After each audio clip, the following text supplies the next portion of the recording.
we done came from the bottom. Mad that we up, but I don't hear him talking. Started with knowledge inside of my noggin. We took a dream and then we started blogging. Put my city on the map now. I'ma say how it is and I don't back down. On the road to 100K, we finna act out. We gon' show them that we not just in the background. We the main event, we the main show. We the one that people always gon' pay for. FYF, we the best, no debate though. #1 sports channel, every angle. I'ma show them all how we ride. Best sports talk show, we not like them guys who playing it safe while they feather the lines. We switching the narrative all of the time. Like who to go in the game is not MJ. Kobe Bryant top 10, not what we say. I keep Elijah one is very overrated. Keep it real if it ain't fact, we don't say it. Now it's stable, we won't be ignored. We #1, especially when coming to sports. FYF bringing the heat here, of course. Where everything backed up with actual source. Everything backed up with actual source.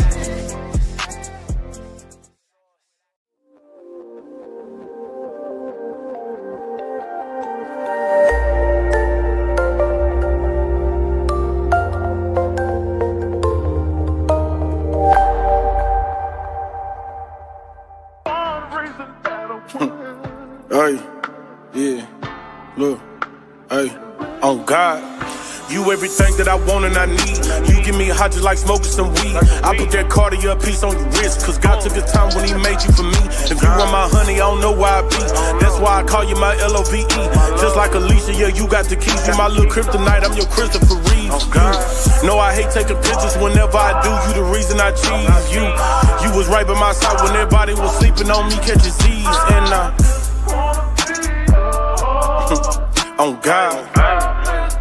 Hey, let me tell you. Said I already knew from the very beginning. With you on my team, I would definitely start winning. We back to back, 96, 97. Just like the Bulls, Michael Jordan got it pimping. I could be crazy, a little indecisive, but choosing you one of my best life decisions. Yeah, it's more fish in the sea, but I play my cards right with you, babe, so I ain't gotta go fishing. I treat your body just like it's a holiday. I celebrate it like family tradition. You know I eat you like Thanksgiving pie and then open you up like a present on Christmas. Sex on the floor in the bed or the kitchen, or maybe the tub with some bubbles up in it. When we in the car, I lay back, let you ride it, but baby, go slow, we don't need speeding tickets. That's a fine, but you fine too. With no makeup, I swear, girl, you times two. Like your spine, girl, I'm always behind you. Bend it over, let me go remind you. If you lost, I'ma just use my GPS. That's a good pussy search, but I find you. When you mad and you lock all them doors down, I'ma look for a window to climb through. Oh God, you everything that I want and I need. You give me hot just like smoking some weed. I put that Cartier piece on your wrist, cause God took his time when he made you for me. If you want my honey, I don't know why I be.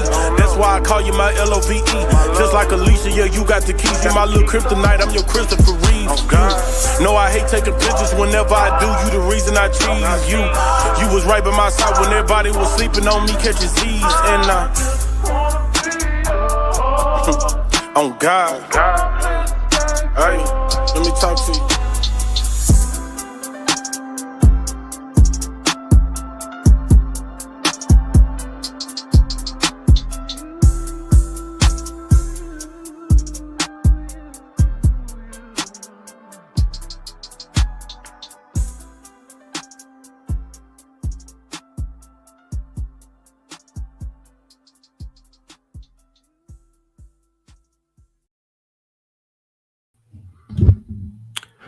FYF Sports, man, this month we back.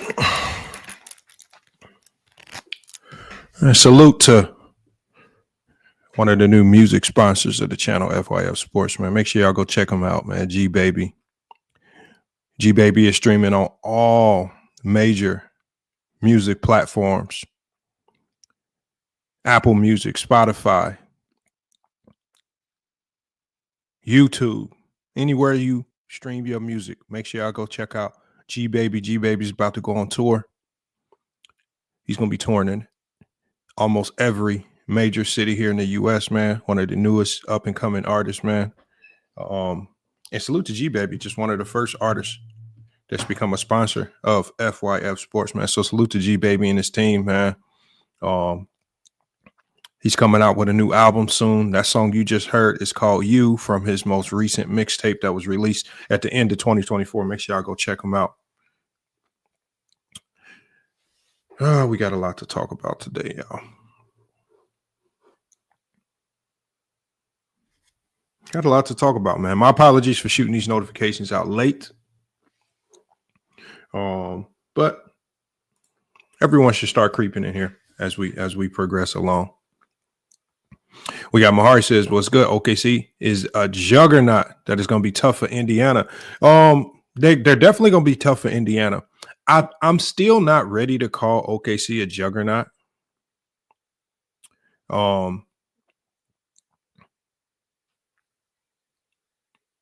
It's their run to the finals this year was not supremely impressive. Their regular season was impressive, but their run to the finals was not impressive. I think injuries kind of stifled what could have been a great Denver series and what could have even been a great Memphis series. But Ja Morant went down, obviously Aaron Gordon and all of the injuries and Michael Porter Jr. and all the injuries that they were facing. I thought Steph Curry could have put up a significant fight. He says Kamal Lamont has been impressive. Their playoff run has not been impressive. Their regular season was impressive. Their playoff run has not been impressive.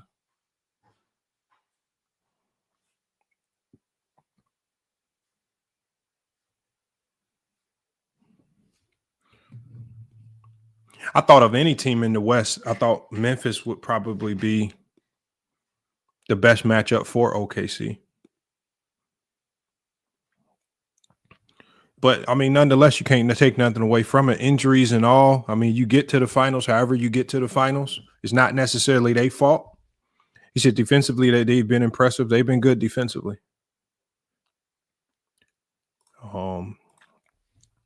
But, I mean, even when you talk about the defense, and I've said this, I said if a conversation is had and the NBA chooses to balance that whistle, which I'm not even talking about SGA's fouls himself. I'm talking about how they've allowed OKC to be somewhat more physical than the other team. The other team is not able to get away with it as much. And if that whistle just balances out and they call an even whistle on both sides, curious to see how that looks.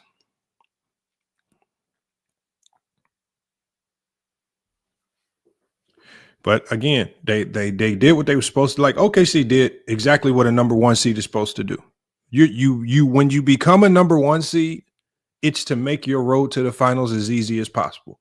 When you become a number one seed, it's so that everybody else can beat up on each other and that your path to the finals becomes paved in gold and it's easy as hell. So do I take anything away from them? No.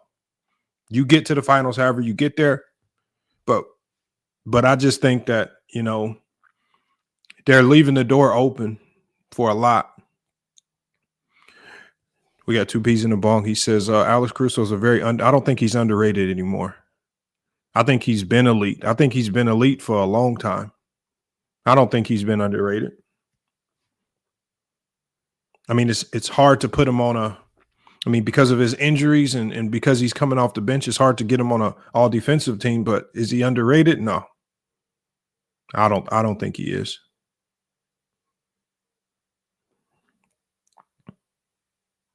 Hey, man, he was a great defender with the Lakers and the Bulls.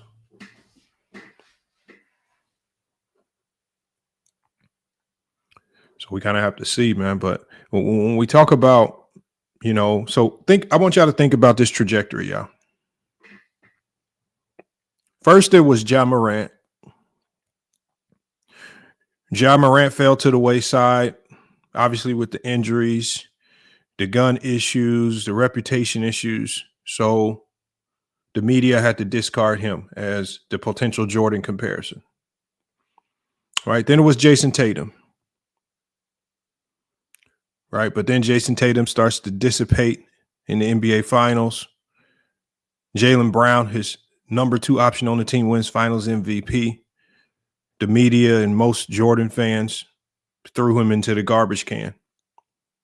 On top of how he performed at the Olympics as well. He got thrown further and further into the dumpster once that happened. So then you discard Jason Tatum. Then Anthony Edwards comes along, and let me give a shout out too. Let me give a quick shout out to Bob the Builder, man. Bob the Builder coming through with the super chat. And if you want a super chat, the link is pinned to the top. Make sure you go over to FYF Sports Clips if you want to send a super chat. But Bob the Builder says later on in the video, can you talk about why the Leafs lost to Florida? A little bit of hockey talk. I'm not the biggest of a hockey fan, but I mean, we can address it to a certain degree since you sent the super chat. So yes, we can address it to a certain degree. Salute to Moose Talks Hoops, man, one of the OG content creators. Make sure y'all go check out Moose Talks Hoops. He says the classic media game of build them up and break them down. You ain't lying. And you know, I even said this. I don't, and some of you guys might remember this when I did a debate on Player's Choice. And I was doing a debate with Ticket TV, and Ticket TV was making the argument that Jamal Murray and Nikola Jokic were the best duo in the NBA. And my whole premise was you need to stop trying to prop up some of these guys just because they have some short-term success. Stop trying to prop them up and put them somewhere where they don't necessarily belong, because then when they fall back down to earth, then you're gonna be so butthurt that you were wrong that you're just gonna tear the player completely down. So when Anthony Edwards was on his high horse, and for example, let's just go to this year. What was the high for Anthony Edwards this year for the media and for Jordan fans? Well, the high was Anthony Edwards beat LeBron James and Luka Doncic. That was the high.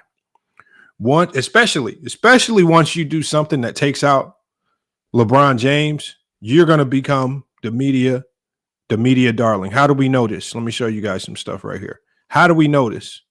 All right. I got some clips I'm going to show you guys. All you have to do is beat LeBron. All you have to do is have a little bit of success. All you have to do is be able to jump high and wear the wristband on your forearm at the right place, and you're going to have people in the media saying stuff like this. Listen to what I'm saying to you on national television. Right now, when I see Anthony Edwards, I see in the making Vince Carter, Kobe Bryant, MJ, Michael Jordan. I see. Listen, y'all know how I hate cold weather. I'll fly to Minnesota to see that brother. He is box office. Anthony Edwards. You hear what I'm saying to y'all?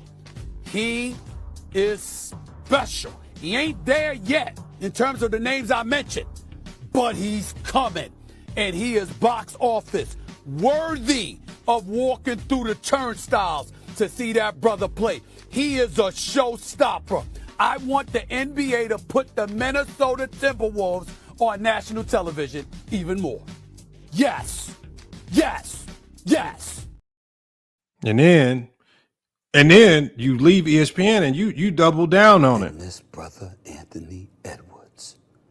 Lord have mercy. Did you see the show he put on?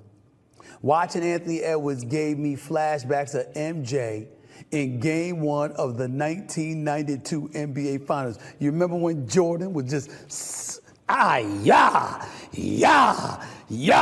and then looked at Magic in the NBA Finals against the Portland Trailblazers. It was like, yo, what you want me to do? Remember that? That's what I saw from Anthony Edwards in the third quarter against Kevin Durant. That's what it felt like, y'all. As he dismantled the Suns, scoring 18 points in that third quarter, and was talking smack to KD, looking for KD, giving it to KD, then talking to KD after he had dismissed the notion of Bradley Beal or Devin Booker being a better two-guard in the game than him. Anthony Edwards has become my favorite player. He lets you know he's coming, and then he shows up. I love that. I can't get enough of that. So they went ranting and raving and roving about. And then Anthony Edwards had to come out and he had to basically say it. Even LeBron James spoke on it. He says, I'm capable of being that guy, but I don't want to be that guy. I want to be the guy to just show up, hoop, and just kill dudes and go home. And then LeBron James also says, why do you want to be the face of the league when all the people that cover our game, talking about the media, talking about the Jordan fans that filter throughout the media, when all the people that cover the game and talk about the game on a day-to-day basis shit on everybody? Why do you want to be the face of the league? They're not going to give you a fair shake. They're not going to allow you to fail and help you pick up the pieces. This is not the 90s no more, where players can consistently lose in the first round and still get top 10 accreditation. We talked about it on the last show, for example, with Hakeem Olajuwon. Hakeem Olajuwon goes 5 years in a row. First round exit after first round exit after first round exit after first round exit. Then goes to 6 year and you don't even make the playoffs. I want y'all to think about it. What kind of conversations will be having had about a player who does that?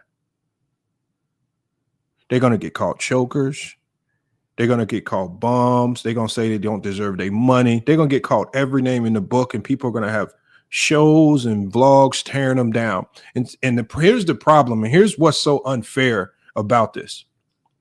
When these players are on their high, for example, the Ja Morants, when players are on their high, Jason Tatum's, Anthony Edwards, right now it's SGA, even when Jamal Murray was on his high.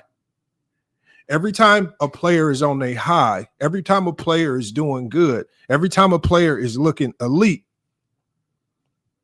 that's when the Jordan comparisons come. But I want you guys to take note of what's going on and what's about to start happening. Because now that these players are on their lows, which all players have highs and lows, and most of them are still early in their career where we're supposed to be giving them grace.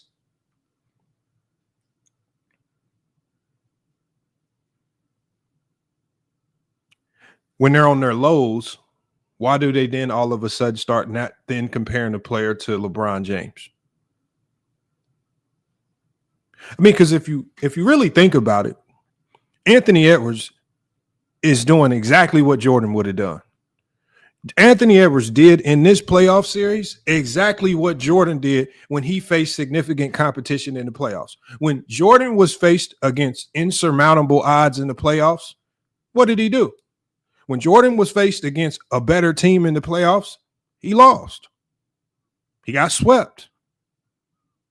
At times he choked and he disappeared. Anthony Edwards, I mean, if you're going to keep with the comparison, Anthony Edwards did exactly what Michael Jordan was doing.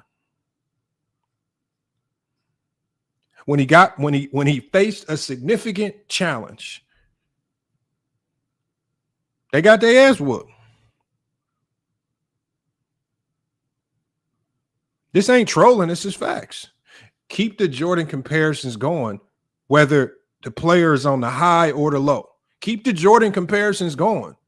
Take the good with the bad. But once you attach these players to Jordan or Kobe or whoever you want to attach them to, attach the good and the bad.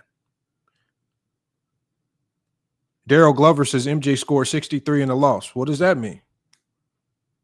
That just means he took a whole bunch of shots to get his 63 points while absolutely nobody on his team could do anything. A loss is a loss. Do you think that 63 points had the Celtics worried?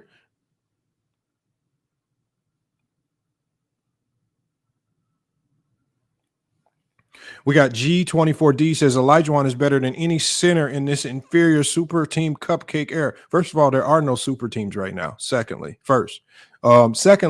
I don't think he's better than Nikola Jokic.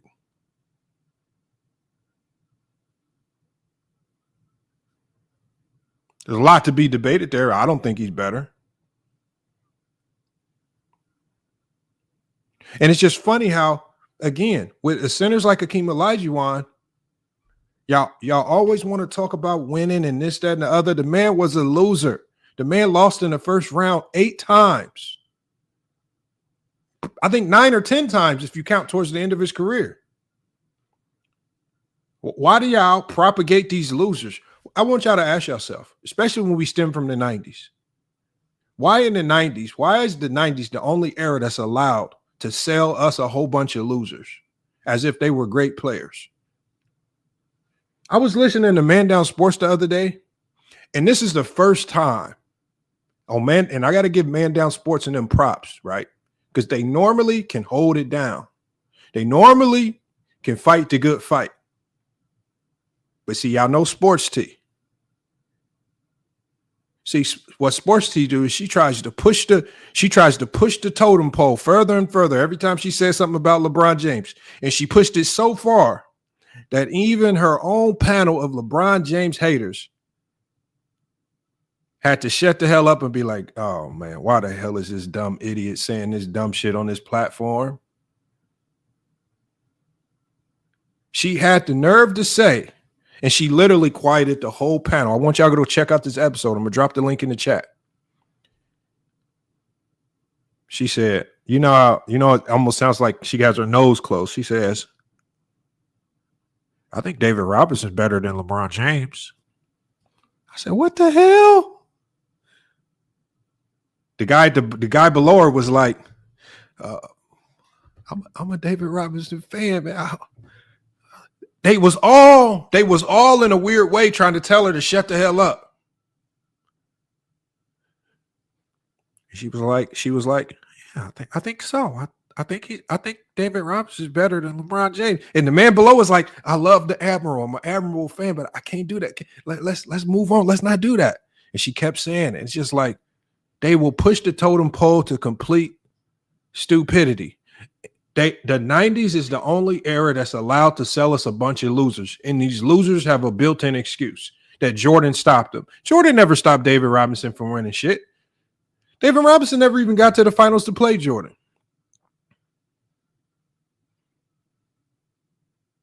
Ewing had opportunities to win when Jordan was around. That man was smoking layups and missing layups when he had opportunities to go win. Choked off a game 6 where they was up. The 90s is the only era that's allowed to sell us losers. If winning is the standard, remember, winning is the so-called standard, right? You're not allowed to lose. You're not allowed to choke. You're not allowed to have bad moments. That's what they sold us from the 90s. Outside of Jordan and Pippen, everybody was losers. Reggie was a complete loser. Barkley was a complete loser. Karl Malone, losing record in the playoffs, complete loser. David Robinson had to tank a year to get Tim Duncan before he won anything, and he wasn't even in his prime, but in his prime, complete loser. Sean Kemp, Gary Payton, complete losers. Everybody in the 90s was all bums. They was all losers if we go off the winning standard.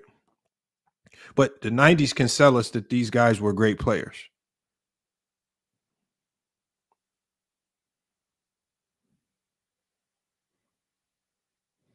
We got a negative thought says Olajuwon was elite on both sides of the floor, unlike Nikola Jokic. Olajuwon was a loser, my guy. Tell me where this defense was when they was losing 5 times in a row in the playoffs, when they was the higher seed, losing the lower seeds in the playoffs, when they didn't make the playoffs in 1992. When they was on the verge of missing the playoffs in 94-95, they had to go get Clyde Drexler to save the season. And they made the playoffs as a 6th seed because Olajuwon was once again doing Olajuwon things, which was choking. Barkley was a loser in Philly. Couldn't stand the losing in Philly. He had to go build a super team with the Phoenix Suns, by y'all definition, a super team. Tried to join the Blazers. Blazers couldn't trade for him, so he goes to a 50-plus win team in the Phoenix Suns, and they still lose. He tries to form another super team with Houston, with Pippen and Olajuwon, and they lose.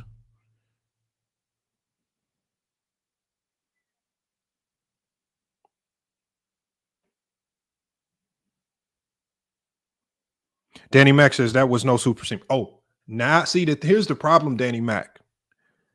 Don't try to say that they're not a super team now that we saw the results.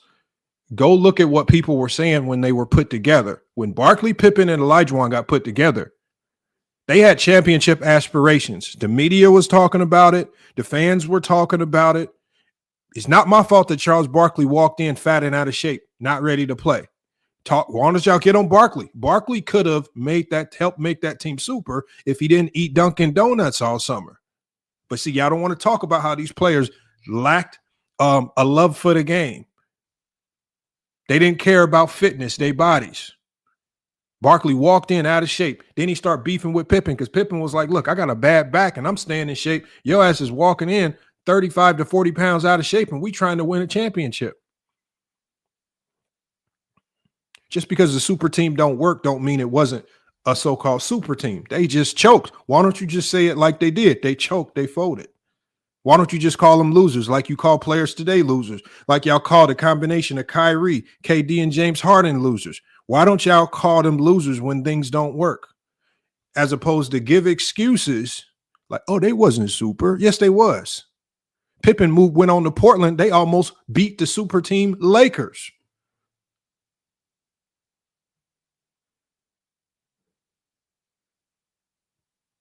Not my fault. Y'all had young stars like Derek Coleman. Derek Coleman was supposed to be the guy that came into the 90s. That before that, it was Len Bias. But Derek Coleman, when he came into the 90s, he was supposed to be, he was the talent that was looked at as the counter to Michael Jordan. But what did Derek Coleman do? Derek Coleman walked into the 90s, got fat, got lazy, didn't work hard, just was there to pick up a check. You guys call it hard nose. I'm looking at a superstar that was lazy and was just collecting checks and got fat.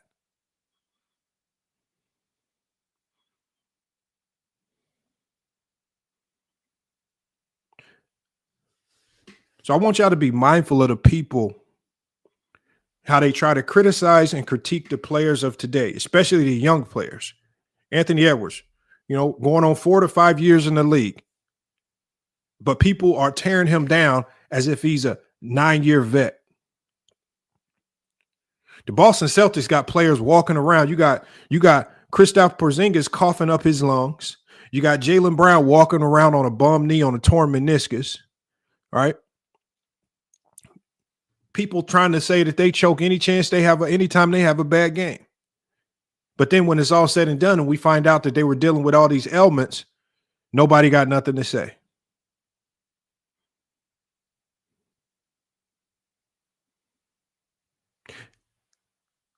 Allow the players today to be great. See, and this is one of the reasons why y'all fear and y'all are scared of Michael Jordan joining NBC. And when that article came out to let you guys know what Jordan's intent was and who he was coming to NBC to check, when he came and said he was coming to check the toxic Jordan fan base, then y'all start running amok, whiffing around.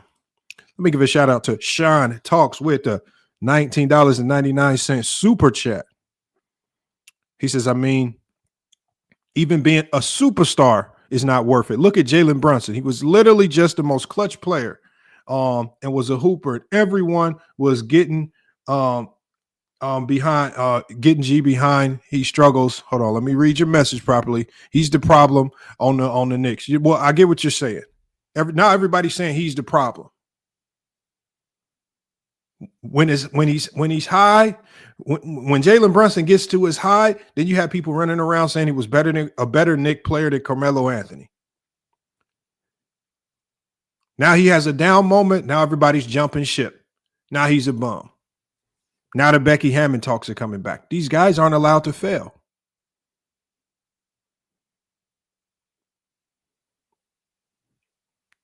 Reggie Miller was allowed to fail his entire career. David Robinson was allowed to fail his entire career. Karl Malone was a failure his entire career. It's funny, and I want y'all to look at how narratives are built different. In the 90s, Karl Malone has the ball, opportunity to force a game 7. Jordan steals the ball, hits the clutch shot. Where are all the Karl Malone choke narratives? We watched LeBron James turn the ball over twice in the playoffs in crucial moments. Everybody called him a choke artist. Nobody credited the D. But the narrative around that turnover was Jordan's great defense, Jordan clutch shot. Nobody talked about Karl Malone choking. Even though Karl Malone for his entire career had shown you guys nothing but choking in the playoffs. There were still not these choke narratives. John Stockton, Karl Malone, 2 top 10 players in the NBA, never could get over the hump. They were choking. Even when Scottie Pippen was running around on a bad back, they choked.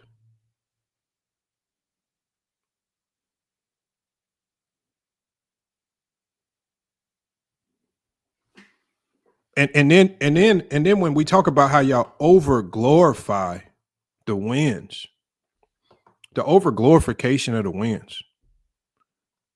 I mean, I was literally watching the Fluent video from like a year ago when he was talking about is the 90s watered down, and he was talking about how the Bulls beat the Lakers. Whoa, what version of the Lakers did he beat? Magic didn't have two of his best players. He didn't have James Worthy. Byron Scott got hurt. It was just literally Magic out there.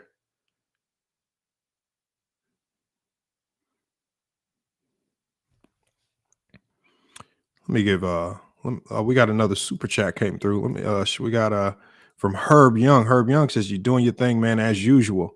Salute to Herb. And then we have another super chat from MNMATL. He says JDRs are afraid Jordan is going to tell the truth on NBC about all these myths that they believe in. That's what they're afraid of. Yeah, I know. But see, Jordan was allowed to be great, which again, he was great. And then his greatness was elevated when they were at the top. But they never judged Jordan from the floor. And he had to work his way up, right? The way the media looks at these young players now is they put them in the basement, and then they have to work their way out the basement to the top. They never get to operate from even ground. They never get that grace period of just being young, going through the growing pains, us understanding that, okay, maybe this team made a dumb decision here. For example, the Denver Nuggets. How do we weigh this season for the Denver Nuggets? The organization completely sabotaged the team. You fire your head coach a couple weeks before the playoffs. How am I supposed to say any player on that team choked when the stupid organization fired the head coach walking into the playoffs? How do we give these good? How do you have a fighting chance? The fact that they were able to take OKC to a game 7 with a standby head coach who half the time sat there just looking like Didn't the replacement head coach look like the Mad TV? Have y'all know what the Mad TV logo looked like? You literally got a coach that looked like the Mad TV logo, doing nothing. The Memphis Grizzlies could have potentially had a fighting chance. What did they do? You fired the best coach that you've ever had in your team's history for absolutely no reason. Still to this day, nobody knows why this man got fired. You fire him. What is Ja Morant supposed to do? What the hell is Ja Morant supposed to do? And we supposed to judge these players? And here's the thing. And then also, y'all, and I'm gonna drop the link. I'm gonna let y'all up here to cook on this as well.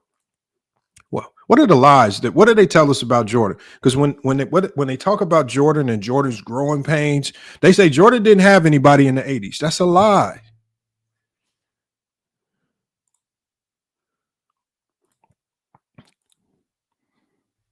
Jordan had a 20-point per game score in Orlando Woolridge. He was a number 6 overall pick. He averaged 20, 4, and 7. But because they didn't win a championship, y'all going to run around, and because Orlando Woolridge never had the opportunity to blossom into a household name, y'all say he was trash. They had the number 5 overall pick in Green. Jordan got him traded. They had Quentin Daly, the number 7 overall pick. Jordan got him traded as well, especially Quentin Daly. Jordan single-handedly went to the front office and got Quentin Daly traded because he said Quentin Daly was taking shots that he felt he should have been taking. And then if you go listen to Fluent and Chill, well, this is how I want y'all to listen to when you listen to old heads, and old heads will say something, and because they're old, we take it as fact, but nobody fact checks it. When they talk about George Gervin, they said that George Gervin was a bum. They said George Gervin was a shell of himself when he went to Chicago. George Gervin was not a shell of himself when he went to Chicago, y'all. The year before he joined Michael Jordan and the Bulls, he was an all-star averaging 20 points, over 20 points per game. He was think about this. He was an all-star averaging over 20 points per game. The Bulls went and got Jordan help. But what happens when that great player is a scorer? They cannot function. Jordan does not allow that great player to be great.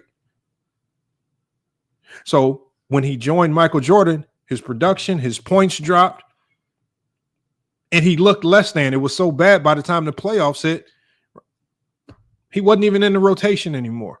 This was a guy who was the year before an all-star averaging over 20 points per game. So they're going to lie to y'all, man. They're going to lie to y'all. They're going to tell you that they didn't have help. The Bulls, Jordan had so much help, it was crazy. Top 10 pick after top 10 pick after top 10 pick after top 10 pick after top 10 pick. I guess when you throw so many darts, you going to hit on one. One of them darts going to stick. One of them darts going to hit the target. And that's ultimately what happened. But the lies they tell, man, they're going to tell y'all a lot of lies. They're going to tell y'all a lot of lies. Shada G says, if you believe Lamont's lies, you're stupid. How are these lies? I would really want you to come up here and explain how any of this is a lie. Jordan said in his own book that Quentin Daly stole his thunder, was too good of a scorer. He says, I cannot play with other great scorers. That's what Jordan said. Jordan said he got these guys traded. Go read. Go do some research. Y'all always say it's cap, but then when I drop the link, y'all either don't hit the link or y'all don't have any information to refute, because you don't. This is all factual. This has already been researched.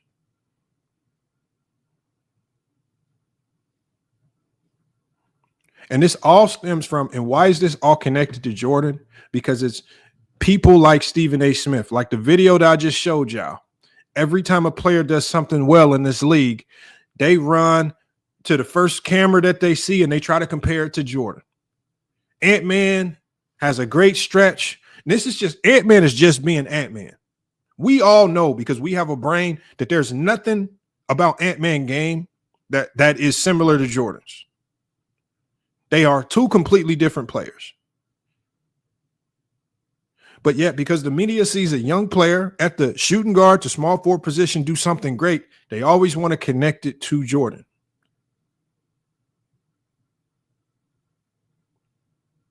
So all I'm saying is, if you're going to connect the good to Jordan, then connect the bad to Jordan. Because, like I said, Anthony Edwards did exactly what Michael Jordan did every time he faced a superior team. Every time he faced insurmountable odds, Jordan wilted. Jordan never overcame. Jordan only won as a front runner.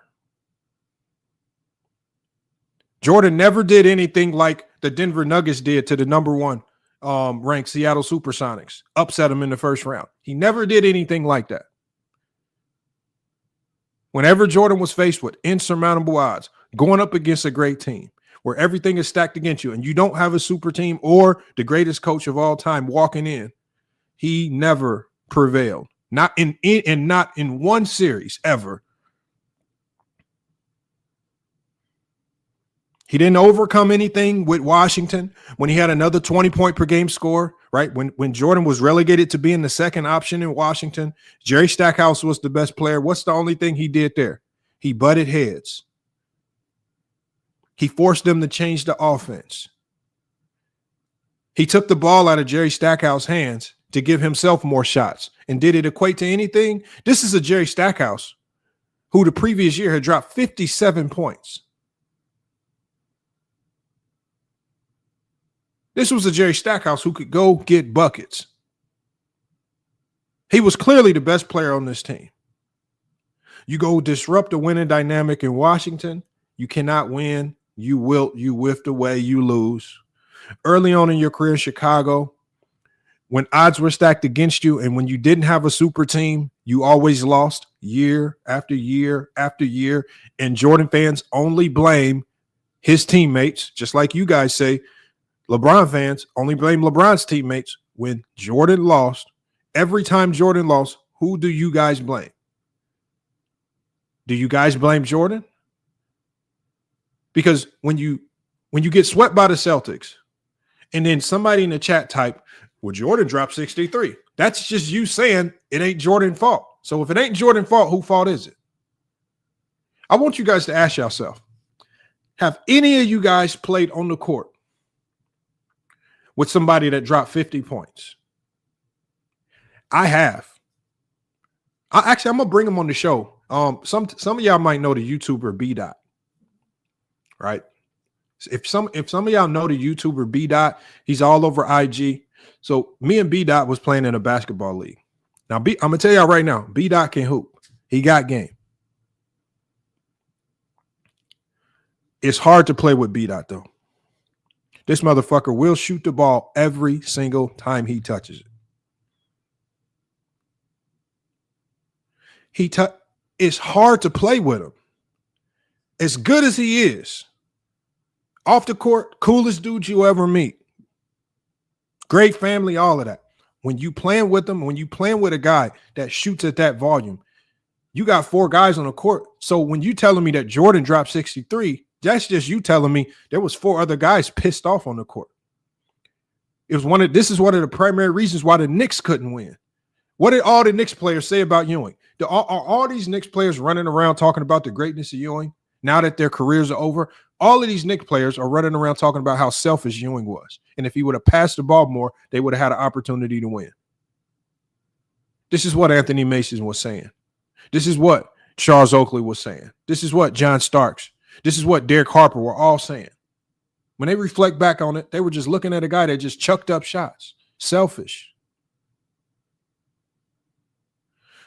Two peas in a ball says, I've had a 50 piece. Look, I remember a game that I was playing, and it was just a pro-am league where I scored my first 40-point game, 2 peas in a ball.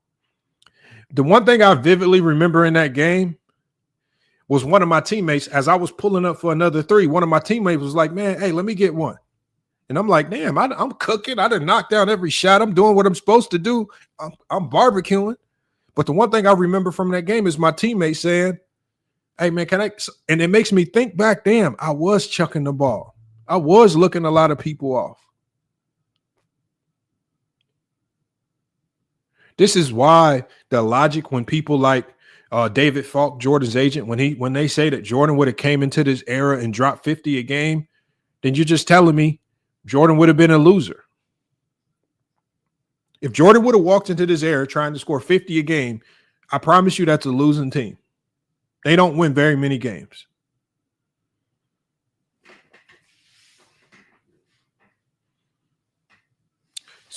So when y'all say Jordan could walk into this era and drop 50 a game, you're telling me he had a losing mentality.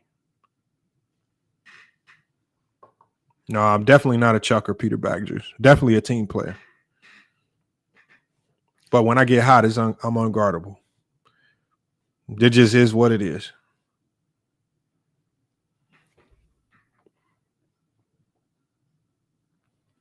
This is not throwing myself under the bus. This is just how real basketball works, Prod by P. When you actually have played on a court and when you actually can experience some of these things to a certain degree, you start to have experience that you can, and you start to kind of make them translate. Basketball is universal. Basketball is not a very complicated game. If you got a guy on the court running around scoring 40 points a game, you're not going to have a lot of happy teammates.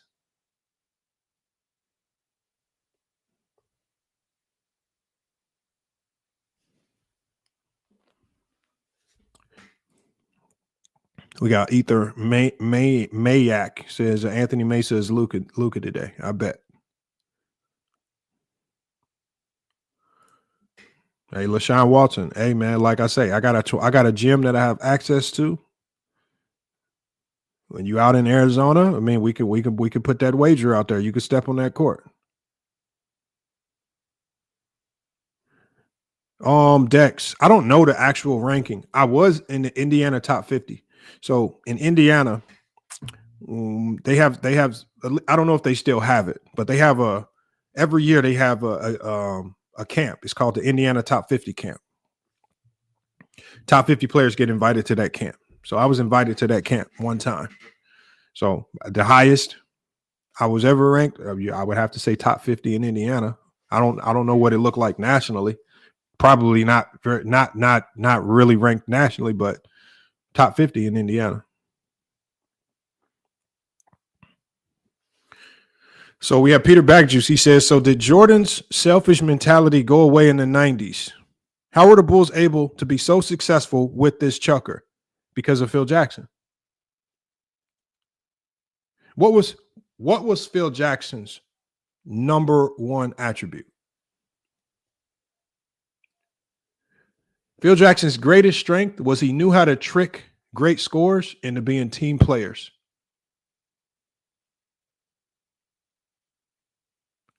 Jordan never believed in the triangle. Never. Jordan was always a Doug Collins fan. He was always more favorable of the style that Doug Collins coached, because Doug Collins would literally just give Jordan the ball and tell everybody else to get out the way. Phil Jackson knew that you cannot win basketball games like that. Once Phil Jackson was able to convince Jordan that the triangle would be more conducive to winning, and once Jordan was able to see, well, I can still get my 29 to 33 points with this, so I'll rock with it. He rocked with it. How do we know? Because Phil Jackson also did the same thing with Kobe Bryant. Dale Harris couldn't do what Phil Jackson did. No other coach for the Lakers could do what Phil Jackson did. A lot of different coaches coached Kobe. None of them can do what Phil Jackson did, which is trick a great scorer into being a team player.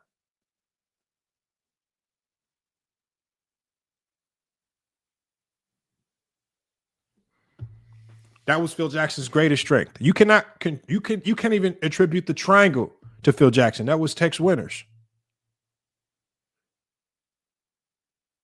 The psychology of the game, the psychology that he brought to the game is what made Jordan elite. Tricking Jordan into being a team player. Exploiting the illegal defense. Simple. That's all it was.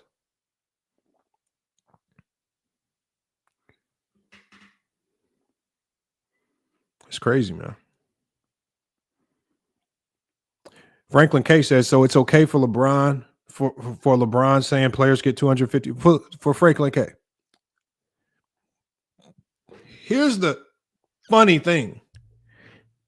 Anyone, remember what I say this a lot. Anybody with a brain knows, okay, LeBron was just joking. Anyone with a brain understands that, okay, LeBron's just trying to make the point that Giannis would be able to go into the 70s and dominate. You guys, when people run around like David Falk, Jordan's former agent, when they run around and say Jordan could score 50 a game in this era, you guys really believe it. You guys think that 50 is literal. You think Jordan will just walk into this era and drop 50 a game with absolutely no resistance. You guys think that Jordan's defense, which didn't even translate in his time, could go stop some of the great players of the day. And he couldn't even stop World B. Free. He couldn't even stop Doc Rivers. He could not stop Byron Scott. He could not stop John Long. He could not stop a young Reggie Miller. Jordan couldn't stop anybody. But you guys, with these, y'all think that these things are literal. See, we know that when LeBron said 250 points, we understand the point he was trying to get across. You guys take these assertions of Michael Jordan and y'all think it's real life. That's the difference, Franklin K. That's the biggest difference right there. Yeah, Otis Bird song. How does Otis Bird song drop his career high on you? Come on, man. Stop it, man. B Double says, but Jordan he did not play good defense and gave effort. He gambled a lot, though. Gambling on defense is a bad defender. That's exactly what a bad defender does. They gamble. There's There's no defender that's been consistently great on the defensive end. And the best thing that you can say about them is that they gamble a lot. That's bad. It's one of the reasons why, Jesus Christ. This is why Jordan had these types of results. Look on the screen. In 1987 and 88 season, the year that Jordan won DPOY, the players that Jordan matched up against, right?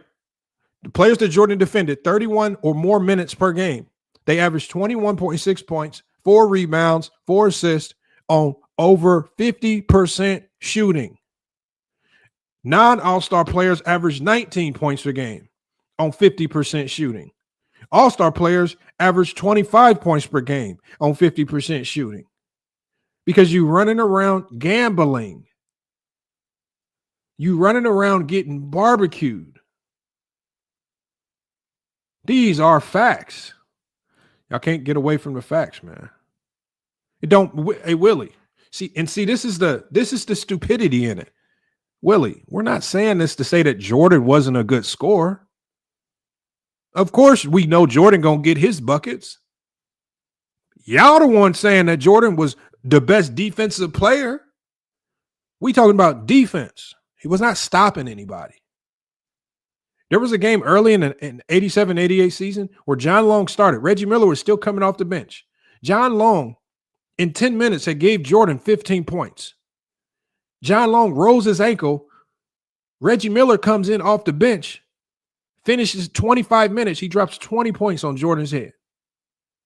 Where's the defense? You didn't stop John Long.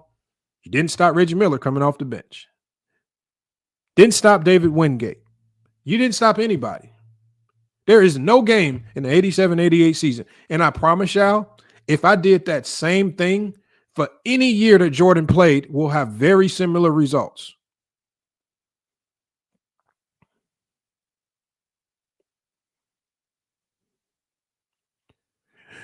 In the 88-89 season, what did we literally watch on this channel? In the 88-89 season, I pulled up the film and we literally watched Fat Lever have the most amazing game in NBA history on Michael Jordan's dome.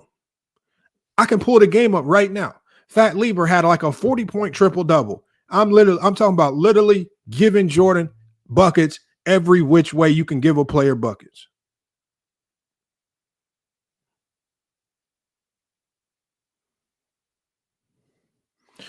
Now Fat Lever was nice. Fat Lever was an average player, slightly above average player. Fat Lever wasn't an all-star. He wasn't a perennial all-star. He wasn't an all-NBA player. Fat Lever's career is going to go down as a slightly above average player. But now we're supposed to take your word for it that he was nice. Just because he wasn't dropping 40-point triple-doubles on nobody else. He was only doing it to Jordan. P's word, I'll pull it up.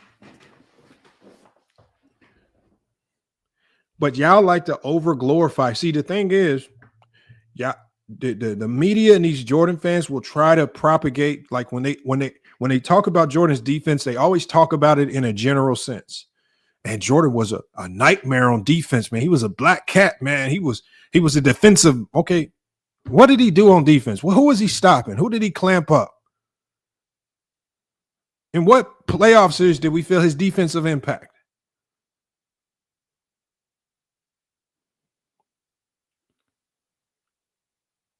Oh, look, we got two peas in a bong. He says Fat Lever was a 2-time All-Star, and he rebounded well as a guard. Ooh, wow.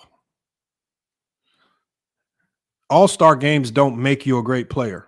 Anybody can make an All-Star game. All NBA selections are what identify the great players, and a lot of them. Anybody can make. Christian Laettner made an All-Star game.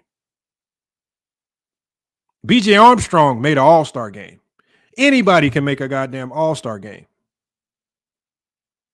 If you're in the right place at the right time and the right player gets injured at the right position, you an All-Star. Not very difficult sometimes. Being all NBA is difficult.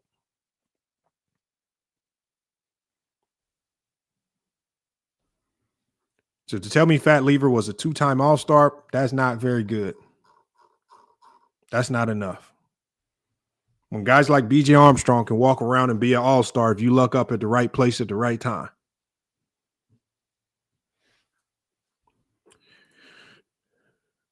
He says, but you chose LeBron. Oh, yeah, LeBron is a better defender than Jordan because he actually defends. Jordan never actually defended anything. You guys just pretend like he did. What y'all need to understand about me is that I had this take long before this Tom Haverstraw article from Yahoo came out. I did a video long ago on this channel doing film breakdown on Michael Jordan's defense. And as we was watching the film, the first thing I said to myself and the first thing I said to the chat was, I paused the stream and I said, I don't think Jordan is good of a defender as people say he is after we was watching film. I was the first person to say it.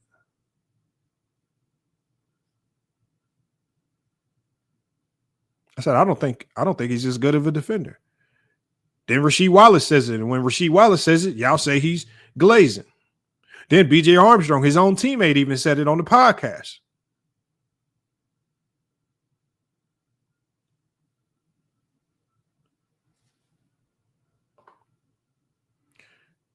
Bro, watch the game. We got plenty of games on this channel. It's funny how when I put Jordan's games on this channel, full games, that'd be my lowest view videos. Y'all never go watch. Y'all never want to go watch the games. I've put in over 20 games on this channel for y'all to go watch. That clearly will outline where you can go, you can see for yourself. If I'm lying, just go watch the film. Some of my lowest view videos are the Jordan games. You would think Jordan fans would want to go watch Jordan games. But see, what Jordan fans like to do is Jordan fans like to rely on their memory. Let me show y'all something. I'm going to show y'all what happens when Jordan fans rely on their memory and they run around trying to explain the game to you. Watch this. Let me show you something.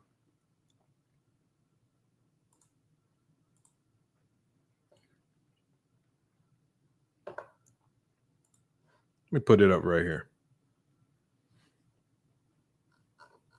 This is what happens, y'all, when Jordan fans try to tell you what happened in the 90s and you just kind of take their word for it. Let me pull this video up real quick. Here it is right here.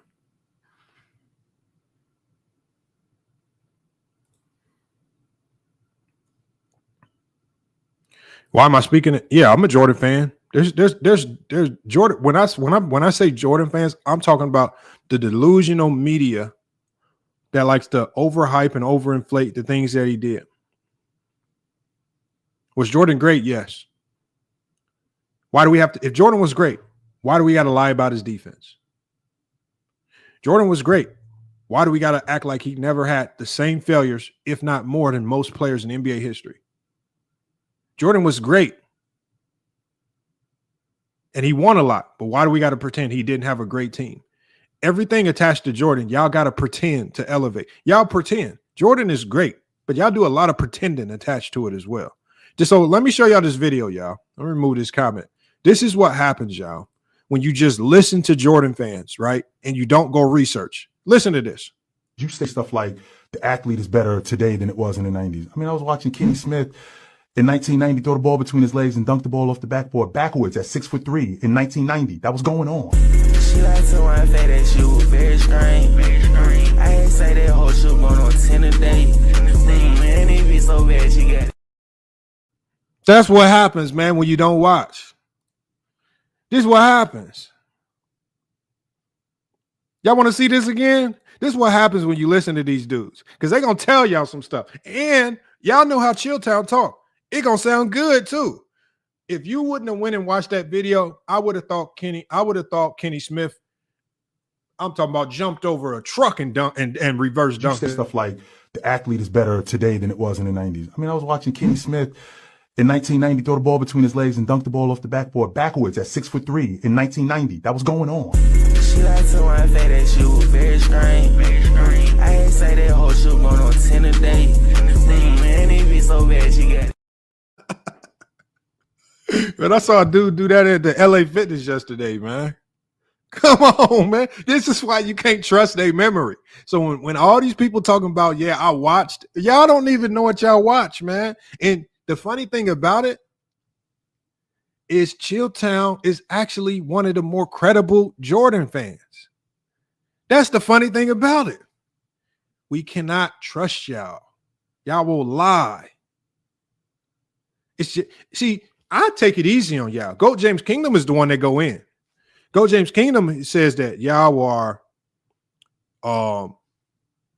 bad fathers, all types of stuff. Y'all are gamblers. I mean, I'm talking about Goat James Kingdom really pulls out y'all, you know, he really goes at y'all and talks about y'all. I'm just saying, look, man, we can't trust y'all. That man said, man, Kenny Smith, man, he said that man, Kenny Smith, man, bounced. Like when he said bounce the ball between the legs, he literally bounced the ball between the legs, which if you think about it, that might have been the most impressive thing out of the entire thing, that you was able to bounce the ball between your legs, hit the glass perfectly, but the dunk itself was very, very subpar. It was the sorriest dunk we've ever seen.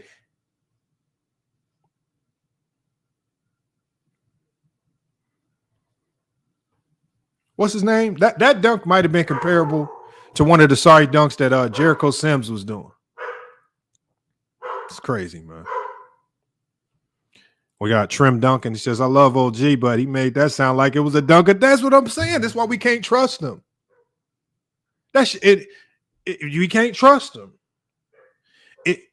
Hold on. Think about it, Trim Duncan. Chilltown has watched a lot of basketball. Right? What was impressive back then it should not still be impressive now, based on what we've seen. When we've seen Zach LaVine, and we've seen some of the things that Ja Morant and some of these guys have been able to do in game. If you have been watching the game, that is no longer impressive. That is not impressive. But in a debate, to try to convince somebody, remember the strategy in debates, y'all. They'll say things convincingly, knowing that there is not enough time to do research. So in a debate, the strategy has become, and especially with a lot of the guys from Players' Choice, say it convincing enough in the moment, and I can win the debate, even if it's not factual after it's researched. I had comments. Do y'all know I literally had comments, right? I literally had comments from people from Players' Choice, basically saying, "Man, why you judge the debates like that, man? You're not supposed to go do research and then judge the debates. You're not supposed to look up what they say." Come on, man. Y'all gotta stop, man. This is what be going on in the basketball community, y'all. This is what it is, man. Let me drop this link, man. I'm gonna let y'all come up here and cook, man.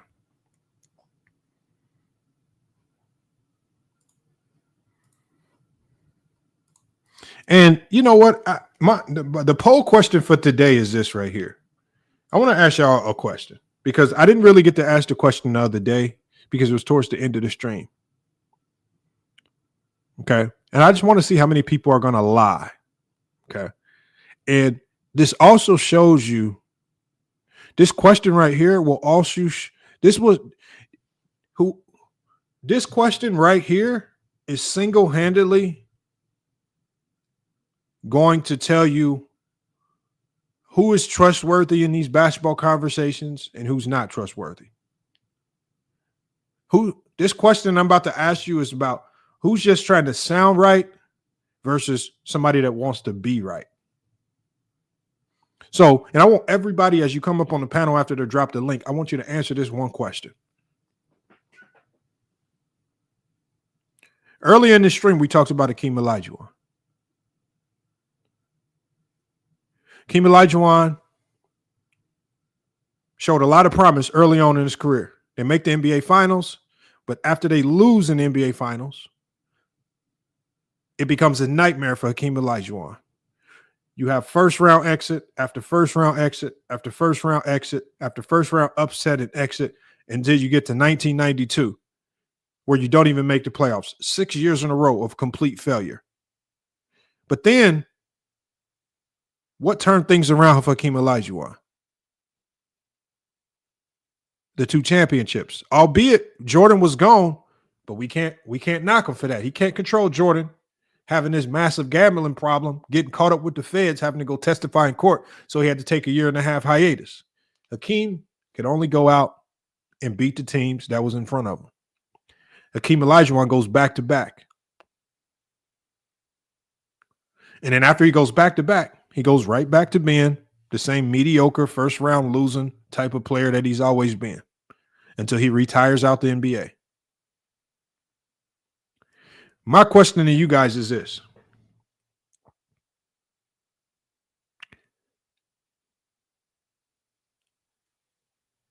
Can Hakeem Olajuwon, because Hakeem Olajuwon, for some people, not all, is looked at as a top 10 player in NBA history. Would Hakeem Olajuwon have any top 10 consideration if he had never won those 2 back-to-back championships? That is my question to you guys. You know, because I was having a conversation with Ace 30 about the greatest players in NBA history and how if you want to crack that top 10,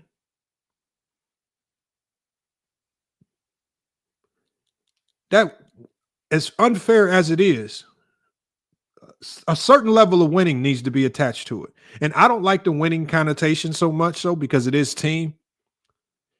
But for the top upper echelon guys, top 10, top 15, top 20, and Sturdy was basically saying, because I asked Sturdy this question, y'all. I said, Sturdy, okay, if it's not about winning, because Sturdy was making an argument that you can't judge these players by winning at all. And so I said, Sturdy, let's just say hypothetically that Hakeem had the same exact season in 94 and 95. But instead of winning a championship, they get upset in the first round and Karl Malone wins those 2 championships. Oh, there's Sturdy right there. I want everybody to answer this question because Sturdy danced around it. I'm dropping an upload about this later today. So my question to everybody when you come up here is, can Hakeem Olajuwon be top 10 without the back-to-back? Is there anything that he did in his career that stood out so staunchly? For example, like Oscar Robertson. Oscar Robertson did something like averaging a triple-double that nobody thought could ever be done. Wilt Chamberlain, 100 points in a game, averaged 54 a season. He did things that nobody thought could ever be done. So there are some exceptions. Can Hakeem Olajuwon still be top 10 without the back-to-back? Or do you need the winning to elevate him? That is my question as you come on the panel. So we'll drop the link, man. We'll drop the link, man. And then also, is it just sheer delusion to pretend as if the 2 championships are not what make Hakeem Olajuwon? The 2 championships to me are what give Hakeem a top 10 case. Do I believe he's top 10? No. But will I knock you for having him in the top 10? I won't. Because I believe that those 2 back-to-back championships are strong enough to put him in the conversation. And I believe that if you take those 2 championships and you give it to a guy like Karl Malone, then Karl Malone is then inserted into the conversation. And Hakeem Olajuwon is out the conversation. Sturdy, I am very intelligent. Please do not lie and whiff and act as if that was not your argument. You said that winning should not matter. It was my contention that winning with regards to the top 10 has to matter. We cannot say that anything that you did on the court had any significant impact, especially for guys in the top 10, if it didn't lead to some form of winning. And when I say some form of winning, I mean getting to the finals. I mean winning championships. I mean, having dominant regular seasons. Like I even told Sturdy, y'all, I said I even opened up what winning could be. But without some level of what we define as significant winning, it's going to be hard to say that what you did great translated into anything. And so I asked Sturdy, y'all, and Olo was up here. So if I'm saying anything that was a lie, anybody that was listening, if I'm saying, y'all can go back and watch the screen. I asked Sturdy the one question. If we remove the 2 championships from Olajuwon's resume, and let's say he has 2 additional first-round exits, but he still has a great career. In those 2 years, he still has hellacious numbers. I even said, we'll even give him an extra DPOY in one of those years. But he has 2 first-round exits in 94 and 95. Is he still top 10? And the true and honest answer to that, you guys, is no. Without the back-to-back, Hakeem Olajuwon is not top 10. And I said that is the unfortunate reality of cracking the top 10, is that it is heavily reliant on winning. And winning in the NBA level has never been fair. Some guys are afforded the opportunity to win much earlier than others because they get drafted to the right team. So is being in the top 10 1,000% fair? Is it equal opportunity? No, not necessarily. But that's just how basketball works. And when you get to the upper echelon of players, you start to have to be more finicky and finicky. And I just don't see a world. I don't see it. I just don't see. And again, this is hypothetically, but I think this is an easy hypothetical for us to picture out in our head. If we remove Hakeem's championships and we give him early playoff exits like he had been doing in 90, 91, 92, for 5 years, missed the playoffs in 92. If he continued that trend of losing in 94 and 95, he does not crack anybody's top 10. And I don't care how great of a player he is. We look at Dirk differently because of the 1 championship. Because A. Sturdy also said that we were crazy. Because I said because of that 1 championship, Dirk is in top 20 conversations. Sturdy called us crazy. He says we don't know basketball. He said Dirk's not top 20. I just don't know what world you operate in where Dirk Nowitzki is not top 20. Dirk is top 20 to me, and there's no ifs, ands, or buts about it. In Streets and Smith era, we all know Hakeem Olajuwon was good before the championships. There's a lot of players in NBA history that were good. You don't crack the top 10 just being good. You crack the top 10 when what you do great turns into something monumental, which that monumental achievement is going to be championships.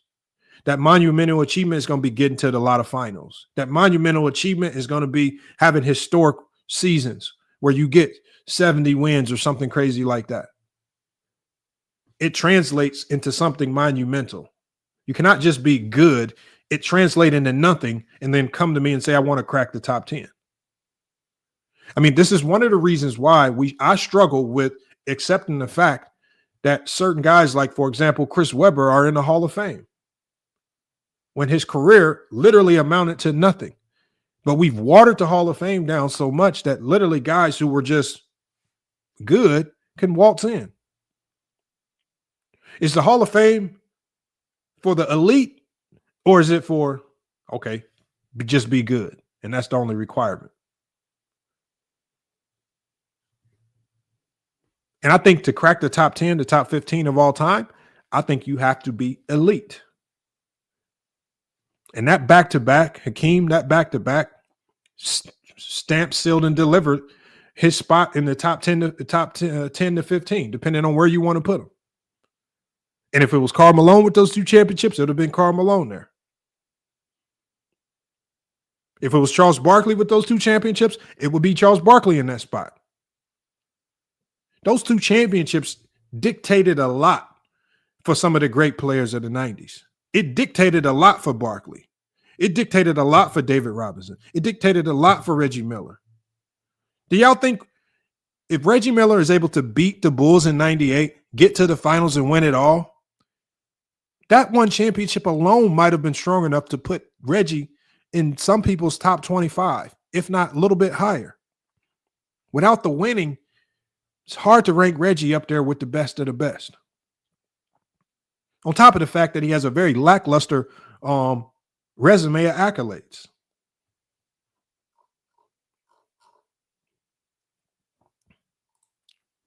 Yes, Yellow Bear, he did make the finals before Jordan. But as I told Sturdy, I said it needs for the guys in the top 10 needs to be consistent. You cannot make one final and then disappear 87, 88, 89, 90, 91. First round upsets and then miss the playoffs in 92. If Hakeem didn't win those 2 championships in 94, 95, there is no top 10. That's just a legacy of losing. It's just part of the basketball. It's just part of reality. Consistent winning. Definitely 2 peas in a bong. And make sure y'all check out 2 peas in a bong as well, man. These guys always going live after every game, man, cooking it up. Make sure y'all go check this podcast out. As I bring people up, I'm going to drop the link to their channel in the chat, man. Make sure y'all go give them a sub and show them guys some support. And the reality is, in basketball, those championships change your legacy, right? When it's all said and done with LeBron James, and we're talking about LeBron James 50 years from now, do y'all really think people are going to be running around talking about he built a super team? No, they're going to be talking about the 4 championships, and nobody's going to give a damn about how that team was put together. Did you win it or not? Did you get to the finals or not? Did you have significant winning or not? If you don't have it, it's going to be hard to crack the top 10. All right. I mean, just look at Russell Westbrook. Look at Russell Westbrook. I mean, he's had some of the most historical seasons in NBA history. What does his resume lack? The winning. James Harden has some historic seasons. He lacks the winning. Those are 2 players right there. If you add 1, 2, 3 championships to their resume, we are having a completely different conversation about where they fall in NBA history. The winning matters. We cannot separate it. We cannot pretend as if it doesn't impact where you ultimately get ranked. It just does. As much as I don't like it, it does. I don't think it's subjective, Jonathan Clark.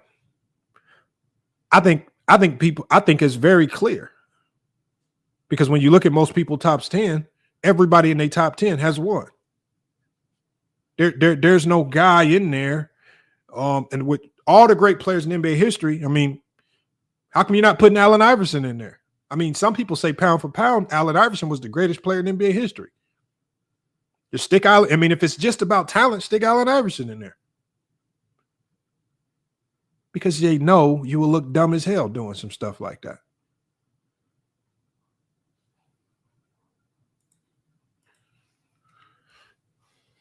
Link is in the chat, man. Let's get y'all to pull up, man.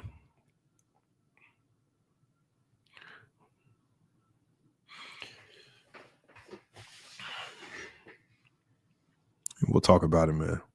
Yeah, but we answer that question, and then we can get to all the other topics for the day, man. Anthony Edwards, man. Thank you, J-Mar. I mean, and J-Mar, even if you do that, you still gonna have a hard time.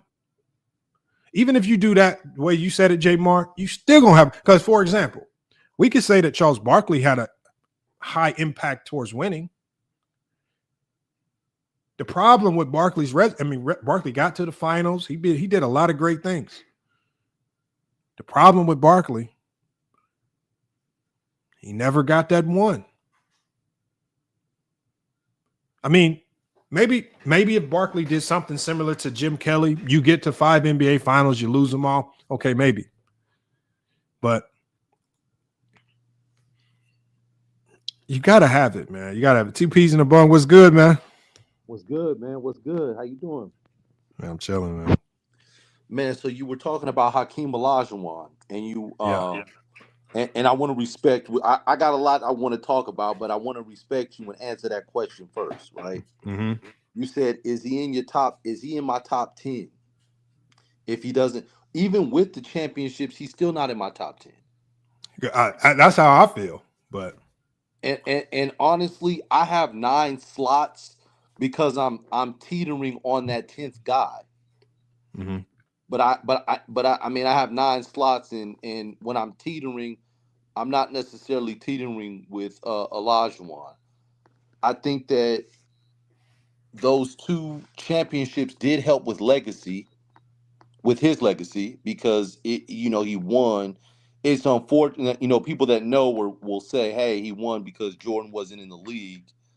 But regardless to if Jordan was in the league or not, all those players, Patrick Ewing, everybody had a chance to get one. Barkley, they all had a chance. Hakeem was the one that did it twice. So, and my thing was, now listen, that top 10 consideration was up for grabs for the player that could snatch those 2 chips. If we give those 2 chips to Barkley now has a potentially top 10 resume with the MVP. Who's your top 10? Here, I'll run through it here in a second. Okay.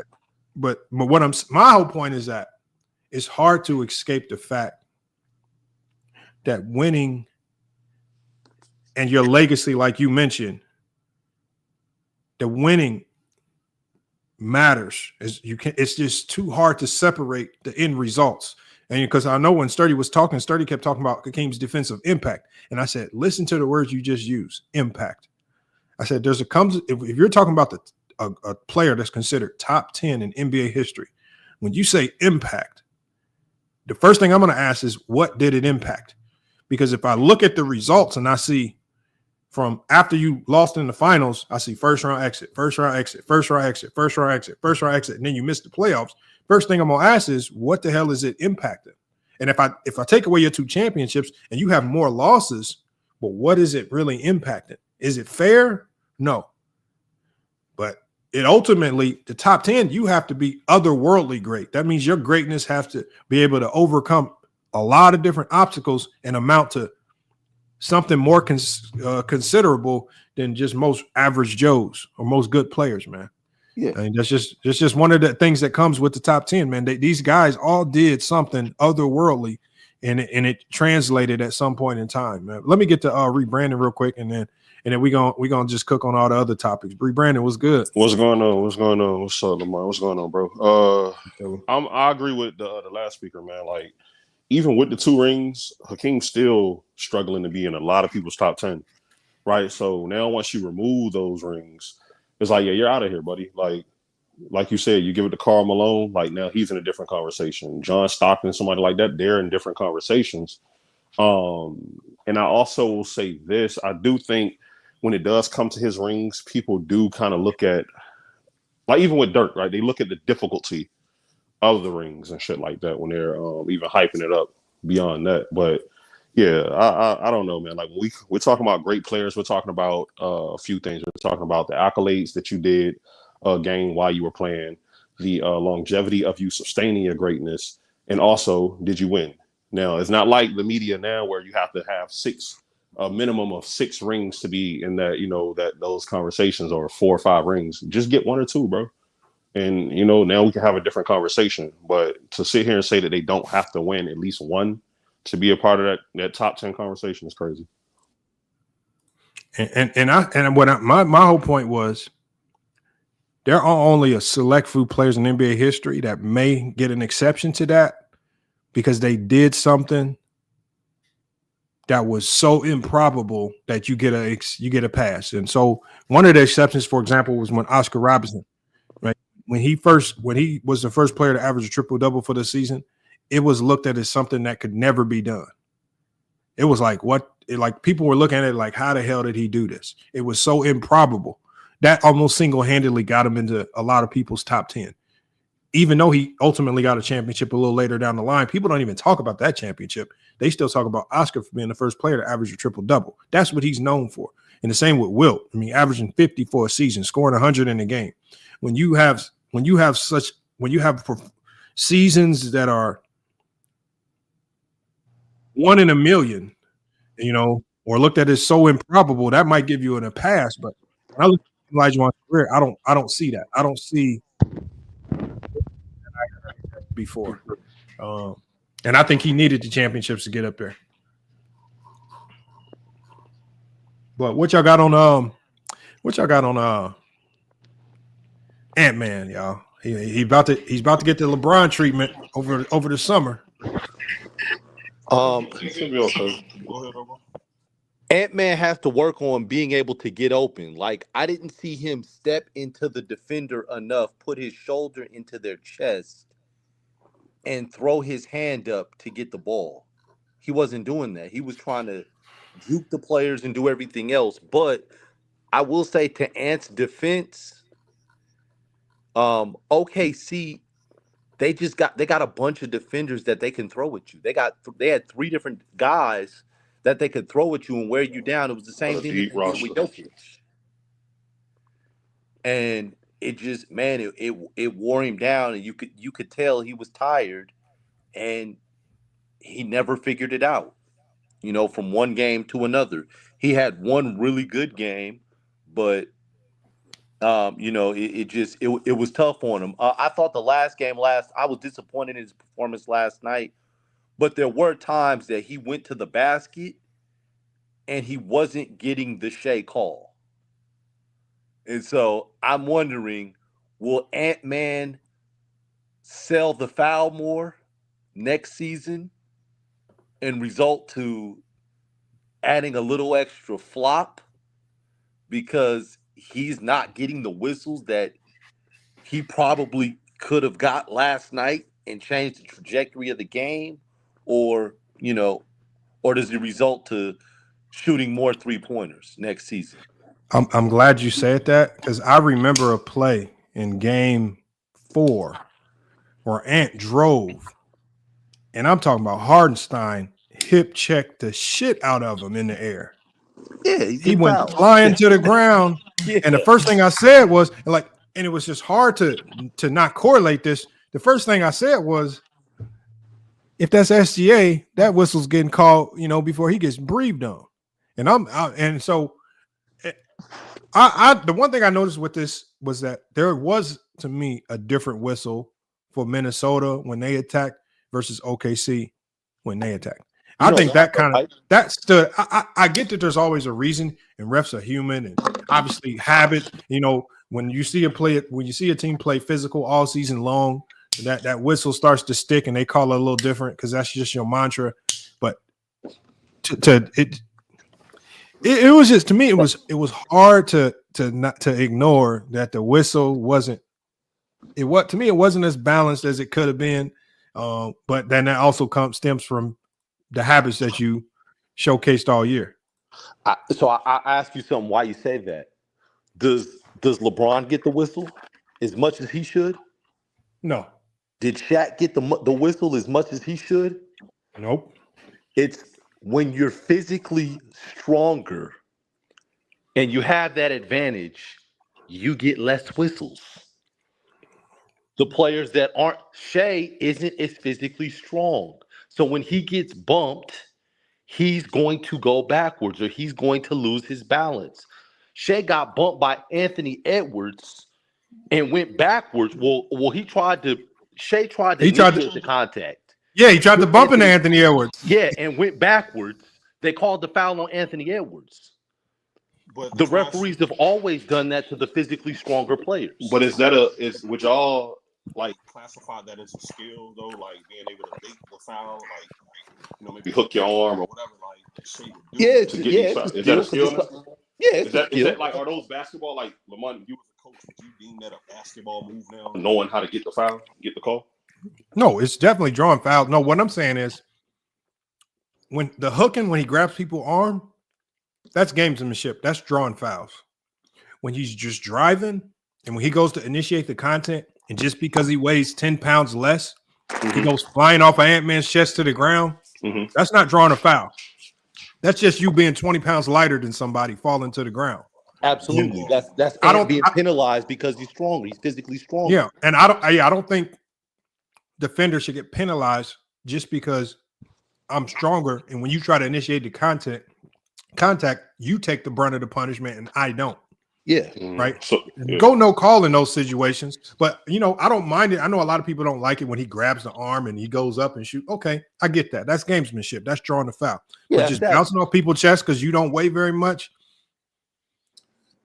And that's why I'm looking at it like refs got to be a little bit better, in seeing this because a lot of people try to make it seem like that's not a big deal. Like I was listening to Legend of Winning's video, and Legend of Winning was making it seem like I said. What ultimately happens is now as a defender, you don't know how to guard him because when you reach, he grabs my arm, it's a foul. When I don't reach and he hits me in the chest and he falls to the ground, it's a foul. Every foul that mounts up and adds and he goes to the free throw line, the only thing you're asking yourself in your head is, how do I guard this guy? Because when he initiates the contact, he's so little and frail, he's going to fall as a foul. When I get up on him, he's going to grab and hold and flail and draw fouls. That's a foul. And it's just like, so I think for the people that try to make it seem like this ain't nothing and just Minnesota has to be better defensively, like what, as a coach, and I'm gonna ask you, I'm gonna start with you, 2Ps. What do you tell your players to do when it seems like you kind of at a disadvantage and you really can't guard them physically? Honestly, you just you're gonna have to just bite the bullet. You can't sag off and give them everything. You're gonna have to the referee, if they call it ticky tack, they're just gonna have to call it ticky tack. But you have to get up into the you have to get up into the offensive player. So I would say get up into him. You can't make it easy. You just have to get physical with him. Get your arms out and hold your arms out. Don't reach for anything. Just slide your feet. Bro, you know what I would have did? Because obviously, once you get down in the series, it's desperation. Bro, I would have deployed. Because, look, I think out of all the teams in the West, they had the bodies to deploy. And I would have just sent a plethora of bodies. I would have used the combination of DiVincenzo, Terrence Shannon, and then maybe even at times you had Luka Garza. But what I'm saying is I would have deployed. I would have got together 3 guys and basically said, all 3 of you guys, we got 12 fouls, or we got X amount of fouls to dole out, right? And our only goal is to play this man in total line of physicality. Get the extra bumps, the pushes in. But because Shea is the type of player where you only gonna stop him if you get into his head. But if he feel like he good, if he feel like he can get to any spot, if you don't get in his head, he gonna light you. He's unstoppable. Yeah, he's like, you let him get that confidence in the game. Yeah.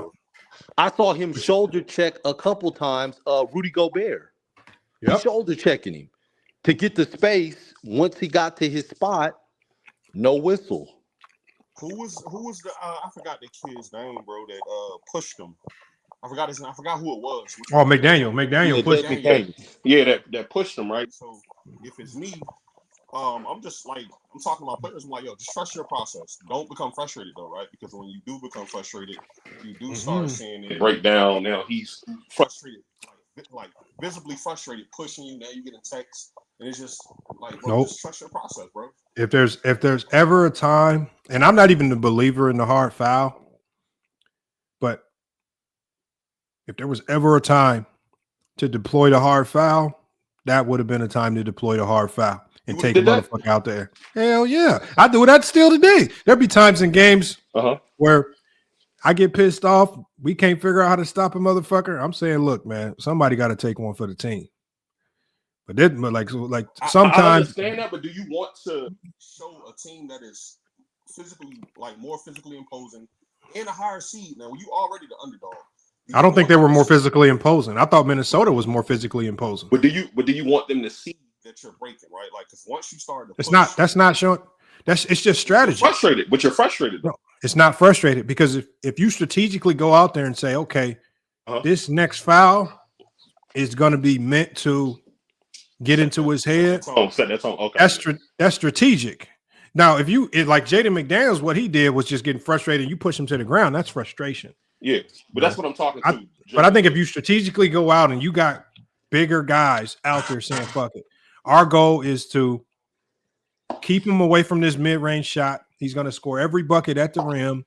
And because we have 3 guys with 6 fouls to utilize, if you're going to get to the free throw line, we're going to make you pay the highest price possible to shoot them 2 free throws. And what you want to hope is that it can ultimately get in your head. For example, look at how they got in the Anthony Edwards head with the double teams. The double teams, they kept doing it because it was getting into Anthony Edwards' head. Yep. Right. And so you gotta, whatever the strategy is, and I think every playoff series is like a chess game. You got to figure out what the solution is. And in this series, you might have to use your rooks. This series, you might have to use your knights. This series, you might have to use the queen. And I think in this series, these motherfuckers should have came with a hammer. So even with your example that you said you would do, right? Like you got 2 or 3 guys that, hey, look, we got, foul calls in the tape. Would you start to employ that just so look, we can do this all night? Like, what do you want? Well, what you have to do is, you have to show the pattern of physicality. So what you have to do is you have to show the refs from game to game that we're going to play Shea physical. Yeah, you got to start what you'll ultimately start seeing is you're going to see the refs start to soften up the calls because they're going to see you consistently. Yeah. And the refs know they can't blow the whistle every time, so you're going to soften the refs up. Now you're going to make them kind of immune to the physicality. But you gotta have a group of guys. You got to say, fuck it. When you are out there, your job is to be on Shea. We're going to be physical with them off ball. We're going to be physical with them on ball. But you cannot just let him. Look how many easy, comfortable buckets he got. Just literally walking to the mid range, shooting it, walking to the 3-point line, getting a shot up. And it's just like, my God, like when are y'all gonna like their biggest weapon was their physicality. They were to me, Minnesota was the more physically imposing team, but they never used their advantage. They didn't use it yet. Never used it, man.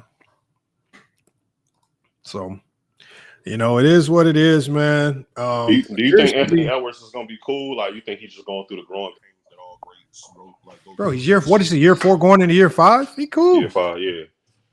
So he look what players will win in year 4? What would you make him work on? Like, you as coach, like, and you're like, yo, listen, we got to get you to the next level. What is it that you're telling Ant to focus on this summer? So I think basketball is about great players don't start winning until they get great teams. Like you can only ask Ant-Man to be he can only get so much better at this stage. What he's a top 15 player in the league now. Obviously, every player has holes and flaws in their game. What I'm saying is you cannot put all the onus on Ant-Man to just get better, and that's going to get him over the hump. There's a lot of construction-wise, you got to figure out what the hell you're doing with Mike Conley. He's old. He can't defend. He was kind of right. You got to figure out what you're doing with Julius Randle because if we're being honest, they had their best stretches of the year this past season when Julius Randle was hurt. Right. I think trying to incorporate his game, which is like a heavy ISO type ball, was kind of unorthodox looking. I don't know if that's the style of play that they want. So now you got to figure out what you want to do with Julius Randle. Is that the style of play you want to put around Ant? And then Rudy Gobert, you got to. I love Rudy Gobert, but if you're not going to have a point guard that's going to utilize him to the max, why the hell you got him? Yeah, So, do you feel like the Knicks and the Timberwolves both hurt each other, hurt themselves with that trade though? The trade. I like helped New York. I like Cat New York. Yeah, go ahead. No, I like trade helped them both, but I think Minnesota needs a true point guard. They need a real point guard. And I think Chris Paul's now too old to do that. I think maybe you're about 4 years too late on a Chris Paul who could have did that for you. But whatever point guard's on the market, you got to find a guy that can run the show. Because if you're telling me that you got to rely on Anthony Edwards playmaking, I don't want Anthony Edwards playmaking. I need that motherfucker attacking. Yeah. You know. Hey, what's up, Lamont? How you doing, brother? Hey, what's up, man? Let me answer your first question on the Akeem Olajuwon thing. Yep. As far as without the 2 championships, I can name 5 players that are better than Akeem Olajuwon. So is he top 10 in my book? I have a hard time putting him in there. With the 2 titles, yes. But if he's in the top 10 in my book without it,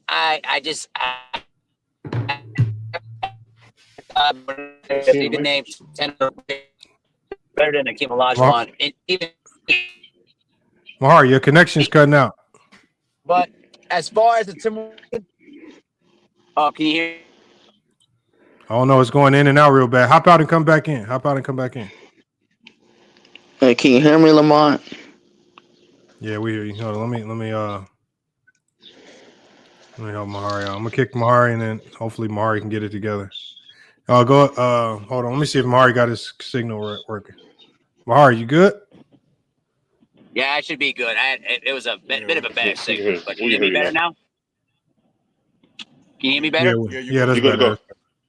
Okay, let me put the phone up real quick. So let me repeat it again. Do you hear me about the Akeem Olajuwon point? Yeah, we hear. Just go ahead. Go ahead and where you left off. Well, I was going to say about the Timberwolves now. Mm-hmm. Right now, I think that, in Minnesota right now, there's 3 things that needs to happen. You got to keep Nickeil Alexander-Walker and Naz Reid, and I would let go of Julius Randle because I just don't think his game is going to his type of game is going to fit for the team, and you need a succession plan to actually train Conley because Mike Conley's too damn old at this point. They need a point guard who can play make, who can set.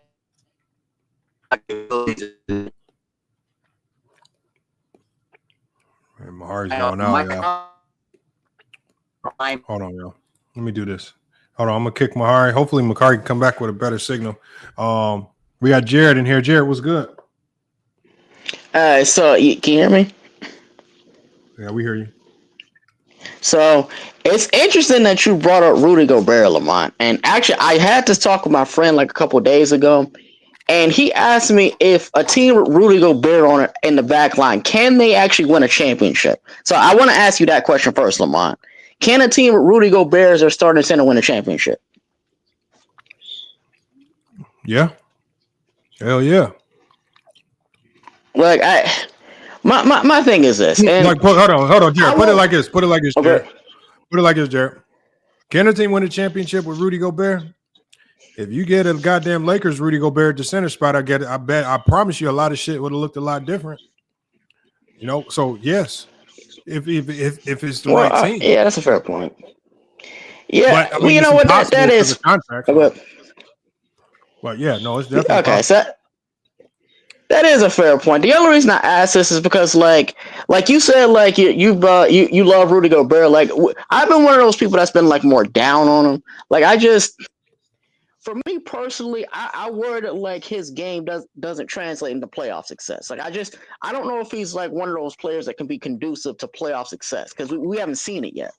And like it feels like when his teams go out in the playoffs, they go out in basically the same way. Like I don't know. Unless Rudy Gobert's the center, like you said. But Rudy Gobert's the center. Rudy Gobert's success is contingent on the point guard. His success is directly tied to the point guard and how good the point guard can be. And his success is also directly tied to your perimeter defenders. So, again, there's a lot that the game is different. This is not the 90s big. If this was the 90s, Rudy Gobert would be a top 10 player. In today's game, where it's more perimeter driven and relying on perimeter players, you being a lob threat, having elite point guard play, if you don't have it, then Rudy Gobert's going to look subpar. I mean, think about it. Think about when Rudy Gobert's best game was when the goddamn Lakers went zone. Well, when they went zone and they were actually looking for Rudy Gobert consistently, what did Rudy Gobert do? That motherfucker looked like Wilt Chamberlain. because he had everybody feeding him the ball. So his success Yeah. is directly tied to playmaking. You know? Yeah, I get that. The only worry that I have though is that we have seen it on two different teams. Like we've seen it on two different teams. Like teams legitimately try and hunt him on defense. Like if you remember last year, the famous Luka game winner in Game 3, like Luka literally just baked him. Like Jared, what center in the NBA can guard Luka at the top of the key in the ISO? Well, there's only one guy, and that's Bam. That's the only guy that can. Bam can't guard no Luka at the top of the key in the ISO. Nobody. Here's the thing. He's the most mobile center in the NBA. Yeah, it don't matter. Luka's still giving that man all types of buckets. All I'm saying is this, Jared. Don't isolate Rudy Gobert as if his struggles with Luka aren't the same struggles that every center in the NBA faces when they switch off on Luka. That the problem is my biggest problem was when Rudy Gobert was switched off on the Luka. Why the hell are y'all so easily switching and conceding to the switch? Like the last person you want guarding Luka at the top of the key is Rudy Gobert, is your center. I don't care who the center is. I'm talking about, it could be Ben Wallace. You give me any great defensive center. If you're on the perimeter matched up against Luka, you're probably about to get barbecued. So, it's just like you cannot isolate that. And now I guarantee you one thing that's not going to happen. I guarantee you Luka ain't going to go post up Rudy Gobert at the rim.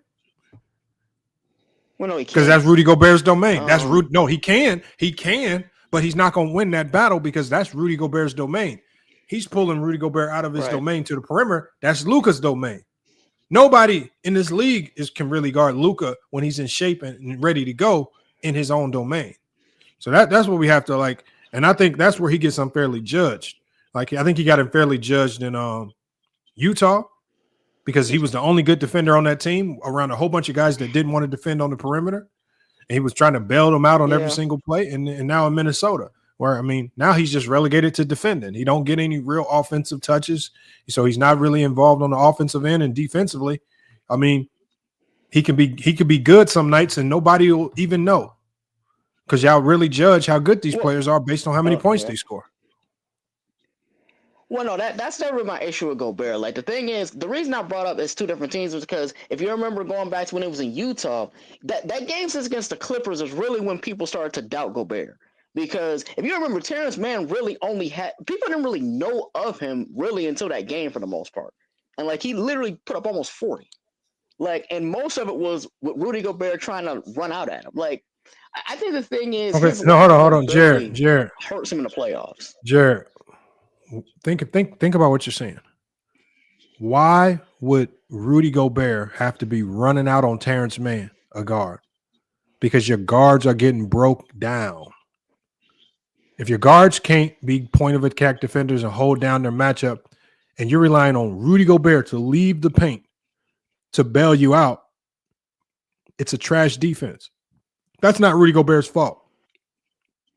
That Rudy Gobert, the fact that he's even having to go contest those shots, shit tells you he's a good defender. Hold on, we got Hink in the basement. He says, "What's good, Ma?" He says, "Miami plays Bam out of position. He's a power forward who plays center in the NBA." I agree. I think Miami has got to be one of the dumbest organizations in the league. I think Pat Riley running the Miami Heat like a concentration camp. He's running that organization to the ground. I think he's one of the worst presidents of basketball in the league. He's with this military style, he's just running good players out. I think that he needs to get fired along with Mickey Harrison. I think they're both horrible. I think they're the most overrated front office in the league. And all of their success is directly tied, at least almost all of their success is directly tied to LeBron James, right? Slight success with Jimmy Butler, but outside of that, man, their whole legacies are tied to LeBron just being LeBron. It's not even tied to them being great. Lamont. Well, that's the little success they had before, and even that success stemmed off of Shaquille O'Neal given one last prime year before he fell off. Well, yeah, and then they have a history, and then they have a history of shitting on their players. When D Wade got old, they got him up out of town. When Jimmy Butler wanted to get paid, they got him up out of town. as LeBron James was helping them win championships, they pissed him off and ran him up out of town. All they do is run off their good players. So at the end of the day, man, I'm not trying to. I don't give credit to the Miami Heat are one of the worst ran organizations in basketball, but fans give them a pass because Pat Riley is so connected to the 90s. That's the only reason why Pat Riley gets the pass, because he's so connected to the 90s and the Jordan era. And they think anything associated with the Jordan era is good. Okay. He's trash. Just call it for what it is. Pat Riley is trash. He hold on. They haven't drafted well. Think about some of the signings that they made. These motherfuckers signed Hassan Whiteside to a big deal. These motherfuckers signed Duncan Robinson to a big deal. They have some of the most dumbest draft picks and signings I've ever seen. But yet they get pass after pass after pass for being mediocre. Yeah, I mean, they also took on a head case in Dion Waiters, Lamont. Like, that didn't last too long. Listen. Yeah, I think I do agree with what you're saying, though, Lamont. Like, I do think a lot of times, like, when we talk about Pat Riley, I think a lot of times what we don't understand is that the dude has had legitimate all-time greats his entire career. And so a lot of owners and general managers aren't going to lose with that for the most part. Like, so I get what you're saying, Lamont. I do agree. I think the thing, though, going back to the conversation we were just having, I think the thing with Bam that makes him so special is that he's one of those rare guys that can play the 5 and switch off on just about anybody and it not be a total mismatch. And that's where I compare him to Gobert, and Gobert doesn't have that type of mobility. Like that's kind of what I was getting at, like with the points I'm making. Like he doesn't Gobert does have mobility. Yes, he does. Yes, he does. Not that kind of mobility. Like he can't.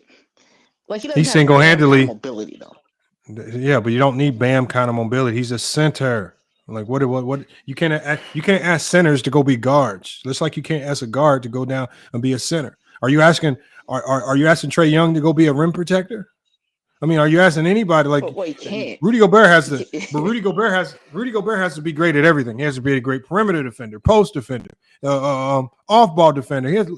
He's a good defender. You formulate your team around what he does great. You don't cry about his weaknesses. There's no team in here. All these good players in the league. The good teams focus on players' strengths. Bad teams cry about players' weaknesses and don't. And then good teams will just focus on your strengths and build the team around your strengths.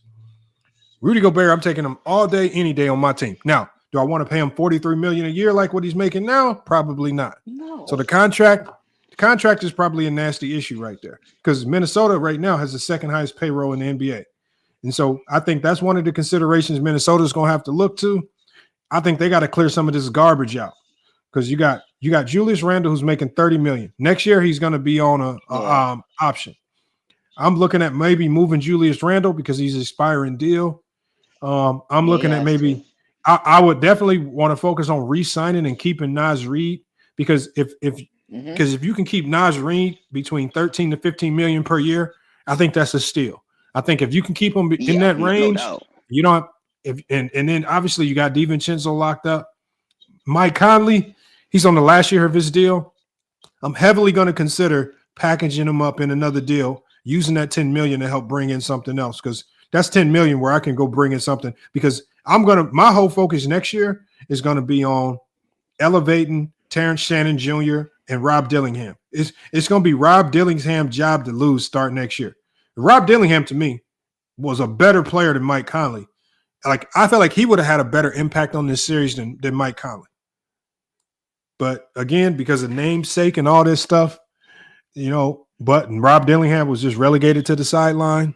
So, that is what it is. But I look at this Minnesota team. My focus is going to be on the youth. Rob Dillingham, Terrence Shannon Jr., getting rid of the filler, re-signing Nickeil Alexander-Walker, extending Naz Reid, and getting rid of the Julius Randle contract. Probably going to be stuck with Rudy Gobert's contract because he signed until 27, 28. He's going to be making 35, 36, and 38 million. So I think that they have ways to get better. I just don't know who you're going to convince to take on Julius Randle's salary unless it's just like a bad team that can absorb a lot of money. Right. Yeah, I think the thing is, in all honesty, though, like I do wonder, though, and you brought it up a little bit. what type of a team would you have to surround around a Rudy Gobert for it to be successful? Considering like the limitations he has, because you're talking about a player who can't shoot. But they're not. But He's they're not not really- building the team around Rudy. They're building the team around Anthony Edwards. No, I don't mean like around. You know what I mean? Yeah, like building a team to kind of hide the weaknesses of Gobert. No. Hold on. When I have a Gobert on my team, the only thing I'm focused on is his strengths. Rudy Gobert is elite rim protector. He could do a lot with his size and rebounding. I'm not going to sit here and cry about his weaknesses when I got Rudy Gobert. I'm going to be talking about, okay, how can we make an elite defense with him as our rim protector? That's what I'm going to be focused on. And then offensively, how can we utilize him a little bit more offensively as a potential lob threat, right? But you need a point guard to do those things. He's limited though, Lamont. And you can't really do much saying, outside of lob threat. And I'm sorry, my mic went out, so I couldn't even talk because I was trying to ask you questions. Yeah, my bad. So you're saying to get rid of Conley, what's your alternative? You were saying Rob Dillingham right now over Conley? No, what I'm saying, I think the way the league is trending, you gotta be younger in the backcourt. Now, is Rob Dillingham more seasoned than Mike Conley? No. But is Rob Dillingham to me today a better player than Mike Conley? Yes. I would still say no. I think I'd say yes. Can move better, but from what I've seen, Rob Dillingham can't fight through that pick and roll. Yeah, but see that's something you teach. Too small. Yeah, but so is Conley. You get that with time. Mike Conley's still going to play it better because he's been in the league longer. But my problem is this: you have a point guard. One, I don't even mind the fact that he's old, but he's lost the ability to consistently apply pressure to the middle of the floor. The only thing Mike Conley is good for now is slowing the ball down and making a corner three every now and then. He is not good at running the offense. It was others who were running the offense. We saw Alexander Walker had to do it. We saw Ant-Man had to do it. Ant-Man needs to be so just focused on scoring the basketball. He should not be relied on to run the offense. Somebody else has to take that mantle up. And when you draft a guy in Rob Dillingham, you kind of get him at a steal. And we saw the promise. He showed so much promise this year when he did play. Maybe it's time to move on from Mike Conley, who you're going to have to pay $10 million a year next year just to keep, and allow the young player to blossom. So Rob Dillingham in year two should be, if you work in the offseason, should maybe not be ready to start, but he should be ready to play significant minutes. Okay, so is shooting over 40% from three during the course of the season, is that overrated? No. Okay, what about 90% from the free throw line? No. Because through 71 games, Mike Conley shot 41% from three and 90% from the free throw line. I think that's a coaching thing. You have to find more ways to utilize him. What did I say about Mike Conley? I said Mike Conley is your point guard. At his age, 37, 38 years old, can no longer facilitate your offense and apply consistent pressure to the middle of the floor. What do I mean by that? The great point guards today, their number one attribute, the good point guards on good teams, their number one attribute is that it's not even paint touches, is they can get to the middle of the floor and cause havoc. When I say get to the middle of the floor, that means get to the middle of the floor, attract the defense, gravitate, and start to facilitate and play make out of that. Right. We even see Austin Reeves have success just based on being able to attack and get to the middle of the floor as a playmaker. Mike Conley no longer has any impact as a point guard. Is he a three and is he kind of a catch corner shooter now? Yes. But why do I have a point guard out there that's just shooting corner threes? I said that's coaching. That's a coaching thing. No, he's 37. He just physically can't do it anymore. You could have still, even if you have DiVincenzo bring it up, or they had Julius Randle bring it up a lot of times, and then once it's in the half court, you have him as a facilitator within the half court. You could do that. But I'm looking at it like this. I'm saying Minnesota is close right now, right? They're competitive. They're very close. If you're going to get rid of Conley, you have to have something better than him, or else you're going to take a step backwards, and you don't need to take a step backwards right now. I don't think you take a step backwards getting rid of Conley. No, if you don't have anything better, you do take a step. You got Rob Dillingham. I think that Rob Dillingham today is better. And Mahari's from Minnesota. Mahari, what have you seen from Rob Dillingham? A lot of potential, bro. Like he can basically be a better defender, and he penetrates better than Mike Conley. Because the problem with Mike Conley is he's lost a step. Like the Mike Conley that I saw in Memphis, he could break the defense, he could break the defense down and penetrate and kick. He's 37. He's not the same player that he once was anymore. Yes, he can shoot the corner three, and he's an accurate shooter. But you need the point guard to break the defense down.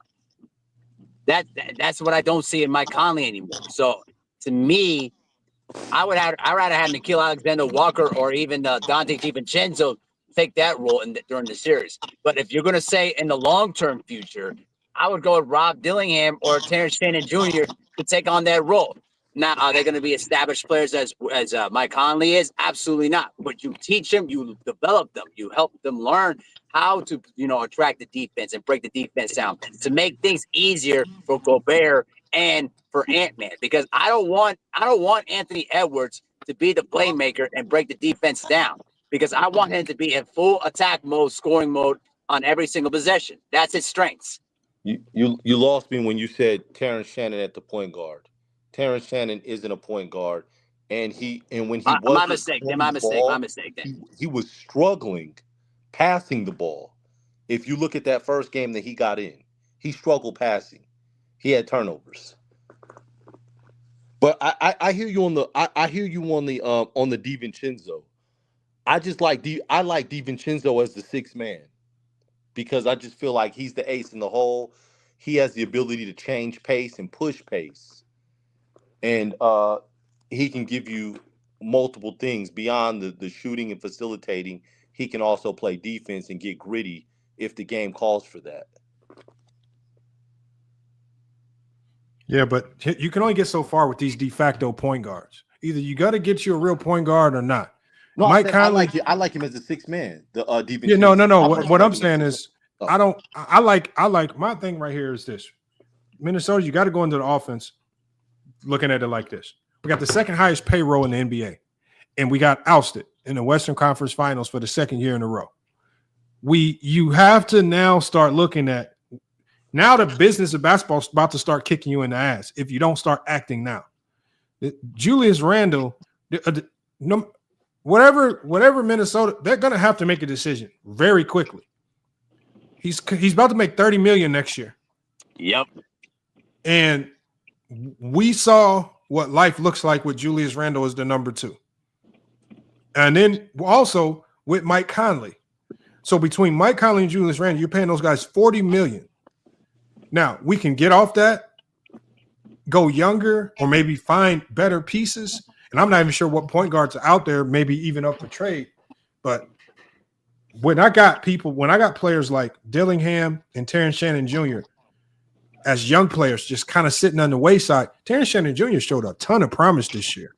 Dillingham showed a ton of promise this year. It gets to a point in time where your young players, you got to start investing in them and just letting them get on the court and do their thing. That's how OKC got to where they were. You got to go let them do their thing. You cannot just keep relying on these old players who shown you year after year after year who they are. And I think Mike Conley has kind of shown us there's a ceiling to what he can provide to this Minnesota team. And that ceiling is not good enough. That's the problem with Mike Conley. And he's only getting older. We got H from the UK. Salute to H from the UK. We got Jason and we got Mad Max up here. Let me go to H from the UK real quick. One of the OGs of the channel. Somebody has a slight echo. I don't know who it is. Let me see. Who is it? Echo? Okay, there was 2 P's in the bong with the echo. H from the UK, what's good? You with us? Yeah, man, I'm good, man. Just see you talking about the Wolves versus Thunder game, man. All due respect, Thunder didn't really stand a chance. The whistle was against them. Let's just be honest. Let's be honest. Really. Yeah, that whistle was against them. The NBA's already chosen who they want to put the face on for now, and it's Shea. At the end of the day, he's an international player. I think he's signed to Kim Kardashian as well with Skims as well. So that growing that international brand is a big one for the NBA. So they already put the money on him. But all due respect, let's just focus on the Timberwolves because they failed. I know you talk about the team making the team better, but I think Ant needs to get better. I think his decision making's pretty poor. Fell in love with the three, and his mid range game's not really there. Really, it's regressed. He didn't put enough rim pressure and just get his head down and trying to attack the rim. I remember last year he did that, especially against the Suns, but he didn't really do that against the Thunder. But again, the Thunder have a great defensive team, so they would have been able to stop a lot of that action. With Julius Randle, that's interesting, Lamont, because I like Julius Randle. I've always liked him. I think he's a good player. I just don't think he's what's the word? I don't know how he fits on a championship team. He reminds me a bit of a smaller version of Chris Webber. That's who he reminds me of. A left-handed Chris Webber, but a smaller version. Or more athletic Elton Brand, something like that. But I just don't think he's a winning player, but I like him. I think if you was going to have him as a winning player, he'd probably be a sixth man, but a very... Yeah, you'd probably give him a large role, similar to at New Orleans. You'd make him a large role six man, bit like. And let me say the one thing, the only, and I'm gonna let you cook with Julius Randle. I don't mind him. The problem with me is the $30 million you got to pay him next year, and it's just like, at best he should be your number 3 option on a really good team, but you got to pay him like he's a bona fide number 2 option. And like that $30 million on an expiring deal, you have to look at if you're Minnesota, you're thinking, we got a very valuable asset sitting right here. $30 million expiring deal. A lot of people are going to want to clean up $30 million off their books. And if you can go get some comparable talent, and maybe because you're giving up an expiring contract, maybe get a draft pick on the way, you might have to start looking at the business of basketball. That $30 million is that's a big chunk right there. What you think about Kobe First, he's White got to opt in. What you think about Kobe White and Jalen Smith from the Bulls on the Timberwolves? I love Kobe White. I mean, I just think that I think the Bulls is just one of the worst organizations in sports. But Kobe White with this team, I do like Kobe White, but the only thing I don't like about Kobe White is he's too much of a scorer. You know, the crazy thing about it that you mentioned the Bulls is the player that actually Minnesota would need would be the diddler. The Giddler. They need the Giddler. That's what they need. You're different. Yeah. They need the Giddler. If they have the Giddler, it's big time problems, man. So he can't defend though, man. So I'm a Wolves fan. He don't shoot good. I like Schroeder too. I do like Schroeder with Minnesota too. That would be nice. I like Schroeder too. You know what I was thinking? I want Garland. I'm a Wolves fan. I want to get Garland. I want Garland bad. I said it before this year started, and I'm still on it. I need Garland on the Timberwolves. I don't know how we gonna make it work. Dante DiVincenzo and Nikhil, they might have to get moved to the Cavs. I think that's a win-win for both teams. I like Garland. I think they should target in the draft Walton Clayton Jr. or the boy Tahai Pettiford from Auburn. One of them type. Tahai going back to college. Oh, he withdrew. Yeah, he withdrew. Oh shit! I think that would be a good fit for y'all, but since he withdrew, never mind. But yeah, to answer your first question about the Hakeem, if Hakeem didn't have 2 rings, he wouldn't be in nobody's top 10. And I think if you give Karl Malone them 2 rings, he might go top 5. Karl Malone resume is insane without the rings. Imagine putting 2 rings on top of that. He might be a top 5 player. Even Barkley, give Barkley them 2 rings. Give Barkley them 2 rings. We having a whole nother conversation about Barkley. Yeah. So that's why all I was trying to explain this 30 was, as much as we want to act as if winning should be separated from a player's career because his team, it do matter still. We can't act like it don't matter. It do matter. And the Hakeem element just proves that you ain't cracking nobody's top 10 if you ain't winning. If you don't have them chips. It was crazy because Sturdy said without the championships, he still got Hakeem top 10. I just don't know how he put that together in his head or how that worked. But for me, it's with the ring people. For me, it's like, so y'all say y'all don't value rings, but your top 10 be saying you do. It's like everything you say you value rings, but when I ask you, do you value rings, you say no. But everything you telling me tell you value rings. If that's the case, we all know if you didn't value rings, Tracy McGrady would have to be. I said the same thing. 10 or 15 players. Probably. I literally told Sturdy the same thing. I said, if it's not about winning, I said, our top 10 going to look messed up than a motherfucker. I said, you're going to have Grady in there.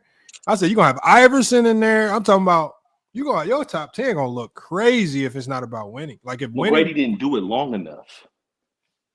Yeah, but if it's just about like talent, and I get you, McGrady didn't. But see, the thing is, the problem with McGrady is this. McGrady was enough, just like Hakeem. This motherfucker kept loses in the first round like it's nothing. Like it's hard for us to separate McGrady from that. Like the man was a first round exit machine, and that's his level of winning. His winning is losing in the first round.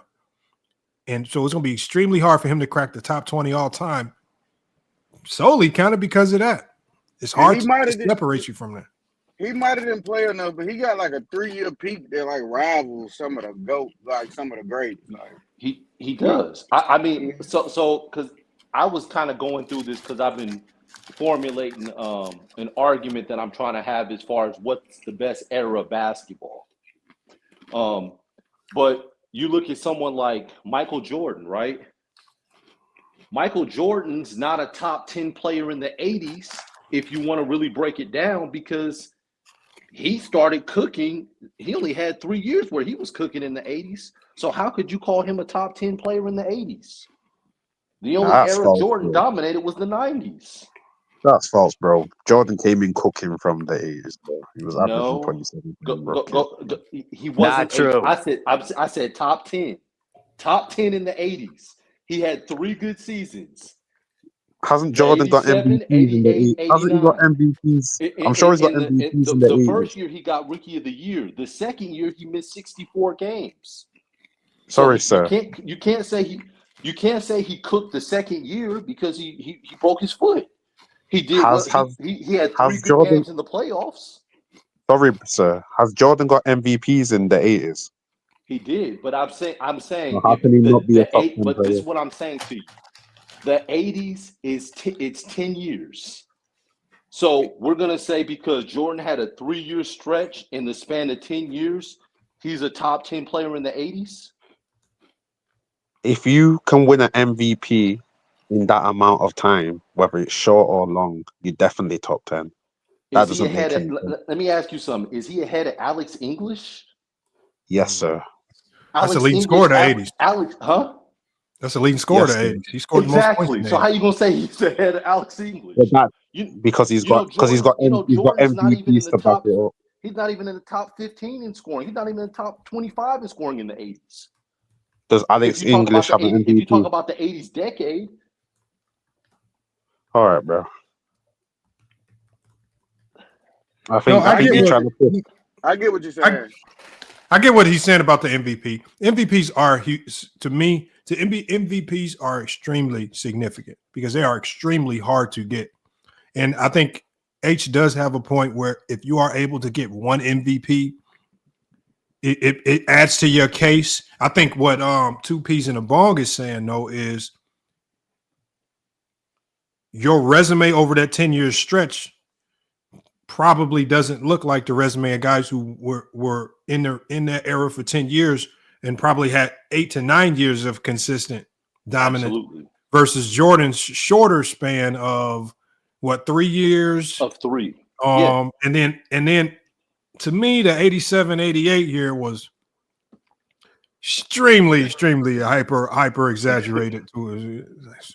I mean, I know a lot of people got, I know that was a huge year but Jordan fans, but man, oh man, there was a lot of glaze getting given out that year to Jordan, man. It was crazy.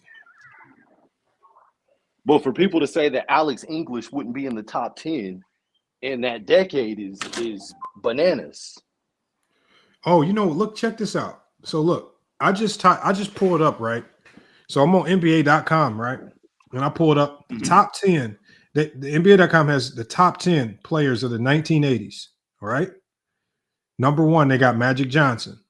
They say he was a champion, 80, 82, 85, 87, 88, 3-time MVP, 9-time All-NBA. They got number 2, Larry Bird, 3-time MVP, 3-time champ. They got Kareem, 2-time champ, 1-time MVP. Number 4, they got Moses Malone, 3-time MVP, finals MVP. 5, they got Isaiah Thomas, 2-time champ. 6, Dr. J, 81 MVP, 1983 champ. 7, they got Mikhail. 8, they have Dominique. 9, they got Alex English. And 10, they got George Gervin.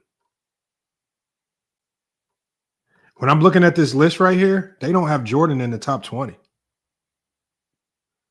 At 11, they got Robert Parrish, Dennis Johnson, James Worthy, Sidney Moncrief, Bernard King, Adrian Dantley, Mark Aguirre, Jack Sikma, Terry Cummings, and Fat Lever. And I think this is like this because they don't consider Jordan as an 80s player. Yeah, I was going to say they probably got requirements on it. You probably have to certain prerequisites to get ranked. Yeah, they don't even have him ranked amongst. Yeah, that would have made sense. He dominates. He wasn't. I mean, part of it. It's a skewed argument. I get it because he came in the middle of the 80s. Yeah. So I get. And then missed the season. Then missed the season. How come Dominique's in it then? Where Dominique drafted the year came after? In the early 80s.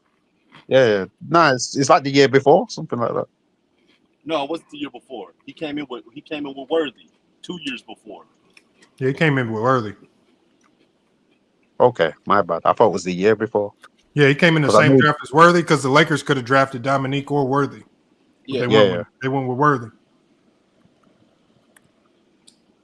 But I mean, again, to someone, it may sound crazy to some people. Like, man, Jordan, you wouldn't say Jordan is top 10 in the 80s, but if you look at it, again, it's a skewed argument because he came halfway through the decade and he really had 3 dominant seasons.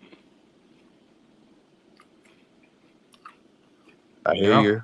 Just to back you up, Lamont, or to give an alternative angle, I'm looking at Bleacher's report. They got Jordan 5th. Who's the can you say who the 4 are in front of him?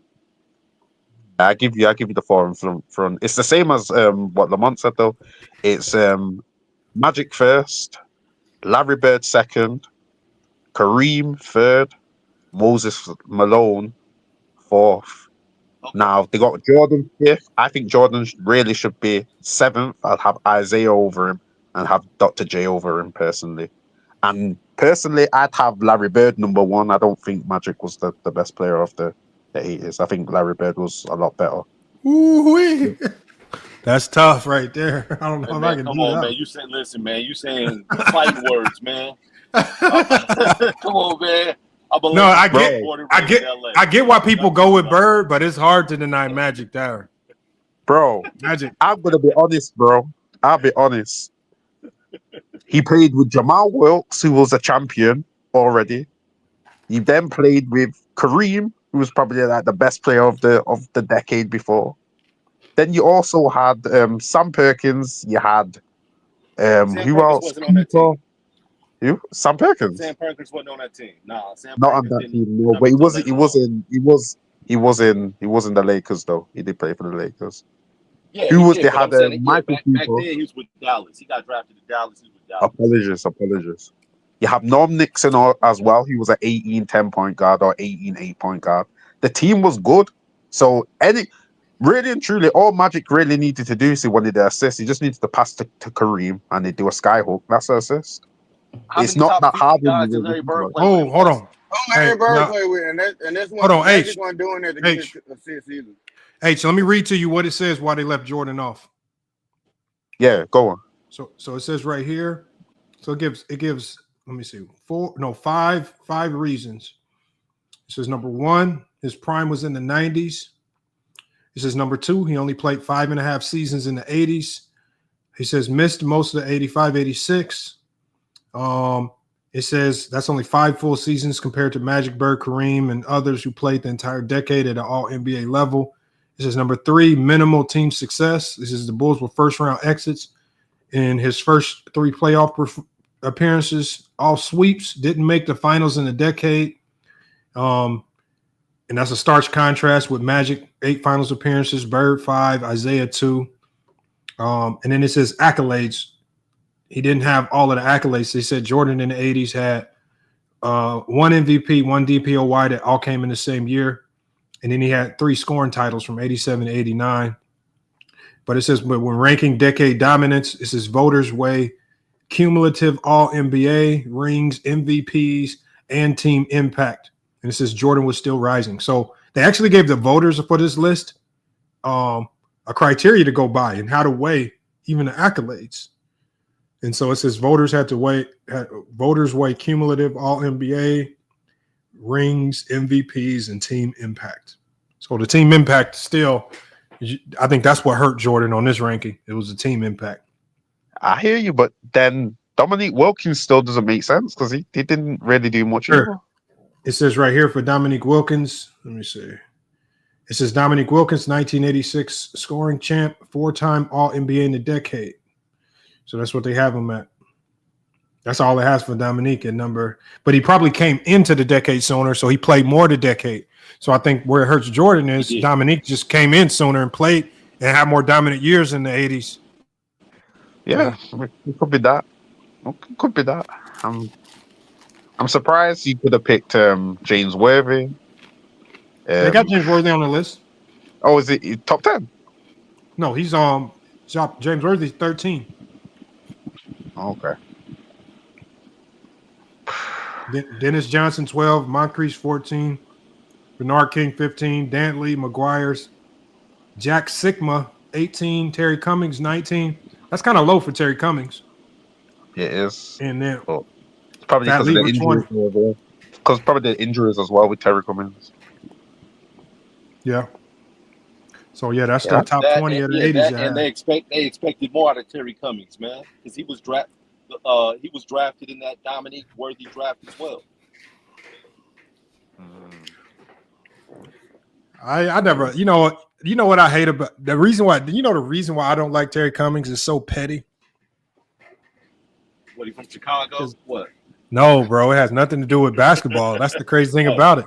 So, like, I collect the basketball cards when I'm little, and so my thing was, I bought boxes, right? So I would always go to card shops, and I'd be like, man, because I'm trying to strike gold. I'm trying to hit gold. I'm buying the old box of the Skybox 1992, the Upper Deck 1991, man, and it just seemed like I'm opening all these packs of cards trying to hit what do you call it? Insert card. And every time I got an insert card. So the insert card was like these were like the most rare cards to get, right? Yeah. Every time I got an insert card, this motherfucker would be Terry Cummings, man. And I'd be like, what the fuck am I gonna do with it again? Yeah, I was just doing this, just doing one of these. And I'm like, man, if you don't get this dumbass, sorry ass Terry Cummings card out my inserts, man, give me a Jordan or some shit, man. I'm talking about, I got something called if some of y'all who collect cards might know what I'm talking about, but it's called an autographic, where it has a piece of the player's jersey on it and the card is autographed by the player. I'm talking about I'm going through the packs, I'm going through the cards, and I can see that I got an autographic. I'm like, yes, I finally got an autographic. These things are like 1 in 3,000 packs. Yeah, man, this motherfucker's a sorry ass Terry Cummings autographic. Man. What the fuck am I gonna do with a Terry Cummings autographic, man? So I understand what you're saying, because I used to collect cards too. And Man, I still got mine, man. Hold on, what is it? I got have a something couple right of here. mine, man, but I lost the interest, man. I did something silly. What'd you do? I traded all my Jordan cards, believing that Penny Hardaway was gonna surpass him, and still get laughed at to this day Bro, about it. I got into my first fight as a little kid over my basketball cards, man. Bro, I remember it too. My first fight ever, man, in 6th grade, right? It was the last day of school, and I normally put my cards, because I always bring my cards to school to trade cards, but I normally put them in my locker. I left it at my table as I was going to go get my lunch. I come back and I open my card book up, and somebody stole all my best cards. Somebody went through my book. So look, at the end of the day, I'm pissed. I lost all my cards. Bro, at the end of the day, bro, it's this dude named Anthony, bro. I walk up, this motherfucker is showing somebody else my cards, bro. Oh my God, bro. See, you think about it like this. I'm in 6th grade. I don't know how to fight. I don't know what to do in a fight. Bro, the only thing I could think to do, bro, I power kicked this motherfucker in the stomach. I thought I killed him, man. This motherfucker started coughing up blood and spit. He was on the ground, and I'm like, oh shit. Oh, picked up my cards, man. And the only thing that bailed me out, well, rest in peace to my moms, bro. The school, they called my dad. Well, he didn't answer the phone, but they called my mom. She answered, and that's the only thing that saved me, because she came to the school, and I was like, bro, we cannot tell my dad about this, man. We got to come up with something else. And she helped me out, man. We came up with a story, man. She got me up out that gym, man. So salute to Mom Dukes for bailing me out, man. I'm talking about bro. If there was ever like a Mortal Kombat kick or fatality, bro, I thought I killed that dude, bro. And he was like the bully of the school too, so nobody messed with him. You gave me Charlie Murphy. You gave me Charlie Murphy on Dave Chappelle. And the one card that he was showing him, the dude was this new card that I just got. It was an Anthony Hardaway, like it's called a refractor. It had to be, at the time, it might have been worth like $50, which was a lot. And this motherfucker had my cards, bro. Man, I'm talking about, I power kicked the shit out of him, bro. I remember that kick, bro. Now, so if y'all ever get in a fight, y'all don't know what to do, I promise y'all, the kick will get you up out of that jam. The kick will end the fight quick. Yo, a lot of these brothers ain't running no more, man. So that kick is gonna be strong.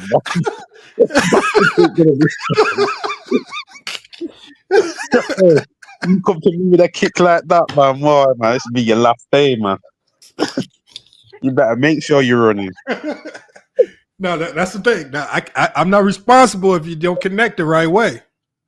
So if you don't connect the right way, you better have some hands. So, I'm talking about, I power kicked the life out of him, man. Hold on. 2 peas in the bone. You got a little background noise, but now, I mean, I even still got some of my cards here, but yeah. Yeah, 2 peas in the bone. You got a little bit of background noise. Right, Lamont. But I ask you a question anyway, man. What about now? Hold on. It's better now. Go ahead, H. What's the question? So, you're the GM of the Wolves. Yeah. You're the GM of the Wolves. You're going into the off season. Mm-hmm. Who are you trying to acquire and why?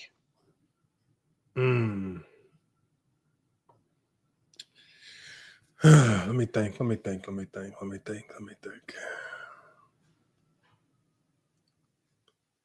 me see. Can I add a wrinkle to that? Yeah, go ahead, bro. Okay, so you said the Wolves, right? Does Julius Randle and Naz Reid, do they opt into their player options? Julius Randle does, but Naz Reid doesn't because he thinks he can get more money. Okay. Yeah, there's no way Naz Reid opts in for $15 million. There's no way. There's no way in hell. My thing, when I go into the offseason, I'm going to be desperately trying to find a young point guard. Now, the name that keeps getting thrown around, even though it's probably not very realistic, the name that keeps getting thrown around is LaMelo Ball. I don't see that happening. I don't see it Now, happening. no. I've already said I'm very realistic. But if there was ever a time to throw the kitchen sink, I might have to throw the kid. But the thing is, they don't have any resources left after the Rudy Gobert trade. So I don't know how much they have to throw, or if they have anything that Charlotte would even want. I don't think without a high draft pick, I don't think Charlotte would be interested. But I'm definitely looking to the point guard market. But maybe the more realistic plays at the point spot would be Colin Sexton wouldn't be a bad get for them. Man, I don't know about Drew Holiday. There's rumors now that Drew Holiday is looking to move, and I think Drew Holiday would be a much better fit for them. Chris Paul obviously is not re-signing in San Antonio, so if you do need a cheap backup that can just bring veteran leadership and maybe more of a solid backup than Conley could be, maybe look at Chris Paul. But I mean, what they need is just not a lot of. It's not really available right now. That's why I say you got to look in-house. I think when you have a Rob Dillingham just sitting on that bench going into his second year, I mean, he is a first-round pick. I mean, you got to start showing improving. Now is the time to start showing improving. So that's what I would be focused on. But you got to get rid of Julius Randle's money. Julius Randle's going to opt in for $30 million. Nobody else is going to pay him $30 million. And then you got to find a way to shed that contract. That would be my whole focus. Getting rid of Randle and Conley. Too goddamn old, and they don't fit. But you bring in a guard now, and now what about up front? Who do you have in the front court at that point? I mean, you still got in your front court, you still got McDaniel, you still have Gobert. You still have Naz Reid, who you said offensive. Naz Reid is gone. No, Naz Reid is not gone. I'm saying, remember in this scenario, Naz Reid is going to opt out. But yeah. I mean, my goal, they have his bird rights. They have the ability to retain him even and go over the cap. So I'm going to keep Naz Reid by all means. I think he fits well with Ant-Man. I think he fits well with what they do. I'm going to find a way to retain Naz Reid. But the two players that have to go to me are Julius Randle and Mike Conley. That's $40 million in salary. Now you got to figure out do you have any takers for Randle? I think the Utah Jazz would be a great taker for him because they love acquiring expiring deals as long as you can give them a draft pick attached to it. And then they have players like Colin Sexton that they're trying to get off. I'll be trying to get Colin Sexton or somebody like that. Now, is he the answer? Probably not. But is he a short-term answer while Rob Dillingham starts to grow up? Yes, I think he's still it. Because they need an aggressive guard. They need a guard that's going to get to the middle. And somebody that's not going to – you don't want Ant as your playmaker. Ant cannot be your best playmaker. Man, Colin Sexton not going to be – if you acquire him, he's not going to be the answer to your playmaker. Mm-hmm. No, you don't. But that's the thing. The way Minnesota's designed, you just need somebody that can attack the middle of the floor. That's it. You don't need anybody that can throw dimes, do anything special, but you just got to be able to get down and cause havoc, get to the middle of the floor. And is it a great option? No. But there's not a lot of good options out there. I mean, you can always defer to keeping Conley, but I'm just not going to. They've literally played the same song for years in a row. So why don't they just start Rob Dillingham and just regulate Conley to the bench? Because you got to pay Conley $10 million to sit on the bench. Yeah, I mean, I don't think Rob is ready right now. Shit. So when will he be ready though? Like, I think Rob is ready in another year. I'd say by his third year, I think he's ready. There's only one way to get ready. Get your ass on the court. Figure that shit out. You gotta play. Yeah, so play him as a backup in year 2.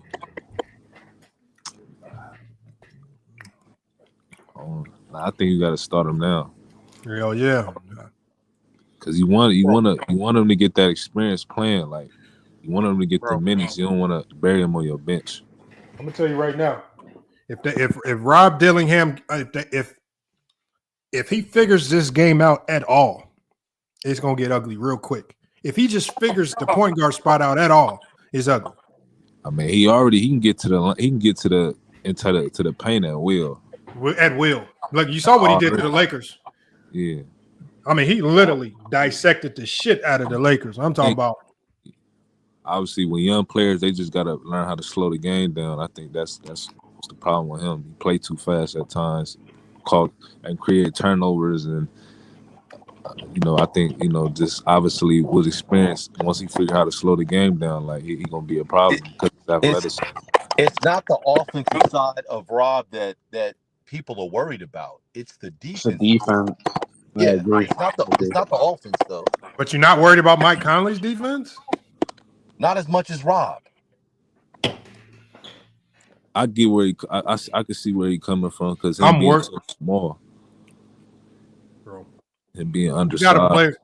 When you got a player as good as Rob Dillingham, I'll figure that defensive shit out later.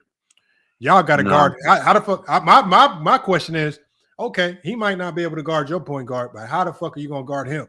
There's always two sides to that defensive coin. How the fuck you gonna guard him when he gets unlocked?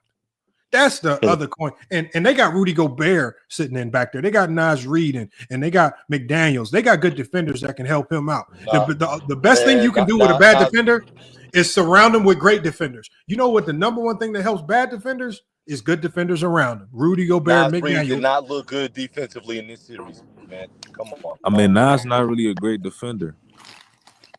I said McDaniels and Gobert. Oh, okay. I thought you said Naz Reid. Oh. No, McDaniels and Gobert. Okay. And Ant-Man's a good defender. That's three good defenders. He is. I'm letting you don't want Ant-Man to have to put it all on the defensive side. And I know what he says. I want to be a two-way player, but you need him more on the offensive side. Bro, you got to play Rob Dillingham. Don't be like the Warriors and let your good players just sit on the goddamn bench and waste away until they have absolutely no confidence. Put them motherfuckers out there. I think him next year. I put him in the sixth role personally. I don't think he's ready yet. And the guy who said his third year, I don't even think third year, to be quite honest, man. He's not strong enough defensively, man. Like, for me, I think he was the best player in this draft. But no, he's not strong enough defensively, not yet, man. Who? Rob Dillingham? Yeah. Not strong enough defensively. Yeah, but what is Conley giving you on defense that Dillingham can't do? Conley ain't giving you that good of a defense. It's true, man, but he's got the veteran IQ of where to be. He may not have the physicality of where to be, but he's got the IQ. That shit is not working. Rob Dillingham, he doesn't have the IQ or the physicality. So that's going to be the worst. Think about it like this. Terrence Shannon Jr. has a lot of flaws in this game. But just with his youth and energy and activity, he came in and turned game 3 around. And with all the flaws, with every flaw that he has, just his presence on the court, just his energy, athleticism, ability to drive and attack completely changed the dynamics of game 3. Now, does he have a lot of flaws? Yes. But the youth is what gave OKC problems. They wasn't expecting that youthful burst. Some guy that's just going to say, fuck it, put his head down, be bigger, stronger, faster, and just attack. I think Dillingham is a nightmare to guard because he is so unpredictable. You cannot keep him out the middle of the floor. And if he starts to figure it out at all, they're going to have a lot of problems with Minnesota. I think your answers are right in front of you. But part of what you said though, when you talked about Terrence Shannon Jr. and him being youthful, Terrence Shannon Jr. is 24 years old, so he's gonna be a little bit more physically ready for the moment than Rob Dillingham, who I believe he just turned 20 this month. He's just not physically ready. He'll get there. He's a rookie. Yeah, both of them are rookies. What do you think Rob Dillingham's going to be doing all summer? Like Charles Barkley eating pizza, or is it going to be working? No. He's going to be working to get stronger. physically stronger. Get stronger. That's what I'm saying. The easiest thing to do for him, all Rob Dillingham's issues are things he can fix in one off season. He don't need no 2 summers to get stronger. He can gain 15 pounds of muscle this summer. No, I said the first year he come in and he play as a backup. In year 2, he's a backup. He gets more minutes. He got 10 minutes this year. You don't go from 10 minutes to starter. You go 10 minutes and okay, let's give him 15 to 20 and see what he does in this 15 to 20. And then if he continues to get better, then you can go from there. Well, I'm not going to start next season with an old ass point guard again. That shit's dead. That shit is not working. Conley been there too long, and that shit is not working. And he's just going to get slower and worse. And if you don't act now, you're going to be stuck with a $10 million sandbag on your roster that can't do nothing. I got a question for you, Lamont. Yeah. KD's available. Mm-hmm. Do you trade for him? To Detroit? No. Do you trade for him for the Wolves? I mean, I just don't think they have anything to give up for KD. Randall and Reed. Still who? Man, if I'm the GM of the Suns, man, and you throw me Randall and Naz Reid, bro, I'm laughing like a motherfucker, bro. No. Yo, KD 37, man. Yo, he's 37. Yo, Randall and Naz Reid, man. I can't do it, man. Look, I love like this KD, man. I'd rather run it back. Fuck it, we're gonna try this shit again. Yeah. But I mean, KD is getting older. His impact is starting to go down. I mean, I think putting Ant-Man next to KD would be the perfect combination. But I mean, the trick is getting them there. Like with this new CBA and these aprons and bullshit like that, bro. I don't know what trade is about to happen next, man. That's the craziest thing. And then you got Shams Charania talking about this might be the craziest offseason we done seen in the last 20 years. So it's just like, God damn, what the fuck he know that we don't?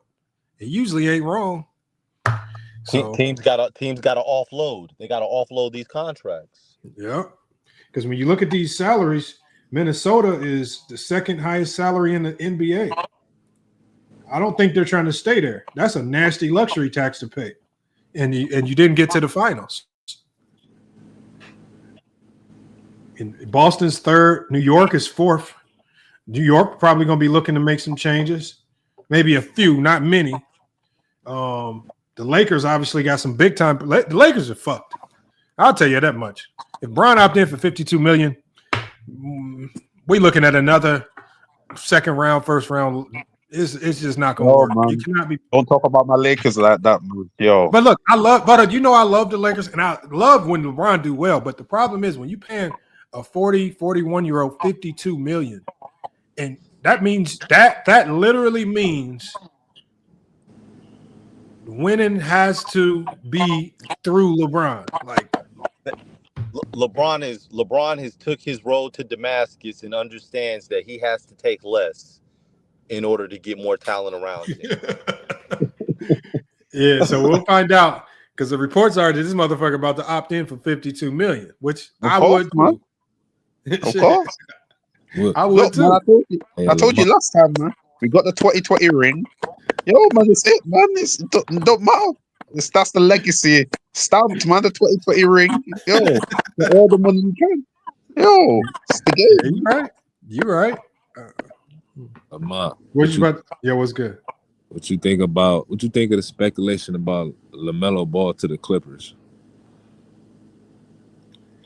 I like it. I like LaMelo.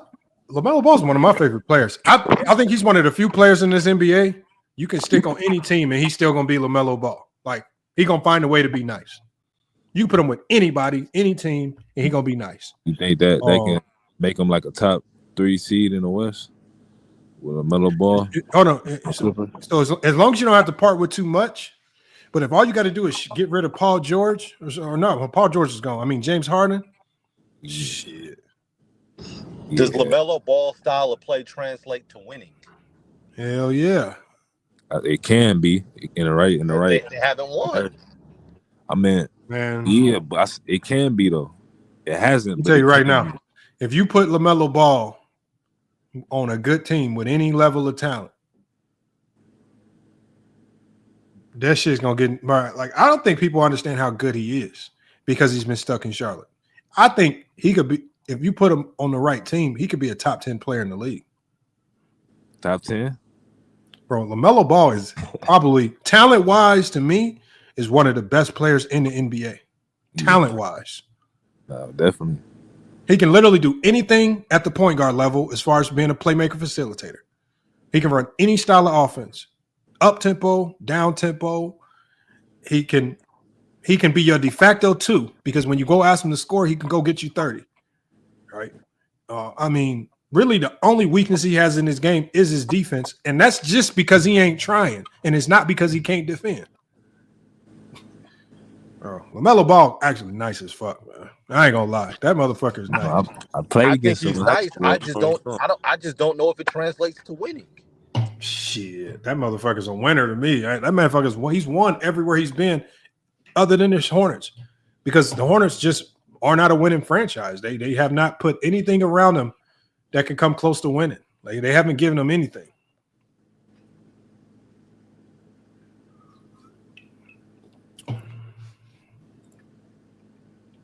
I mean, think about it. His second best player is Miles Bridges. Yeah. I mean, they ain't got nothing. Ain't got nothing. I bet y'all can't name me 6 Charlotte Hornet players right now. See, I couldn't name 2.5 to be honest. Like, see, I know him, Brandon Miller, Mark Williams. Okay, that's only because he was in the trade room. See, that's it for real. They got Come on, Bridges, man. Y'all, come on, y'all. They got Bridges. We said Bridges. Miles Bridges. Yeah. They got Nurkic. They only got Nurkic. Yeah, because they remember when they traded Mark Williams, they went and traded for Nurkic. No, they traded for Nurkic knowing that they was gonna get rid of Mark Williams, and then the Mark Williams trade fell through. So then they stuck with Nurkic and Mark Williams. They got Grant Williams, Josh Green, Josh Okogie, Davis Bertans, Trey Mann, Seth Curry, Taj Gibson, Devontae Graham, Nick Smith, and Daquan Jeffries. That roster terrible. Sound like a bunch of winners, man. That roster. Sound like a bunch of winners. That's a terrible roster. Yeah, that roster's nasty right there, bro. That roster's, and Miles Bridges, I mean, the only place he could sign was Charlotte because nobody was going to touch him coming off the domestic violence stuff.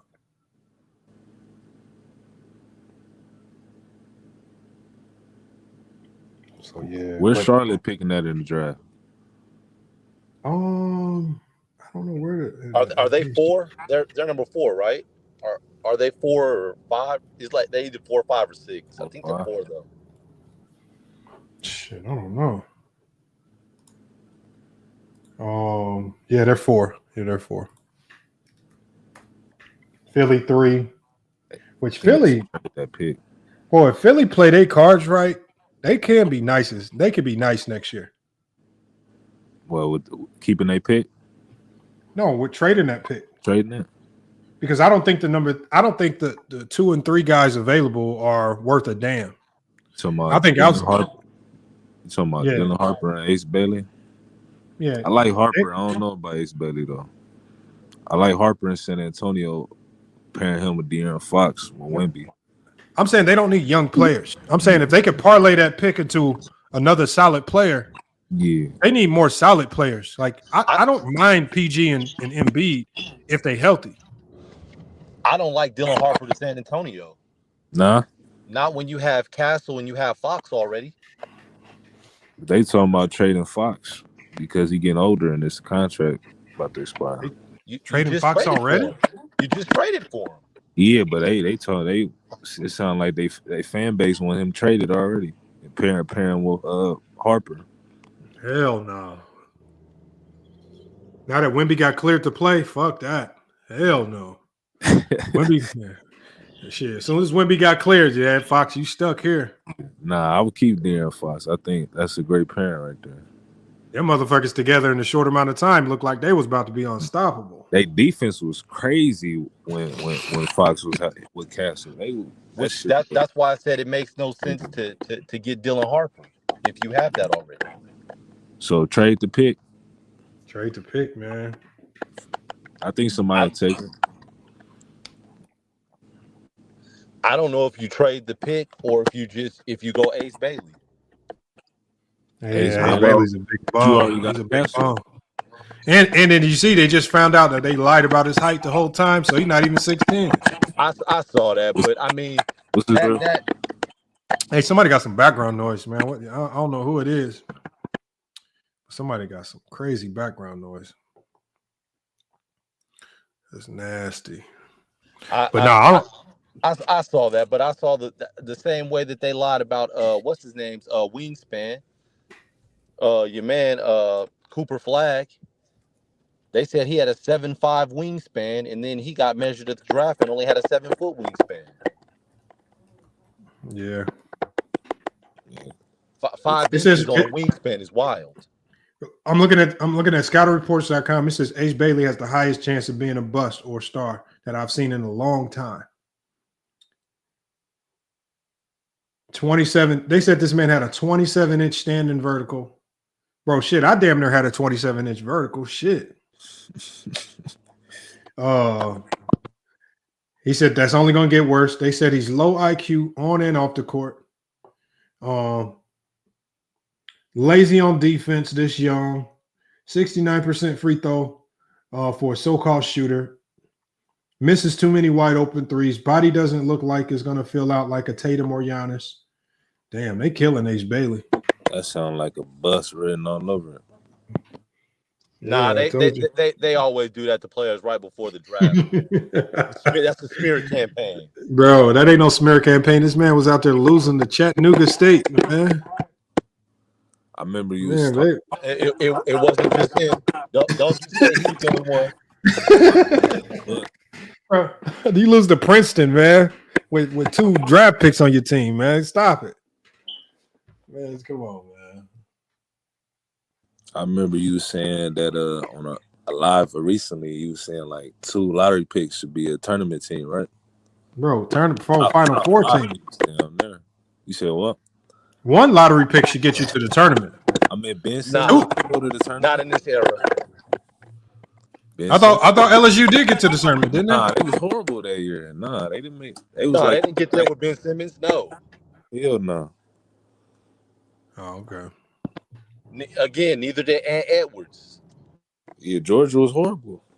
Yeah, but there's only a handful of anomalies, like Markelle Fultz with Washington. There's a handful of anomalies, but for the most part, if you can't get your team to the tournament, your shit ain't gonna translate. There were a handful of anomalies, but now it's going to turn into a trend with all the older players. What are you talking about? There's like a formula, man. With you have to bring in 5 stars, but you also have to bring in older transfers to pair them up with. In the Big Ten last year, it didn't take much to be good. The Big Ten was having a down year. And when you running around losing regular non-conference games to low major teams, shit's over with, man. When you get past those 2, did they have anybody else that averaged double-digit points? No, you don't need it in college. But they didn't have it. They didn't have college. That could get 10 points in college. In college, you score 60 points. You can win a game scoring 50 and 60 points. College's game is different. You got 2 guys that can go get buckets. If you got 2 lottery picks on your team should damn near be unstoppable in college. It's just like high school. If you stick like if you stick a high major, a guy that's supposed to be a 5-star going high major, you can stick that motherfucker on almost any high school team in the country, and I guarantee you that high school team can get to state. That's different. That's apples and oranges. Now I'm gonna tell you why it's apples and oranges. No, it's not. That would only make sense in your case if the high school player was coming in as a freshman and a 9th grader and had to play with sophomores, juniors, and seniors. Then you could make that argument. But in this case, you have these freshmen coming in that are 5-star, they're freshmen going into college, a different level than high school, and you've got these older, stronger guys. I've seen the difference. Yeah, but there's a difference between, so when we talk, the difference between Ace, Bailey, and Harper, they're coming in as potential lottery picks. So when we put them in the class of being a potential lottery pick, your impact should look different. When you tell me Jeremiah Fears is a potential lottery pick, that motherfucker Jeremiah Fears had Oklahoma looking different. They didn't have to win it all, but he was making them look different. So I'm going to use your argument against you when you were talking about Rob Dillingham, right? Mm-hmm. Rob Dillingham being ready for the NBA, all this stuff. Rob Dillingham being a lottery pick. Didn't Rob Dillingham get bounced in the first round to a guy that drove Uber? But they got to the tournament. But he got bounced by a guy that drove Uber. Yeah, but they got to the tournament. I don't care. I'm not talking about going deep in the tournament. My only thing is you should be able to get to the tournament. The once you get to the tournament, everything else is luck of the draw. It's one and done. Anybody can win. You don't have to go there and win it all. But you have to get. And we talked about 2 guys, right? How many guys did Kentucky have when they got to the tournament and still got bounced by the guy that drove Uber? I mean, that's still the tournament, though. I said, but how many lottery picks did they have on that team? Because they had multiple. That's a freshman team, though. You got to realize they all freshmen. I'm not talking about what you do when you get to the tournament. I'm only talking about if you are a lottery pick, your team should be able to get to the tournament. No ifs, ands, or buts, and you shouldn't have to. You shouldn't have to come down to an at-large committee putting you in. If you are a lottery pick, you should be able to unequivocally win your conference and get your team to the tournament. Now, what you do when you get there, I'm not going to really judge you on a one-and-done tournament, but you should be able to get there.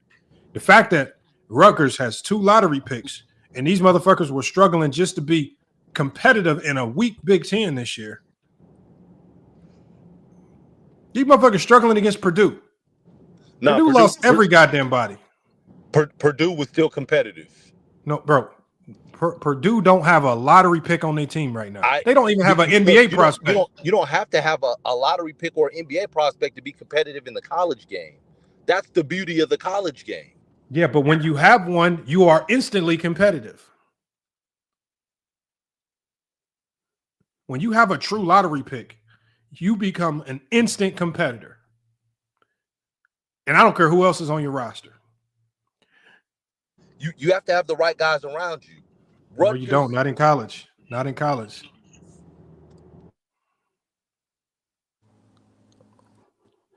I ain't gonna Thank lie you, to MC Rutgers. Robinson. Hold on, what'd you say? I can't. I mean, come on. I mean, Rutgers was horrible outside of them 2. Like literally, they didn't have the right personnel to surround them 2 guys. So I can't put it strictly on them. I can.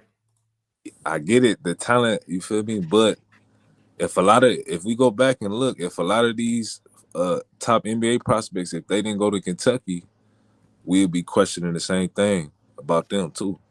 They didn't go to Kentucky or Duke. I'm talking about if a lot of these NBA these number 1 picks didn't go to stack schools with 5-star prospects alongside them.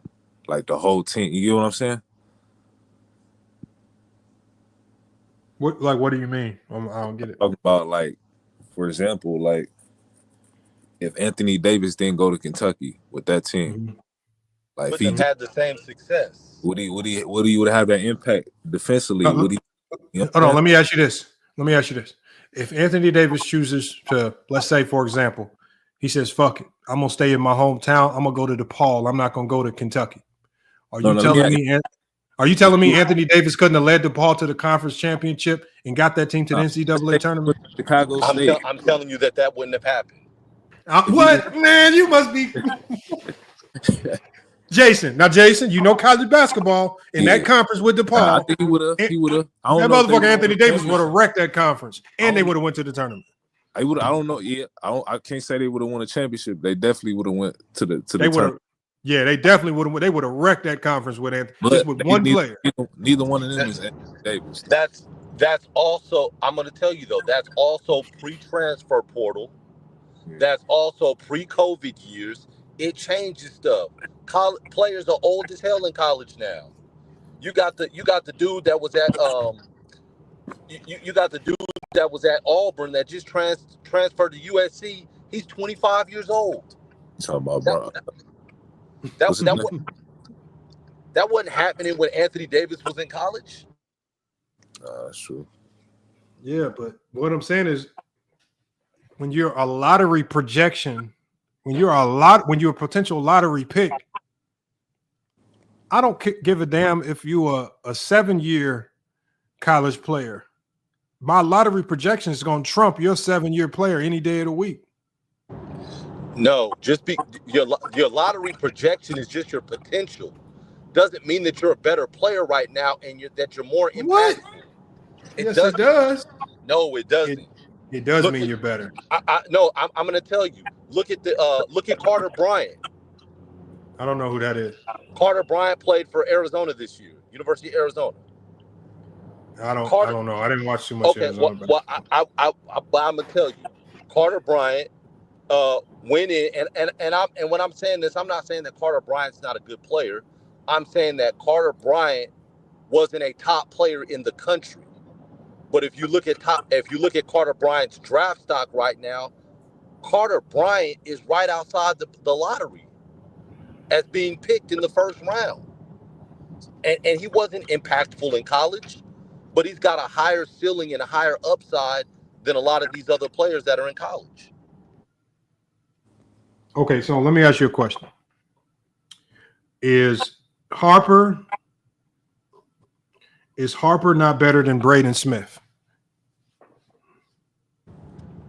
Walking in the door.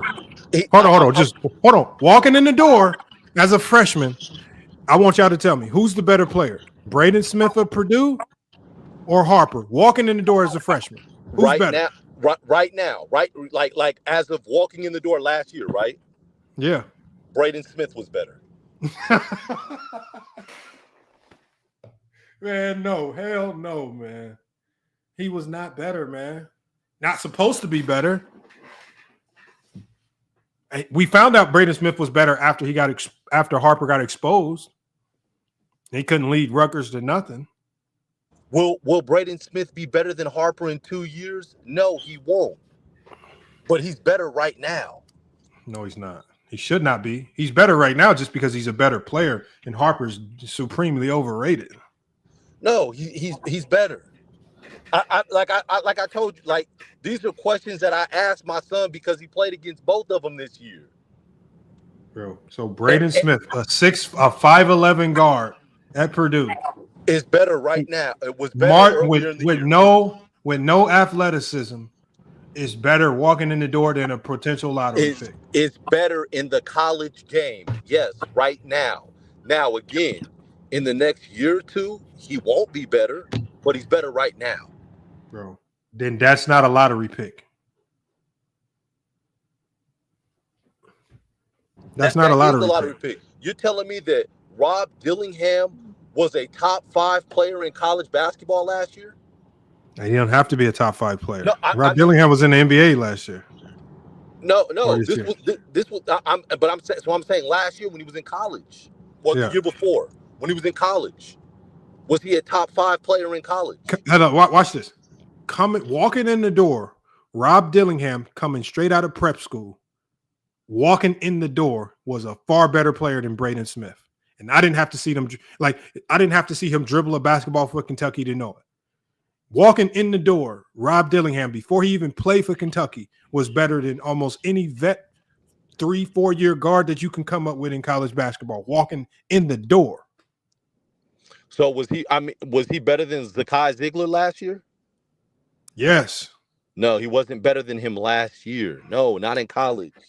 He wasn't a better college player than him. More potential, yes. No, better you're only player? using their results, their team results to say, and we're talking about just player for player. No, I know. We're talking about player for player. I'm saying player for player. He wasn't a better player, but he had more upside. He had more upside. Rob Dillingham walking. You don't think Matt Painter, as for example, if they could trade in college, and Matt Painter, and they said Matt Painter, Rob Dillingham for Braden Smith. You think they trading? How quickly would they trade Braden Smith? They're not trading because they know it's a 1-year deal with him. Like, they're not gonna do that. I'm just talking about just in the sense that they're trying to win now. If so, we're saying that we're taking Rob Dillingham and we're taking Braden Smith his sophomore year, right? Bro, I don't care what year Braden Smith you give. Rob Dillingham walking in the door as a freshman was better than Braden Smith ever was any year at Purdue. No, not better than him this year. No, last year when Braden Smith was a sophomore, yeah, I'll give you that. I say that could be argued, but Braden Smith is a junior. No, like Braden Smith doesn't have the size and he doesn't look the part. He's a hell of a college player, man. I mean, I played against Braden Smith. I know him very well. I'm at Purdue all the time. I know. I mean, also that mean I love him to death, but at the end of the day, there's when there's a cap that's been placed on your athleticism. Once that cap gets placed on at college level, the athleticism, especially the guys with NBA athleticism, start to supremely separate themselves from the rest of the pack.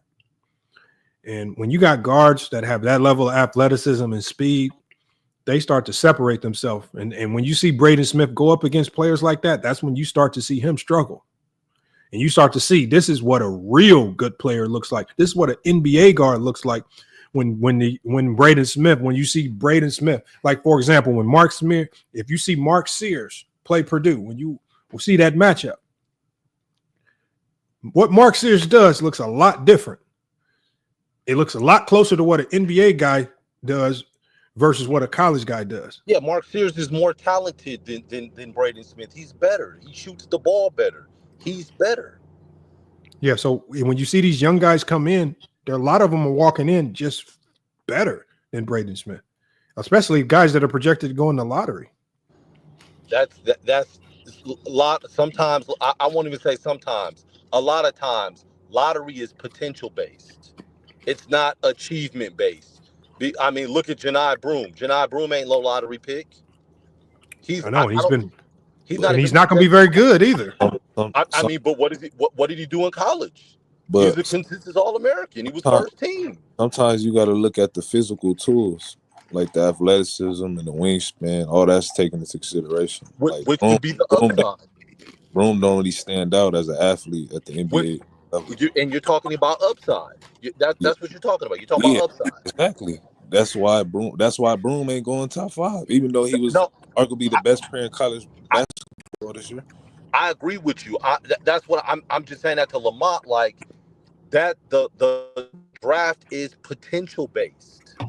It is potential based. Talent too, though. But it's not. It's talent, and I think you're underrating their talent walking in the door. Rob Dillingham's talent coming out of prep school, coming into college, was high as hell. I mean, I'm talking about talent-wise, walking in the door, player for player. He did more things better on the basketball court than almost any guard in the country. Now, how those things translate, the experience, some of the things that you learn how to manage games and you don't make mistakes, that's different. But if you're going talent for talent. Who was the best guard on that Kentucky team that year? I don't remember the players, man. You got to tell me the players. You talking about Reed Sheppard? Huh? You said what? You think Reed Sheppard was the best player on that team? I said best guard. I'm Yes, just saying guard. oh, man, tough. The best guard was I don't remember the team. the 6'5", 6'6" dude. I'm trying to think. He's from Chicago. I can't even think of his name. What year was it? Older dude. Huh? What year? What year was it? The 23-24 year.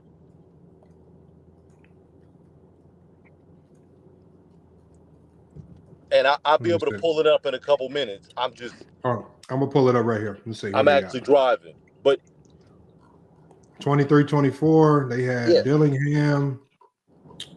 I'm trying to see the Reed Shepherd. Was it Wagner? No, it wasn't Wagner. No. He's like 6'5", 6'6". Reeves? Yeah, Antonio Reeves. What about him? Antonio Reeves was their best guard. But Antonio Reeves wasn't a lottery pick. I just don't remember that team. That's all. I don't remember. No, I don't remember that team. Yeah, I remember Rob Dillingham primarily because of his prep. Because of prep. Yeah, look at the team. Look at the stats. Antonio Reeves was the best guard and was the best player on that team, but he wasn't a lottery pick.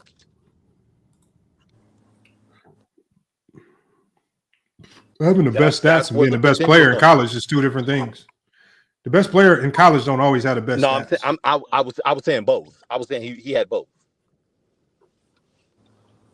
I mean, it's Rob Dillingham. It's hard for me to say that any team with Rob Dillingham in college where Rob Dillingham isn't the best player.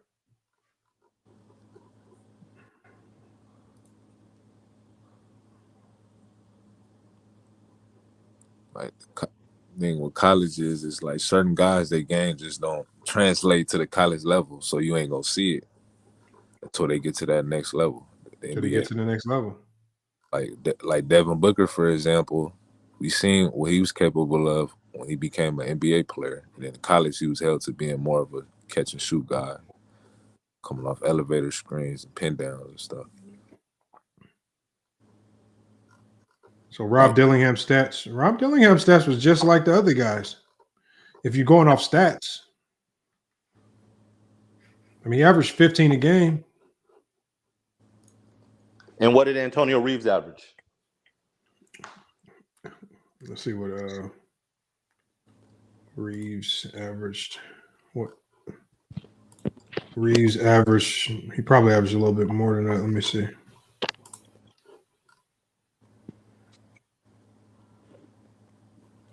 He averaged. My bad.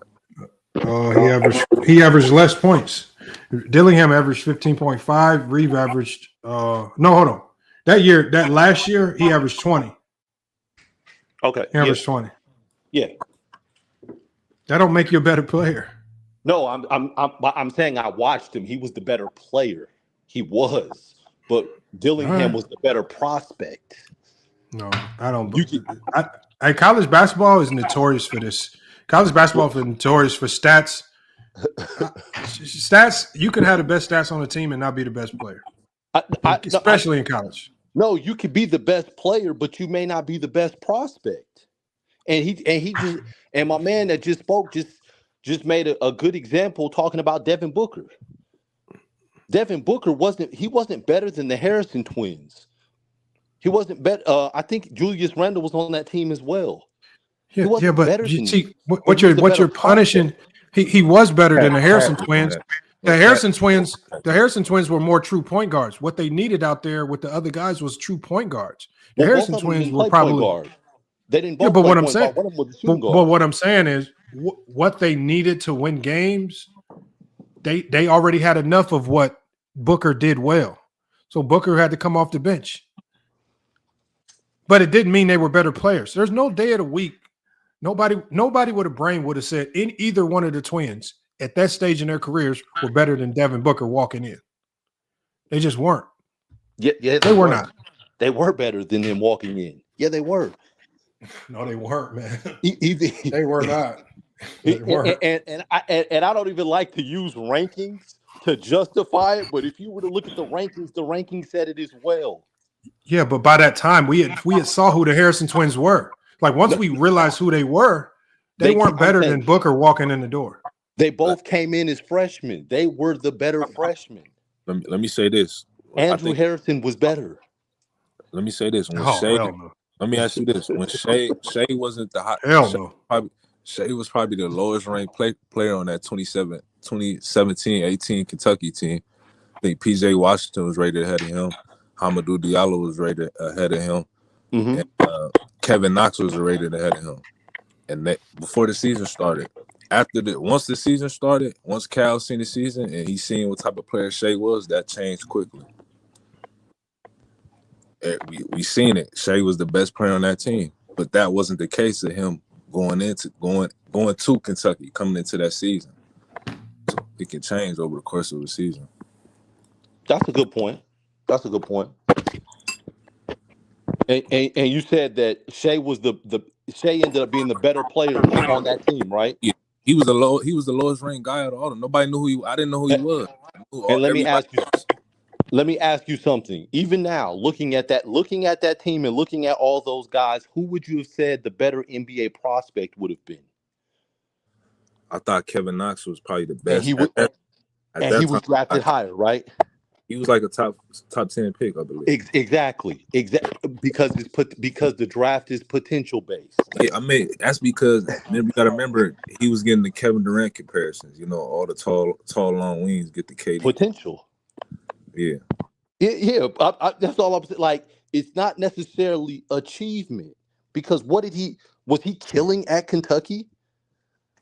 Nah, he didn't have a horrible year. He had a decent year. Yeah, but if he's a top 10 pick, you're thinking, I mean, by Lamont's logic, he got to be nice. He got to be doing this. He got to be doing that. Yeah, other dudes on the team though that like PJ Washington, I believe, went in the lottery, so it just wasn't him. Yeah, and Diallo ended up going in the second round, so it wasn't just like he was the only person on the team. You're absolutely right. And I would say, looking at PJ Washington looks like a good NBA prospect as well. This is the whole point I think we're missing. I think when guys get to college, we all have an impression of who they are based on their ranking coming in. Mm-hmm. The separator for me, the identifier is if your talent can directly impact and elevate that team to a higher level of winning than what they normally have immediately, that typically is more of an indicator that your talent will translate to the next level. So that's why when I talk about like the Norris Coles at Cleveland State, Norris Cole was just a fringe NBA guy. But just being an NBA guy on that Cleveland State team elevated Cleveland State higher than they had ever been in Cleveland State's history over the last like 20 years, right? You can go to the same thing with George Hill. When George Hill played, you go down the list of a whole bunch of guys who were NBA talents, and when they were stuck on teams that typically don't have success, then all of a sudden these teams are having success that they never had. We haven't heard from Davidson since Steph Curry came and went. Right? We haven't heard. There's so many teams that we haven't heard from Weber State since Damian Lillard came and went. Right? All these CJ McCullough. We haven't heard from Lehigh since CJ came and went. All I'm saying is when they get there, you're naming everybody pre-transfer portal. You got to start. I get what you're saying. I get what you're saying. But what I'm saying is when you're talking about Ace Bailey and Harper, you're talking about these two guys playing in a conference that hasn't heavily invested in what these other conferences are doing with the NIL. So when you look at a team like Purdue hasn't heavily ventured into this NIL trend. Actually, Matt Painter hates transfers. He's the one that he hates it when his guys transfer out. And, you know, he even has came out and said that guys who transfer struggle to get drafted. Like, the Big Ten hasn't even really bought in on that all the way. And when you talk about a conference that was having it was a down year for the conference, where the conference was up for grabs for anybody, you would think the team with the 2 lottery picks would go get that. And all we saw was Illinois, Michigan, and Michigan State. Those were the teams that took advantage. even Wisconsin a little bit. But the team with the 2 lottery picks did absolutely nothing whatsoever. And if you're telling me that a couple of 3rd, 4th, and 5th year transfers were the reason why 2 lottery picks were struggling, and then not only did they struggle with the Big Ten, they struggled with low major teams. They struggled with HBCUs. They struggled with Princeton. When you're struggling with everybody and anybody. Princeton doesn't take players out of the portal. Princeton's not very good. But it's not about the individual player being good. It's about having a core group of guys that are continuously familiar with the system, get stronger within the program, and continue to play. Princeton may not be good, but they're going to play you tough. And if you telling me you need an elite team to beat Princeton? I didn't say that. I'm saying that if you guys are if you some freshmen coming in and you may not be used to college basketball and playing against hard-nosed guys that don't care who you are, you're going to be in for a long night. That's anybody. So what about Kennesaw State? How the hell you lose to Kennesaw State? Man, I saw that. That was just that they just never could get it going. Kennesaw State jumped on them early, and they had a bad game. They had a bad night. It happens in college basketball. Oh, no, that's some wicked work. You lose to a bad IU team. IU was better than them. To say that IU was better than them. IU was better than as them. As bad as IU was. IU underperformed, but they were better. Was horrible. No, they were better. They underperformed. They were trash. I'm telling you, they had some pieces. They just underperformed. That's why they had to let what's his name go. They're like, we can't keep doing this. This is bad. But I mean, Rutgers started off. It wasn't like they lost to Kennesaw. They played Alabama close. They played them tight. They played Texas A&M tight. They were playing teams tight. They were competitive. They just didn't have enough to get them over the hump. No, they were getting blown out. They were getting blown out by Ohio State. They got blown out by Purdue. They were getting blown out. They weren't just losing. I said Alabama, Texas A&M. They lost by 5 to Alabama. They lost by 4 to Texas A&M. They played them close. I know. And that's I don't think you know how scared. Look, I'm gonna be definitely paying attention when they get drafted, but based on what I've seen, you can't carry your team in college, and you can't impact winning in college. And you're telling me it was a bunch of transfers that stifled your ability to win. How the hell am I gonna trust you in the NBA? Well, you got real hoopers. Nah, no way in hell. I'm not, because lottery picks you're not paid as lottery picks are not, and where they're projected to get drafted, you're not drafted to come in and just be a role player. These guys are going to be drafted with the potential of being stars. This is not like if you're telling me they're going to go at 15 and okay, maybe. These guys are supposed to be turning entire franchises around or organizations around. Well, I don't see it. Based on when they're getting drafted, they're not going to have to, because those teams already have pieces around them, which I think Adam Silver and the NBA did a really good job of that, of putting those guys in that situation. So you have Cooper Flagg. If he goes to Dallas, he's got pieces around him already, so he doesn't have to carry a franchise. If San Antonio decides to take Ace Bailey at number 2, he's got Wembanyama, he's got Fox. He's got multiple pieces around him. He doesn't have to carry a franchise. If Dylan Harper just so happened to go 3, he's going to Philly, where they've already got pieces. They've got Embiid. They've got Maxey. They've got Paul George. They've got Jared McCain. They've got a bunch of pieces around them, so they don't have to turn a franchise around. So they're just plug and play guys. So you're basically saying that these guys are going to get drafted higher, getting lucky that the NBA are putting them on teams where they don't have to turn the franchise around, because they I don't think they truly have the ability to turn a franchise around. Well, I mean, maybe they don't, but they're in a fortunate situation where they're not going to be expected to. They're not going to have to. And that means that they were never that guy. If we're saying now that they're going to be drafted in the fortunate situations where they don't have to lead, and that's going to be their saving grace, that just tells me right there they were never that guy. I mean, you could call it what you wanted. You could look at it any way you want to, but I mean, we'll never know because they were put in this position that they were put. I'm tripping, man.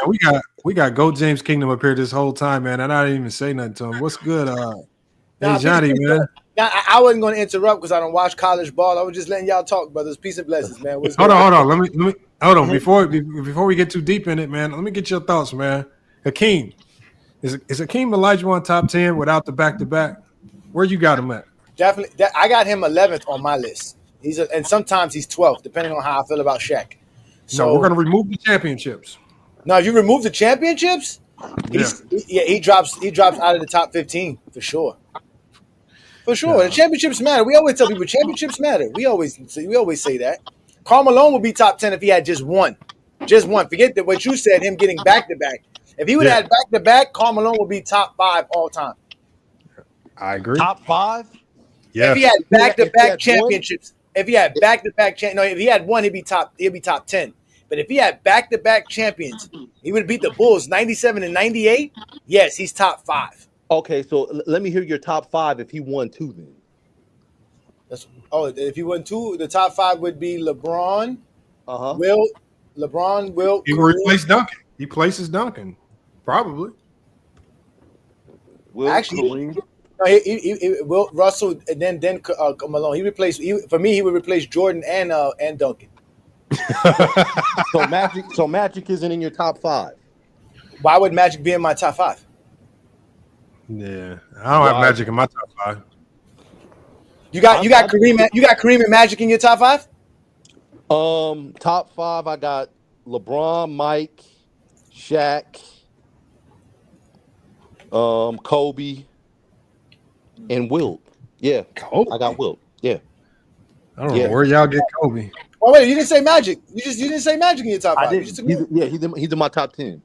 Okay, Magic's in my top 10, but he's not in my top 5. My top 5 is LeBron, Wilt, Kareem, Russell, Jordan.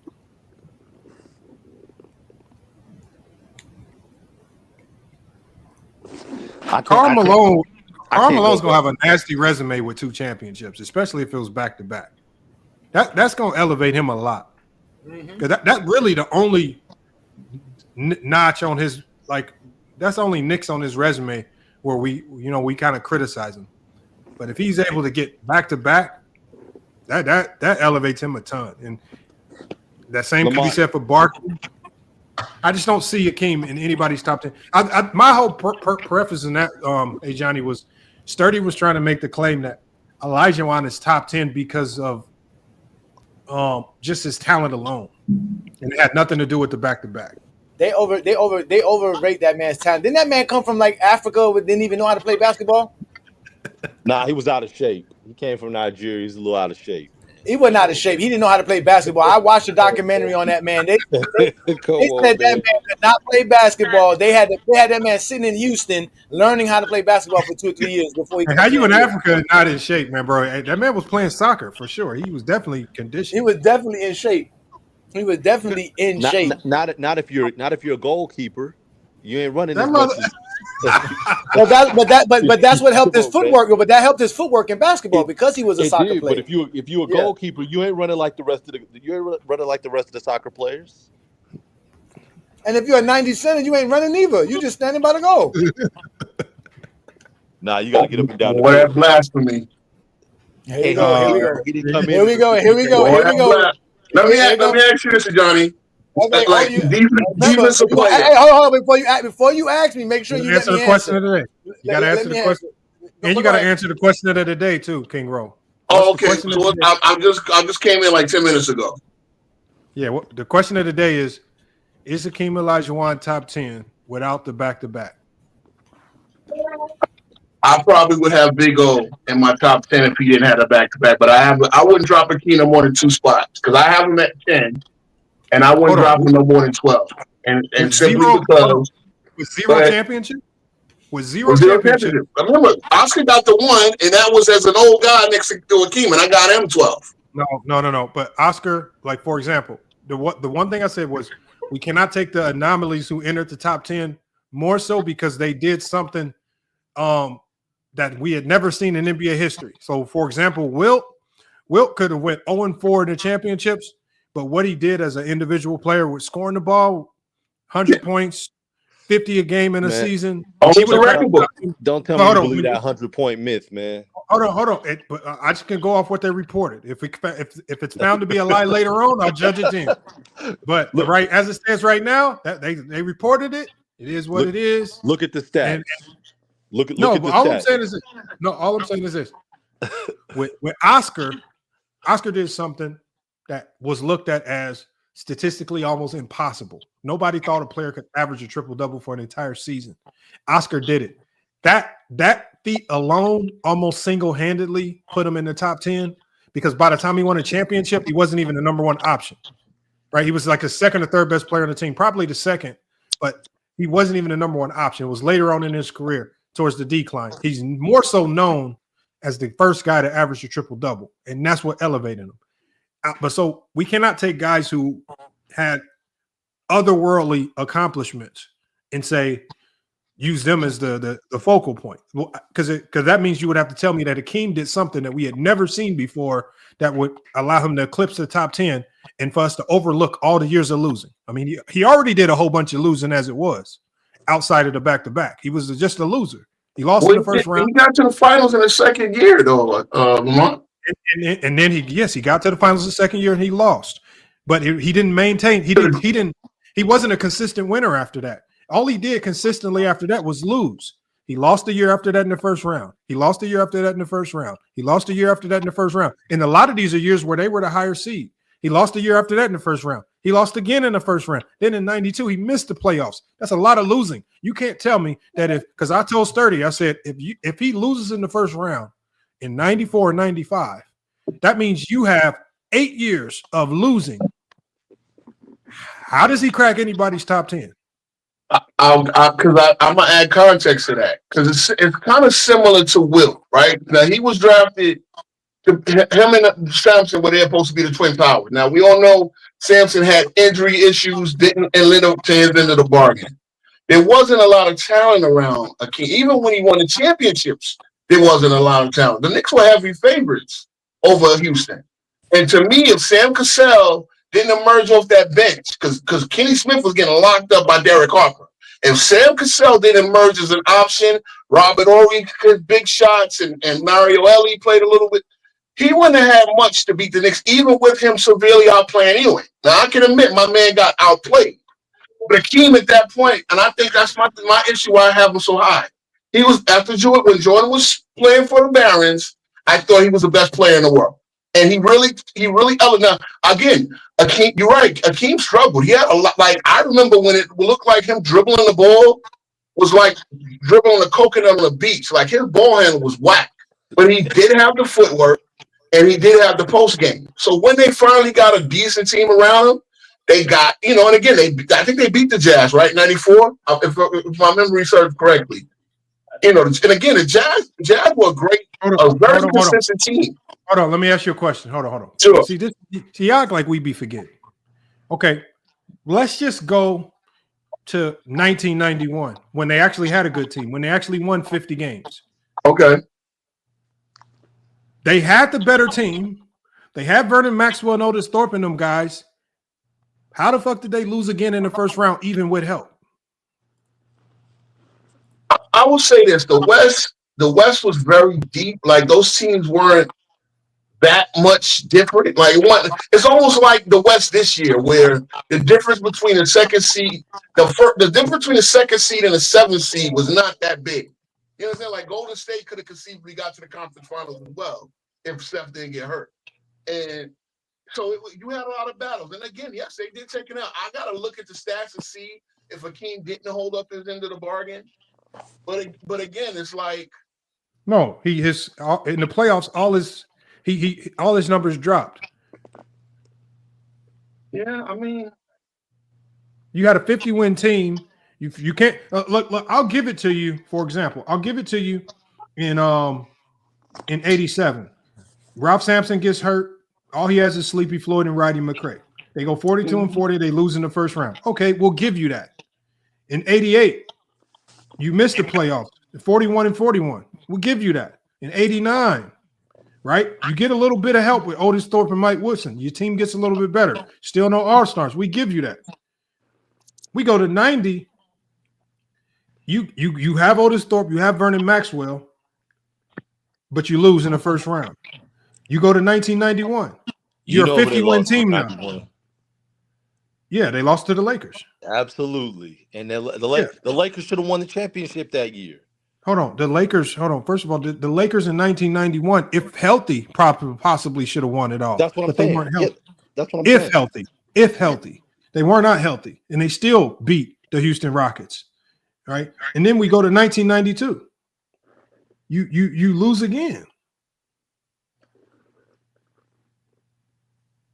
Like, what I'm saying is, if he continues this trend into 94, 95, and for example, let's say it's Charles Barkley that wins the 2 championships and Hakeem Olajuwon loses in the first round for 2 more years, as good as Hakeem Olajuwon was as an individual player, he has no case to be in the top 10 if he doesn't get those back-to-back championships.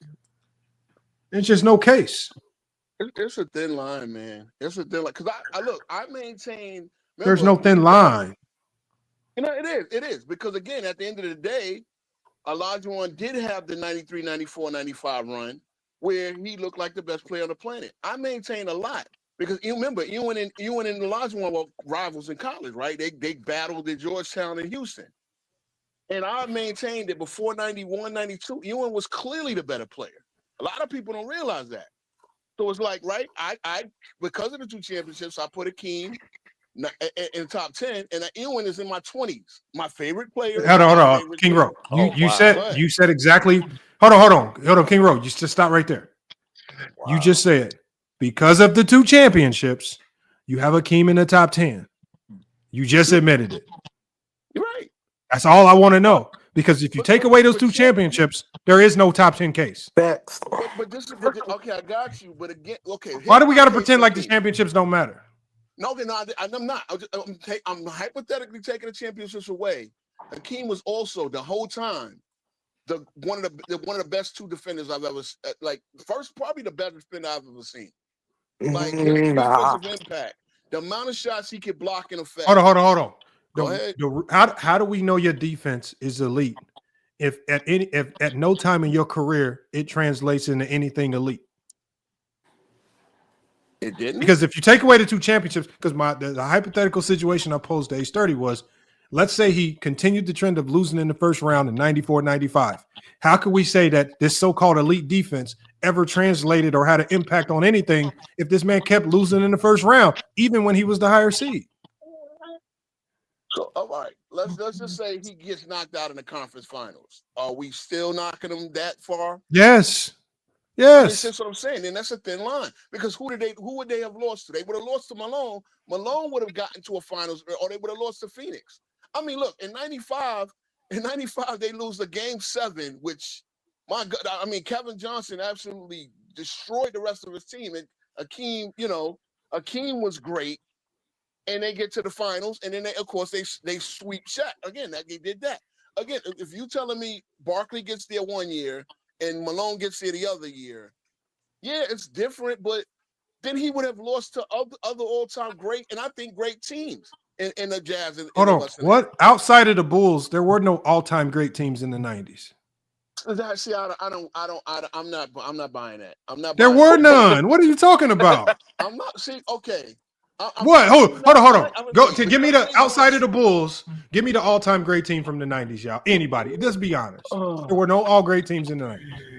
Oh my God. Man, do y'all consider like those Utah teams all time? The problem is all those teams were denied by Hell no. I think hold on. What about the Shaq and Penny Orlando Magic? I think the 93 Suns were all-time great team. How are they all time great? How are they all time great? You know what? Because Tom Chambers was the 8th man, and he still had games.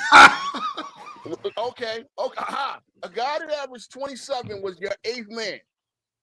Man, Tom Chambers was finished by that time. He was 2 seasons off averaging 27 a game. So how was he finished? I mean, I remember that team knocking off the Lakers, sending them home in a gentleman's sweep in the second round. I couldn't believe it. Come on, man. Why you got to do that? But it happened, right? Hold on, y'all. Hey, hold on. I asked because maybe I'm crazy, maybe I'm tripping. So I asked ChatGPT. Mm-hmm. It says the 1993 Suns were not an all-time great team. Oh, ChatGPT.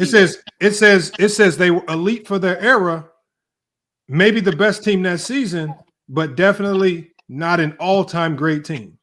Again, y'all think that just because they have one good season and lose in the finals, that makes them all-time great just because they lost to Jordan? Good question. What about Shaq and Penny Orlando? A good question. What's the best team you ever seen that didn't win a championship? And let's take out the obvious. The Golden State Warriors. 72-win Warriors. Let's take that one out. The Golden State Warriors. Best team other than the Warriors that you've seen. The Shaq and Kobe Lakers. Shaq and Kobe Lakers. Yeah. Yeah. They lost to the Pistons. Yeah. They got what? They got whitewashed. They got whitewashed. Hold on. If you put the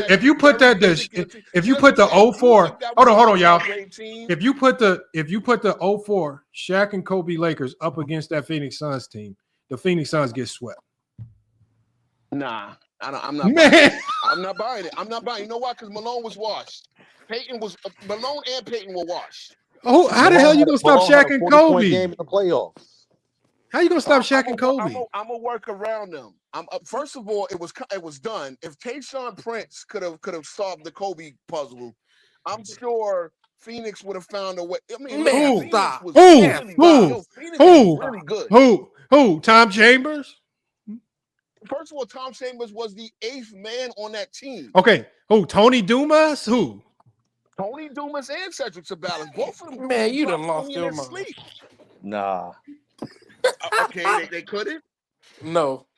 First of all, who can guard Shaq? Yo, bro, you be riding, yo. Hold on, y'all. Oliver Miller. Hey, y'all.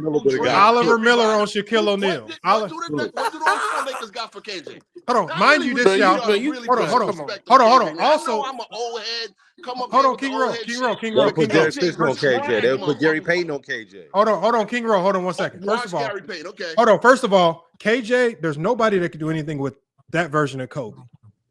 Nobody could stop that version of Shaq. You got Oliver Miller in the post. Hold on. Also, you have to. Hold on, Mike. Hold on 1 second. Also, you have to consider Charles Barkley with a dislocated elbow. So even when the Bulls played Barkley, and Barkley wasn't 100%. A lot of people even think that if Barkley was 100%, that series would at least win 7 games and Phoenix would have had a chance to win. Unfortunately, Barkley wasn't even healthy.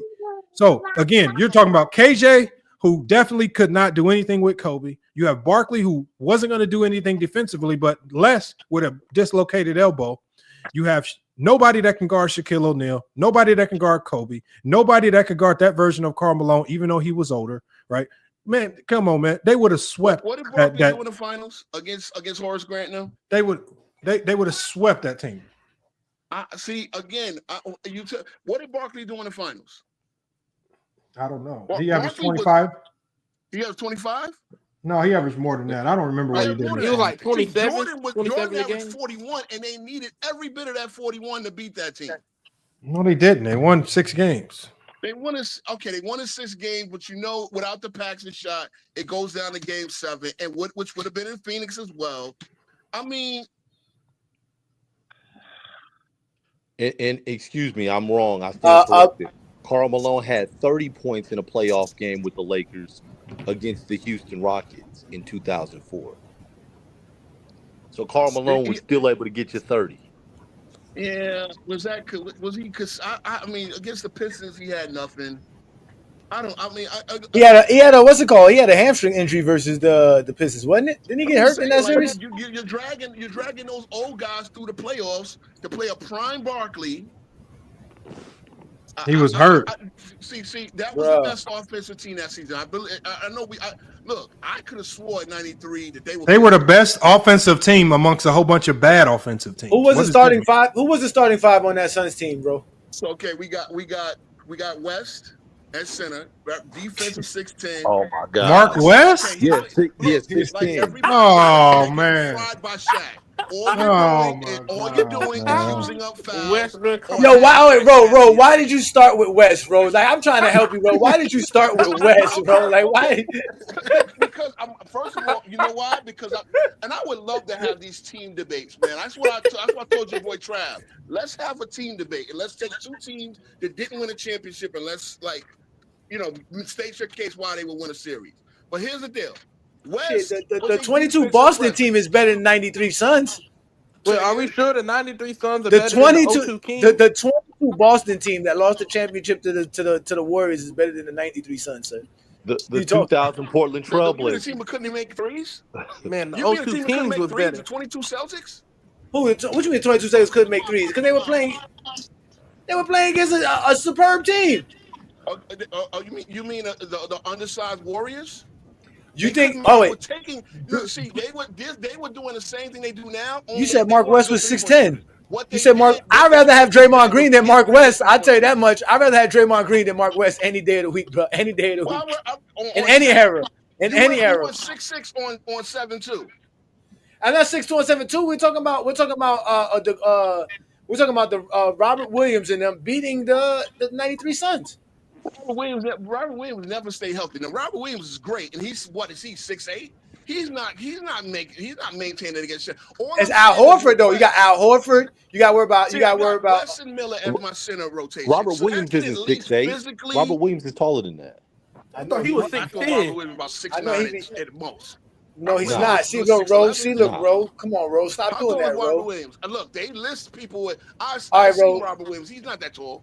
No, all right, Ro. What's better, a 2025 Benz or a 1996 Bubble Eye Benz? Which one's better? I don't know. I'm not a car guy like that. Mark West in 1993. You shouldn't even have to say that. A car that came out 30 years ago cannot be good. A car that came out 30 years ago cannot be better. That's fact. Hold on. Hey, but hold on, y'all. We got. See, this is what happens when we talk to King Ro. We get so far removed from the topic because he has to use far off example on top of far off example on top of just to try to keep Hakeem in the top 10 without the championships. Wait, hold on. He said without championships, Hakeem top 10? Yeah, he said close. Yeah, come on. No, Mike. What he said exactly was if you take away the championships, he drops 2 spots. Only 2? Wait, what? Only 2. Who's all ahead of him? Who all you got ahead of him now with the championships? So that would be Shaq, LeBron, Kobe, Magic, Kareem. Oh, Bird is 6'6". Then I got Magic, Russell, and Wilt, and then MJ. So he dropped 2 spots. So who would be the people that go above him with no championships? I would say Oscar. I would say Duncan maybe, and then I would say Duncan maybe. What? Yeah. I'm one of those guys that got a Akeem ahead of Duncan. 2 versus 5. Oh heck no! Come on. I want to know what Prom Duncan would do with Prom Akeem. And I'm talking about the 94 one that cooked David Robinson. In 2003, Tim Duncan didn't have a stat roster. He still took them to the championship. Like Lamont already said, Hakeem was losing in the first round all them years. In all them years. You know, I just saw the clip of when Duncan hit that shot in game 4. Game 5 against the Lakers, and the score was 74-73. Right, he was one of the best defensive players of all time. I'm gonna give you all the players who would pass Hakeem if Hakeem didn't have them 2 titles. First, I'm gonna give you the usuals: Jordan, Bron, Kareem, Magic, Bird. They mostly already are above Hakeem. Then you got your next group of guys: Duncan, Shaq, Kobe, Steph, Wilt, Bill, and Durant. all over him without the championships. They are all over Hakeem if he don't have 2 championships. You got the next tier. Say those guys again. So if Hakeem does not have his 2 championships, these are all the players that will pass Hakeem. Man, Hakeem is overhyped. He Hold don't on one clear second. KD. Hold on 1 second, Mike. Hold on 1 second. The next group of guys is Tim Duncan for sure. 5 rings, 15 all defense. Shaq for sure. Kobe for sure. Steph Curry would be easy for Steph. Wilt, Bill Russell, and KD. Those are the guys you have ahead of Hakeem. If he doesn't have the 2 titles. So we got even more guys. We got even more guys. So because he has the 2 titles, you have him ahead of those guys? No, I'm saying the 2 titles change your legacy. I believe that I'm not somebody that has Hakeem ranked very high as it is anyway. I'm talking about for the people that have Hakeem in their top 10. The only reason he can crack anybody's top 10, and the only reason why I don't fight it when he's in somebody's top 10 is because of the back-to-back. But when you pretend as if the winning, like, because when I was debating with Sturdy, he was trying to make it seem as if Hakeem's championships aren't the end-all, be-all to his top 10 conversation. It is. It's the only thing that puts him in the top 10. There's nothing that he did outside of winning the championships that could potentially put him in the top 10. He didn't do anything that good. Lamont, you left that out. Huh? He went back-to-back defensive player of the year. You got to give him that. Okay, so did Rudy Gobert. So now you think Rudy? Yeah. Don't give it to one and take it away from another. Here's why I am because no, hold on. I got more players for you. That's what they do, Lamont. That's what they do, Lamont. It only means certain things to certain players. It only means hold on, King Bro. Here's other players that would pass him up. Dirk would pass Hakeem. Giannis has already passed Hakeem. Nikola Jokic has passed Hakeem. D Wade has now passed Hakeem. Kevin Garnett has now passed Hakeem. David Robinson has now passed Hakeem. And then the realm of players where he would fall down with the Karl Malones and the Charles Barkleys, the Patrick Ewings, and that's the category towards maybe the 2025 range. But he falls a lot without the back-to-back. There's no way he can sustain top 10 without the back-to-back. Yeah, I see again his defensive presence, even when he wasn't the greatest offensive player. And I'm looking at a series where he lost in the first round. We averaged 38 and 17. I'm looking at another series where he averaged 6 blocks in the playoffs in a round. What round? What series was that? This is 1990. I'm trying to. Yeah, when he got gentleman sweep. When he got gentleman sweep, he only played 4 games. A 41 and 41 team by the Lakers. I mean. But he averaged 6 blocks against Showtime. I'm just saying. Okay, what about 91 when they were a 52-win team? Yeah, let's go to 91.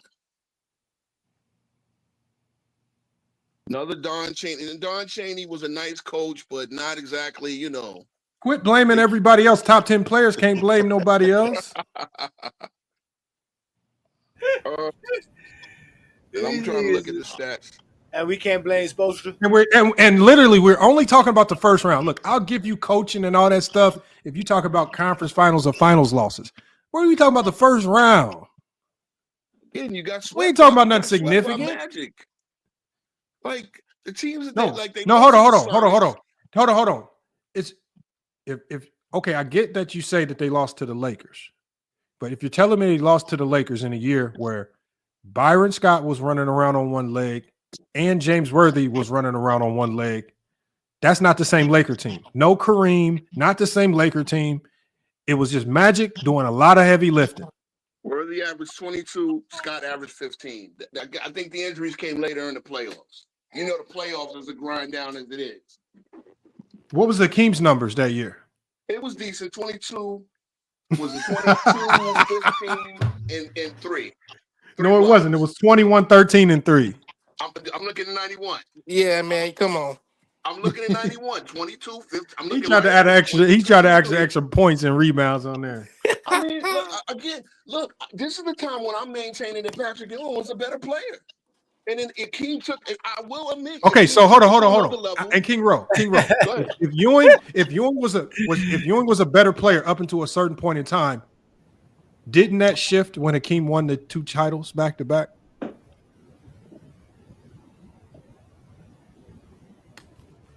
Hold on, I don't know what happened. Y'all there? Okay, so you said you felt Ewing was a better player. Mm-hmm. At one point in time in their careers, did you feel that Hakeem became better than Ewing? Was it when they won when he won the championships? Unfortunately, 93. So it was when he won the championships. Well, 93 was the year before they won the championship. Man, come on! You trying to avoid talk? You know it was because of you the know what it is. championship. You trying to avoid it. What are you talking about? You know what it is. You know what it is, Lamont. What you're doing is, Lamont, is you're taking away the only player in the '90s that was Jordan's competition. They have no one else. That's nonsense. That's it. That is it. Barkley, they all were Jordan's competition. I mean, Shaq was Jordan's competition. Wait a minute. If Shaq dominated in the 2000s, how was he not Jordan's competition when he was younger? Because Jordan played him. Jordan played his rookie year, right? Jordan played his rookie year, right? Then Jordan didn't play for 2 years. And came back down twice in a row in the playoffs. Lost one, smoked them the second time. Exactly, and then he went to the West Coast. Then, right? No, that's not. He went to the West Coast. That's not competition. Shaq was nobody's competition. 2 years in a row. How is he competition, bro? How is he competition, bro? One of those teams got to the finals, the other conference finals. But they both were 60-win teams. But that's not real calm. That's what I'm trying to say. That's not real calm. That team broke up after they lost to y'all in '96. And Penny and Horace Grant, by the way, his third guy on his 3-peat, and you're telling me that's not real competition? That's 1 year. That's 1 year. Guys. No, listen, bro. You asked me. That's 1 year. How can that's what I'm saying. Hold on, y'all. King Rowe, y'all letting them out y'all trying to let him out the escape hatch, man. No, I just wanted to address that. No, because he's trying not to answer the question. King Rowe. No, I like the fact that King Rowe said he felt like Ewing was better. At what point in times in their careers, just like you had mentioned earlier, because you exposed yourself earlier when you told the truth. When did Hakeem finally show you he was better than Ewing? So this is in 93. What did he do in 93? What did he do in 93 that showed you he was better than Ewing? I think, that's the first of his defensive player of the year, something Ewing never did. I started to see flashes because look, Hakeem was amazing with the footwork in the post, and he was you know what he did? He finally worked on his handle to the point where you could give him the ball and run offense through him. And they were legendary. How do we trust y'all when he say these things? Because the last time we checked, she'll be saying stuff like this. Say stuff like the athlete is better today than it was in the 90s. I mean, I was watching Kenny Smith in 1990 throw the ball between his legs and dunk the ball off the backboard backwards at 6'3" in 1990. That was going on. She like to run fat that she was very strange. I ain't say that whole shit going on 10 a day.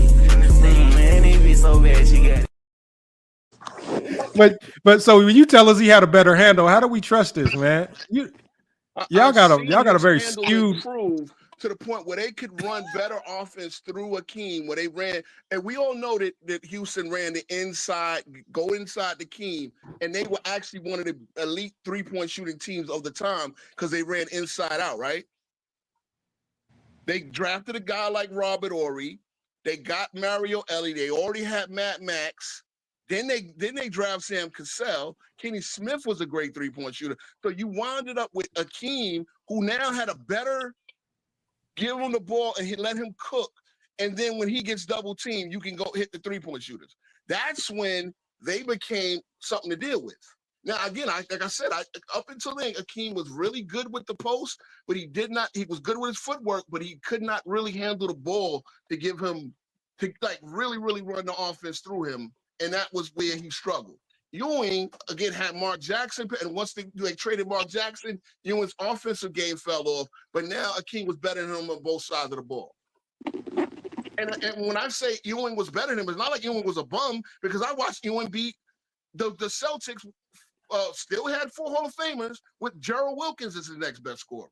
So Ewing was a beast. So this had nothing to do. This had nothing to do with Akeem winning his championships that impacted the flip. Well, actually, no. That's why I think that's one of the reasons why they became a legit championship contender, because Akeem himself got better at some of the things that he was weak at. But the whole time, he was an amazing defender.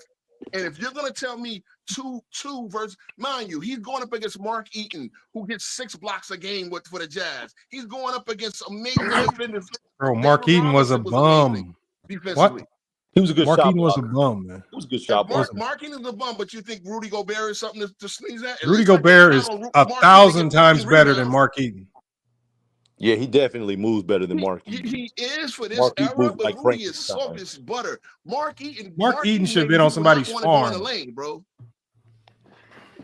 Man, you got to stop with this Mark Eaton stuff, was just a man. one-trick pony. Rebound, and that's what we asked of Rudy. But sometimes I met Rudy Mark get Mark 4 Eaton years rebounds. ago, bro. Say again? Hey, listen. I met Mark Eaton back in 2015 in New York City during All-Star Weekend. And yeah, he was tall, but he was not mobile. Rudy Gobert is better than Mark Eaton. Stop, bro. Okay, Rudy Gobert is a little bit more mobile. Mark Eaton was a mechanic that turned basketball player.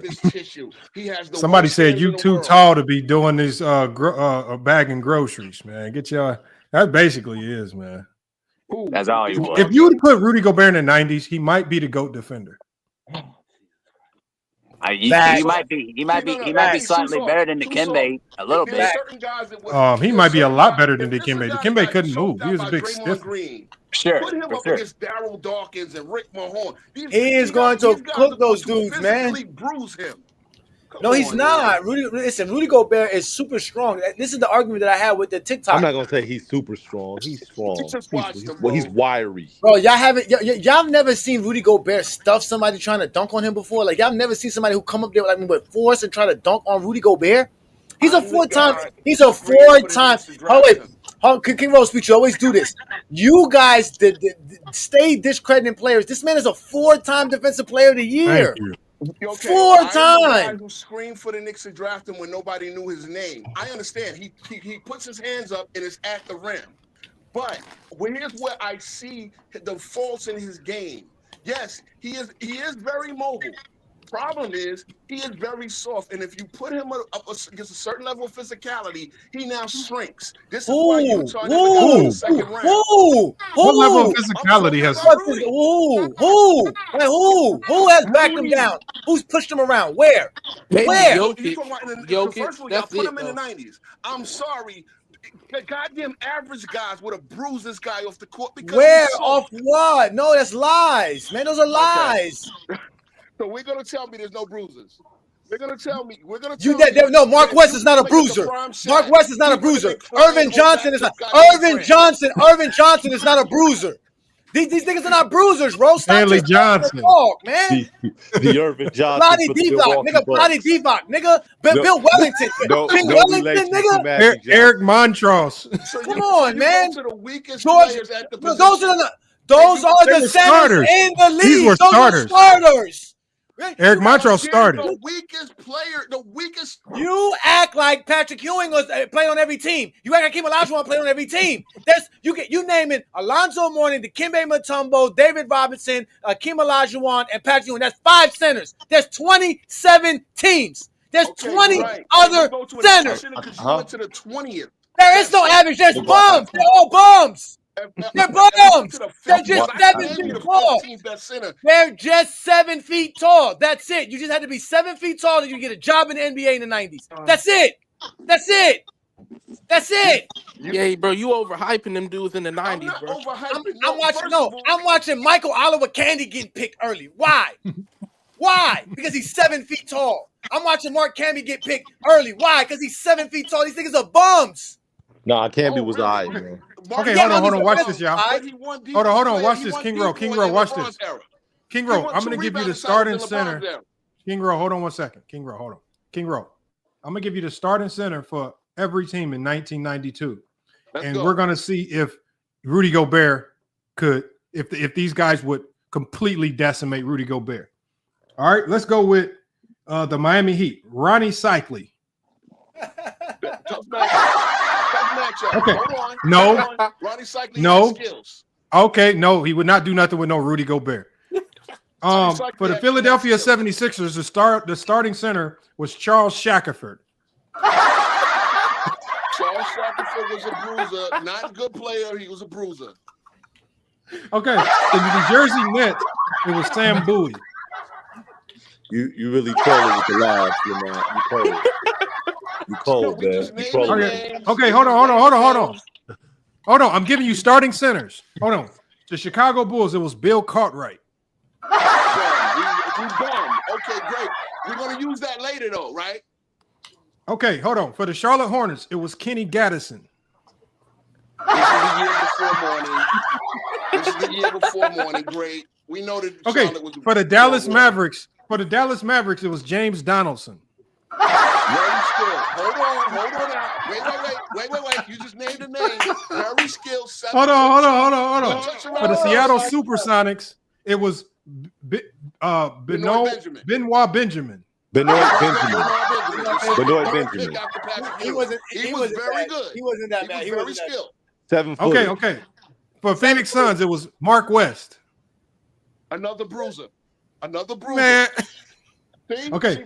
For the Los Angeles Clippers, it was Olden Polynice. Another bruiser we all know was trading one-on-one for Scottie Pippen, right? Because he was 7 feet tall. That's it. Because he was 7 feet tall. That's why. That's it. And he stayed in the league for how long? Because he was 7 feet tall. That's why. That's it. Oh man. Do you want me to keep going? Yes, keep going. Hey, Lamar, keep going, bro. This is hilarious. Keep going. See, I can go back in the Okay, hold on. For the Golden State Warriors, the starting center was Victor Alexander.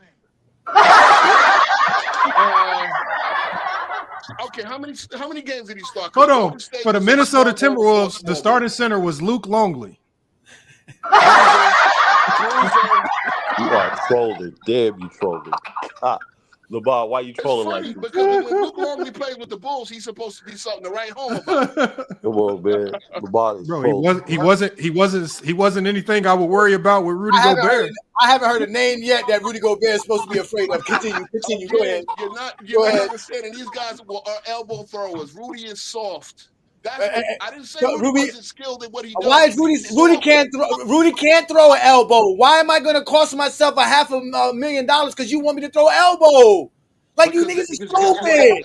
That was the game. If you didn't have no, it wasn't the game. Basketball is not. Nigga, basketball is not physicality. Basketball is a game of finesse and skill. It's never a game about you can't even punch the ball, let alone punch a player. Ask Kareem Abdul-Jabbar. When he had to go punch, he had to go snuff him up in the face. Okay, hold on. I got more names for you, King Rowe. That's not basketball.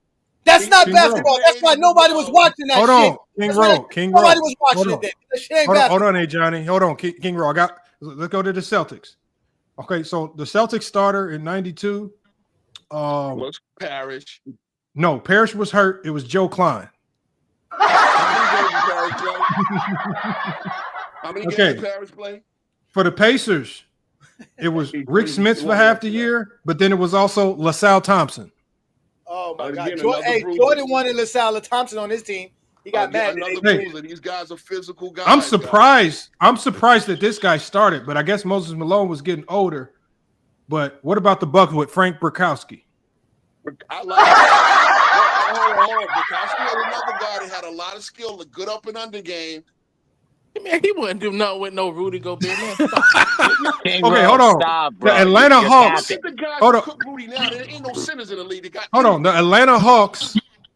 Blair Rossman. Who was that? Blair Rasmussen. But wait a minute. Don't they also have Kevin Willis down there? They got Kevin Willis at power forward. That was Blair Rasmussen. They got Kevin Willis at power forward. I know he's at power forward, but guess what? Who's Rudy going to take? Him or Blair Rasmussen? Blair Rasmussen. Rasmussen's the center. Rasmussen. 25 rebounds every time they play. You better put a body on him. Horseshire, whatever his name is, we don't care. That nigga's a bum. Kevin Willis averaged 15 rebounds. Hey, hold on. Who's the guy that he said was nice? Frank Burkowski. Let me pull the film on Frank Burkowski. Go ahead. Let's find out if he had a good up and under. You don't know. You're just looking at the names and you're laughing. I'm about to pull up the film. Bro, the last time I ever heard the name Frank Burkowski was back in the 1996 finals when Dennis Rodman got him ejected twice in the series. Stop, King Rowe. The only You tell me anything about any of these games. Everybody, you're laughing at names. I watch these games. I have those games on my flash drive, King Roll. I know exactly what Frank Bukowski's game is. I do. I have them on my flash drive. I can pull it up anytime I want to. And they're on YouTube too, so you can watch it yourself.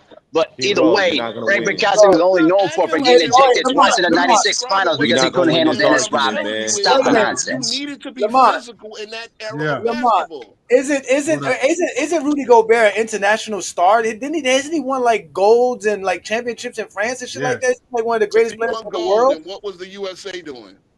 I'm talking about international play, not the Olympics, brother. They got other international. The Euro tournament yes, or whatever? they play every summer in Euro, bro. They play every summer. So pretty much the guy that got washed by 16-year-old Wembanyama is supposed to be beating grown men back. Man, you talk about in a 1v1. You talking about Wembanyama, the freak of nature? Wembanyama actually was killing them in scrimmage play. Man, that's scrimmage. We talk about real games. Okay, hold on. I got some Frank Bukowski highlights for us. Let's go. Let's see it. Pull it up. Pull it up. We need to see this. Hold on, it's loading in right now. Hold on, let it load in. Bukowski. So what's his name? Frank Bukowski. The only ski that's good in the NBA is Dirk Nowitzki. After that, there was never other. There was never Frank Kaminsky, no Insky, any skis were ever good in the NBA. I remember Kaminsky killing Kentucky, man, winning that, getting to the finals. That's not the NBA. They had NBA players. They had NBA players. They had NBA players. They had D-Book. They had... Bro, that's 25 years later. All right, here we go right here. This is the only highlight video I could find on Frank Bukowski. And 12, substitution for Seattle, the veteran Frank Bukowski. Yep, there it is. A season out of Penn State, a bruising-type player in this first half. Bukowski hits on the three, and then heaves it back the other way at an ocean to a drive lane. Hawkins. Speed throughout the series, but so far the Sonics with their big problem with turnovers. 9 to Chicago's 1. Oh, Michael Jordan took the hit. Frank Bukowski looking to brace the fall of Jordan, who wanted no part of it. Well, they ran the backdoor play for Jordan. Jordan got away with the push-off on Hawkins. In the first half, here's the double team on Jordan, who's able to beat it, and then is fouled. Oh, Rodman and Bukowski had words. Oh, you can see it coming. And as you mentioned before, Mark and Bill, Dennis Rodman has to be very careful already with that first technical foul. Any kind of talking or two players getting together like that, and he will get whistled for that second and be tossed. Rodman inside there, just keep walking right into Bukowski, not moving around the defenders, just trying to go through him or over him. That won't work. And Joe Crawford says, stay right here, and Dennis Rodman could be losing it. Now he's applauding the call. Rodman was about to get involved and then walked away. Joe Crawford's going to call a flagrant foul here on Frank Bukowski. I thought they allowed to play tough. I thought they were playing rough. What's the flagrant? That's a flagrant?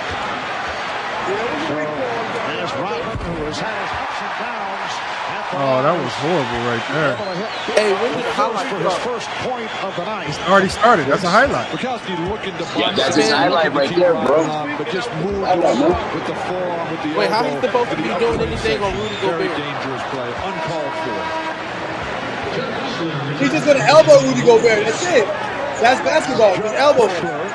Hey, man, I thought you Dennis Rodman. The conversation continues. I ain't seen He's about to get ejected right here. He's about to get ejected right here. He had a good up and under. And he was talking like this dude was Chris Webber. Yep, he's ejected. Frank Bukowski got ejected. That motherfucker got ejected. I told you.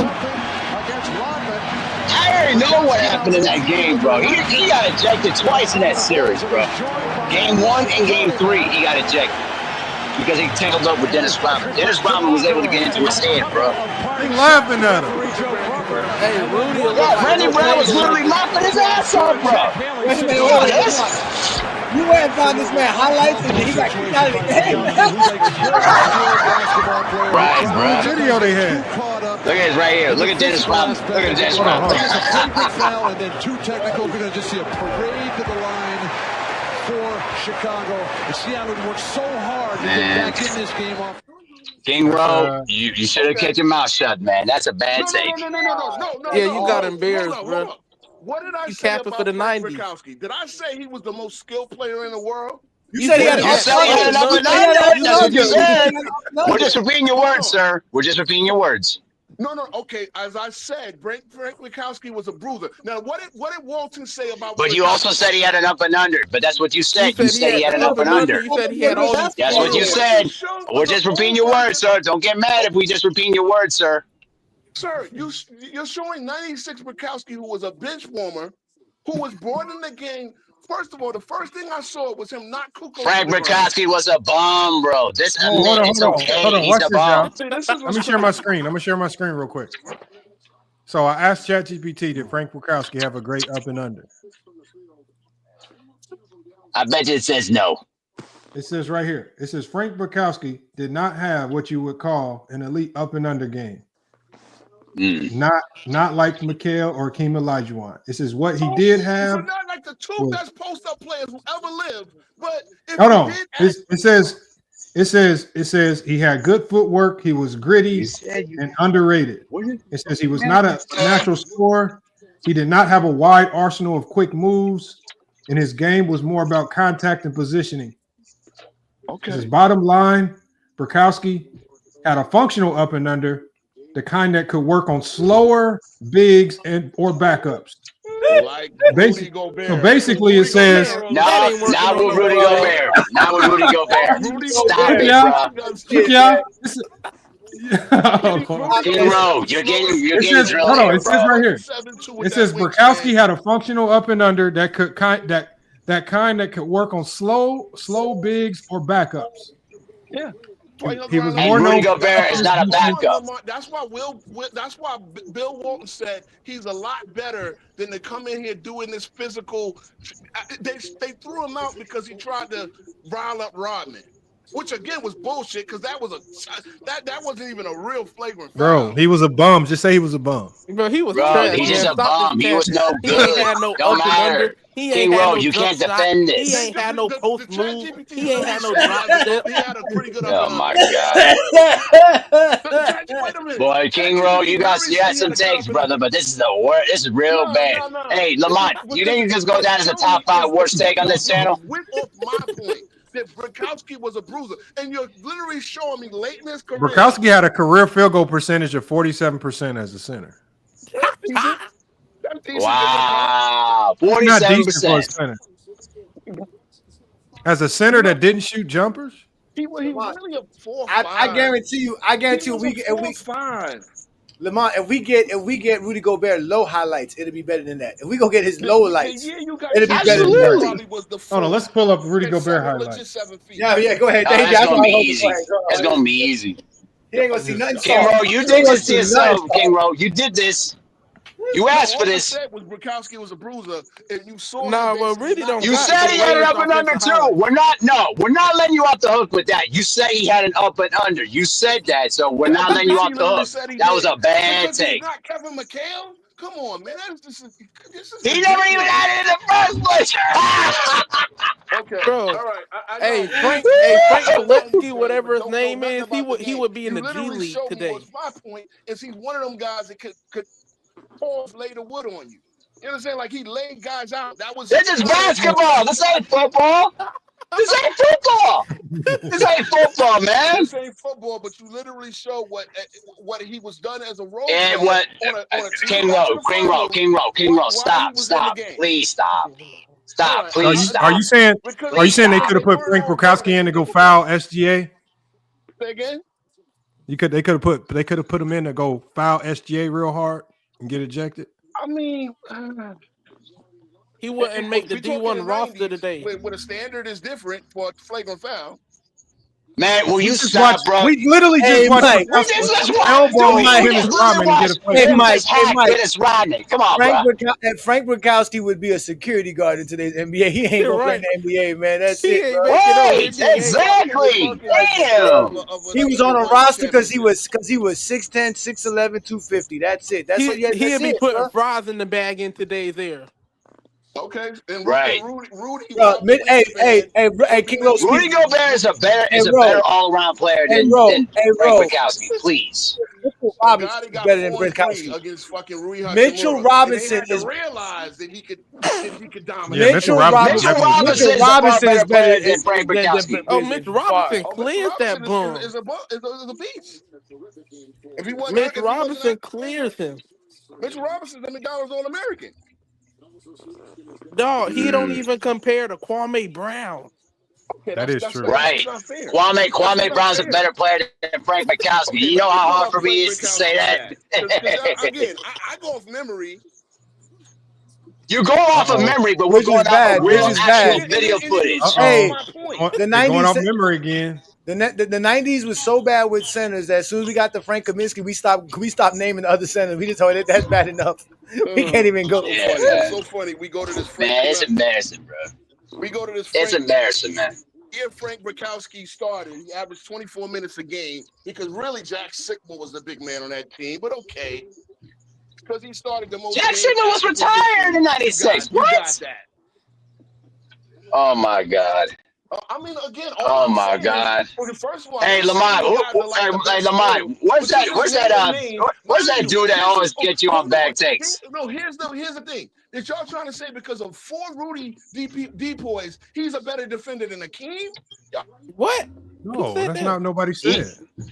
Nobody said that. You said that. I said if you. I said with the skill set, because the '90s with illegal defense was an era, especially when you had a league full of guys that didn't shoot the three or couldn't shoot the three, where everybody just operated from the mid-range to the rim for the most part. There were games where both teams combined would shoot 1 to 2 threes. So you telling me that's why it was what I'm saying? No, listen, King Rowe. What I'm saying it made even marginal centers good defenders. So guys like Frank Eaton, who was marginal, could look like a top defender in the league because all he had to do was stand in the paint and be big. Or Manute Bol. Now, if you ask Rudy Gobert, what you're doing is you're judging Rudy Gobert in an era where they've spaced the game out, where he has to defend the pick and roll, where he has to consistently defend elite guards on the perimeter, and you're judging him not from the aspect of a traditional center of the 90s, but from the fact that he has to go operate like a guard on the perimeter and defend elite guards on the perimeter on top of being an elite center at the rim. I mean, I don't have. That's the problem. Mark Eaton wouldn't survive in a league where he had to consistently defend pick and roll. Right. Which I'll judge Rudy Gobert because Jazz and Series, and they weren't pick and roll and all to be damned. the pick and roll was not close to the pick and roll in today's game. Hey, back then they ran pick and roll inside the 3-point line. Okay, I mean, who cares? So he didn't have to guard all the way on the perimeter against the quick, fast, I don't have a athletic championship guard. because he blocked Starks off a perfect pick and roll. Starks had that shit wide open. Akeem went and covered 10 feet to block John Starks at the end of Game 6. I don't have a championship because of that. We won a championship. But we're not saying Akeem is not a good defender. Huh? We're not saying Akeem is not a good defender. Okay, What we're saying is, let me ask you a question. what we're saying though, King Rowe, is all we're saying, King Rowe. This might sound. What's the question? Your life is on the line. Your house is on the line. The other team got Shaq. You got to win that 7-game series. Who do you want to guard? Who do you want to pick at your center? In what era? Gobert or Akeem Olajuwon? Rudy Gobert. Okay. In what era? Any era. Just basketball. We playing basketball. A 7-game series. Prime Shaq, best of Rudy Gobert, best of Akeem. Who you picking? I'm taking Rudy Gobert. What? Jesus Christ. No, now Lamont, come on now. No, because look, what he's asking is this. First of all, are we just taking players or are we taking teams? You get a center. Both of them are available. You really the whole strategy. So are you saying I can? Are you saying I can create my own team? Yeah. And Rudy Gobert's my center. Look, Shaq is going to be the best thing they have. If you King stop Rowe, Shaq series King over. Rowe, listen to what I'm saying. If you're telling me that I can create my own team and I don't have to take the Minnesota Timberwolves as is, and Akeem, and who's on Akeem's team? Is it just the Rockets of the 90s? If it's just the Rockets of the 90s, I'm gonna take Rudy Gobert all day. And if I can build my own team. Now, if you're telling me the Minnesota Timberwolves or somebody like that, like, so is it teams or players or whatever? I don't know who you're talking about. Hakeem was a better one-on-one post defender than Rudy. Hakeem did nothing against Shaq. He did not stop Shaq to any degree. We've seen that better than Rudy. No, he wouldn't. Man, come on. No, he would not. No. And the only reason why, and one of the Y'all main be reasons tripping why, on Rudy Gobert, one of the main reasons why I don't think he would be better. Bro, stop. He Mike, ain't hold guarding on one Shaq. second, Mike, hold on one second. One of the main reasons why I think Rudy would be better is because Rudy also on the end of the court don't have no real responsibility. All his energy and effort can go into defense. Hakeem has to also go be the best offensive player. So when you're talking about having somebody that can go out and defend a player and all he has to worry about is defending, is one of the reasons why Ben Wallace is one of the few players with a little bit of success against Shaq, or even Dennis Rodman. The reason why some of these guys who had success against Shaquille O'Neal had success is because all they had to focus on was one side of the floor. Hakeem has to not only defend, but he also has to be the best offensive player. When you're asked to do both, it's hard to do both and be super successful. If you're talking about finding somebody who can go stop Shaq, I'm taking a Ben Wallace over Hakeem. I'm taking a guy who their only job is to defend. If it's just about stopping Shaquille O'Neal. Because then they can put 100% energy and effort into stopping Shaq, and they don't have any real responsibility on offensive end where they have to waste energy trying to score and post up and do all these other things or be hyper engaged in the offense. But here's the thing, that's a bad question because neither of them are doing anything against prime Shaq. Okay, what I'm saying is if I just had to take one player, all I'm saying is if I had to take one player to defend Shaquille O'Neal, it's not going to be Hakeem Olajuwon. It ain't gonna be Rudy Gobert either. Shaq was second in MVP. It's gonna be a guy that. Lamont, all right, hold on, Lamont. Let me ask you this, Lamont. Am I wrong for thinking Rudy Gobert is stronger, quicker, and has a bigger wingspan than Hakeem Olajuwon?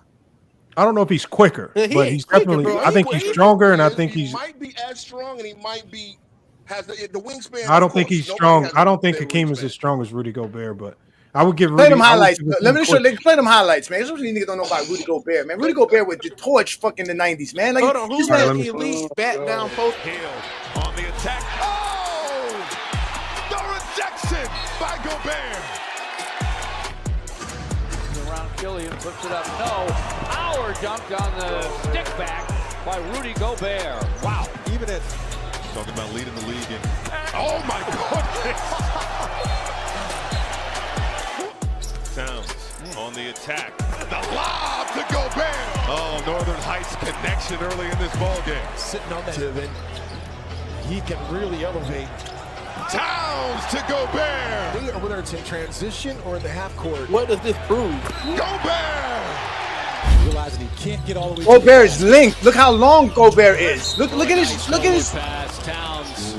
This is strength, brother. Like you're not. Look, these are all athletic guys. What is this gonna do against Shaq? Oh, the lob. He's looking at his highlights. He's looking at defensive highlights. I'm sure. I don't want to. I don't. That video. It might. If I play it too long, it might flag the stream. So I don't want to play it too long. Yeah, don't play it too long. If you can find his defensive highlights, you'll see better. But those are just his offensive highlights. But you can see his length and you can see his quickness. Lamar, he's quicker than Hakeem Olajuwon. No, but I think the sad thing, Johnny, is that, and this is what I mean by players of this era will never get a fair shake. You got a guy that's a 4-time defensive player of the year, and you got somebody like King Rowe trying to really debate in his mind if he's better than Mark Eaton. I said first of all, I said Hakeem. No, we were talking about Mark Eaton at first, and some of these other bum bigs. Mark Eaton was one of the guys that Hakeem would have to compete with, and there's one year where he got 6 blocks a game, 6 blocks in an 82. Mark Eaton was a good shot blocker. Shot blocker, also solid rebounder, right? That's it. No, he bro, there were so many years where he couldn't even average 10 rebounds a game at 7'4". Of course, low minutes. Stop it. Of course, man struggled to get 10 rebounds a game at 7'4". Lamont, these dudes used to go up, back and up against 7-footers all the time. Get blocked 6 times in a row. Dribble the ball out. Get a better shot. Because they couldn't shoot. They couldn't shoot the 3 or outside shot. Exactly. So you had no choice but to try to shoot over a 7-footer. Shoot the 3 or have an outside shot. Imagine Rudy Gobert just having to stand at the rim all day long. Rudy would be come on, man. An elite rim protector back then. You know what he would have, but the problem, as I said, Rudy's problem is he would have had to come up with a lot more physicality and grit because there's going to be a lot of bruises. Bro, how do you measure physicality and grit? King Rowe, how do you measure that? How do you measure physicality and grit other than you just making it up? Other than watching it? Like I just saw with the Frank. Yeah, but the problem, hold on, King Rowe. Now, hold on. Isn't this proof that y'all memory never bodes well when y'all try to tell us about what something looked like back? Stuff like the athlete is better today than it was in the 90s. I mean, I was watching Kenny Smith in 1990 throw the ball between his legs and dunk the ball off the backboard backwards at 6'3" in 1990. That was going on. She like to run fat that she was very strange. I ain't say that whole shit going on 10 a day. Man, it be so bad she got it. We can't trust y'all memory. Why y'all are trying to go on memory like that, man? You just told us about Frank Brickowski. I'm just saying, why you keep telling us like that? Why you keep trying to use your eye test, man?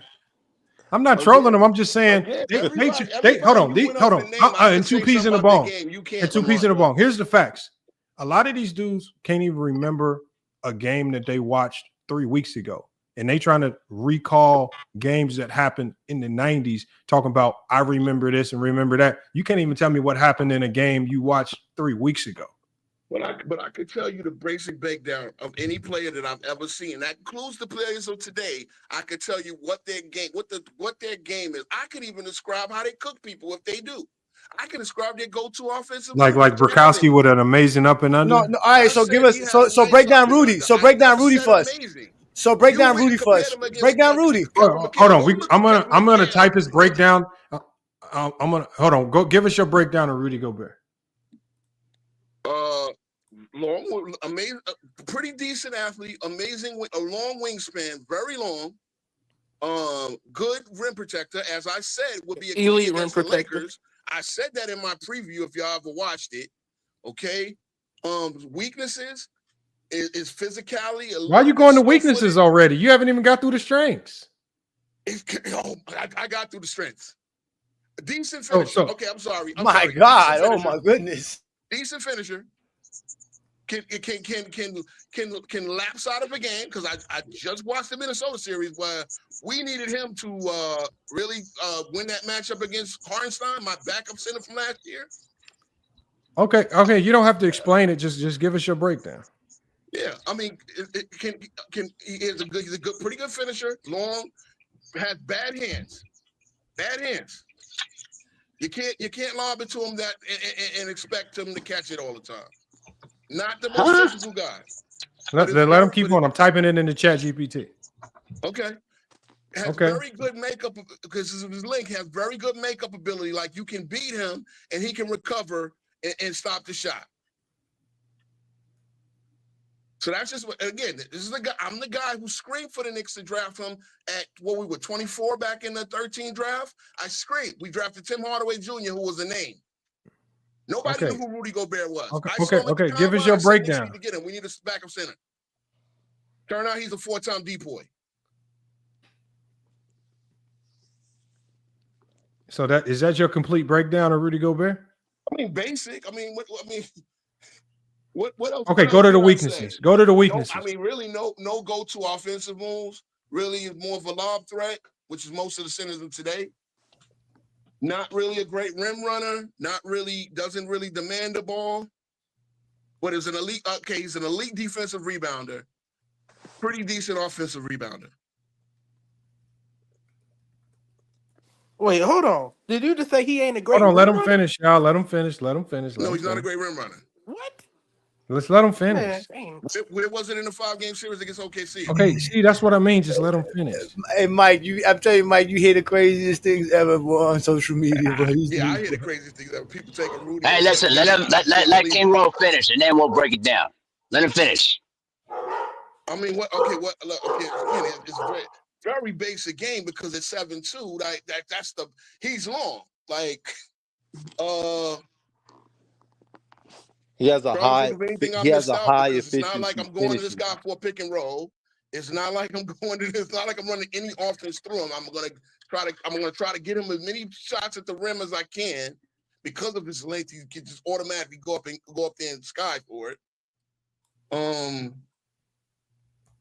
Yeah, I mean, so basically, are you saying? Okay, so hold on. Basically, I'm gonna ask ChatGPT to grade on a scale from A to F your assessment of Rudy Gobert. Okay.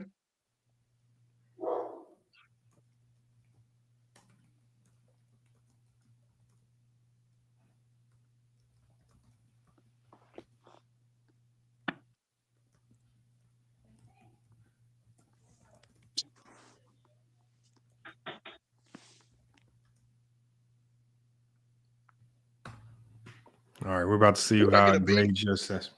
What I get a B? Okay. Hold on. Let me put it on the screen. Let me just share the screen.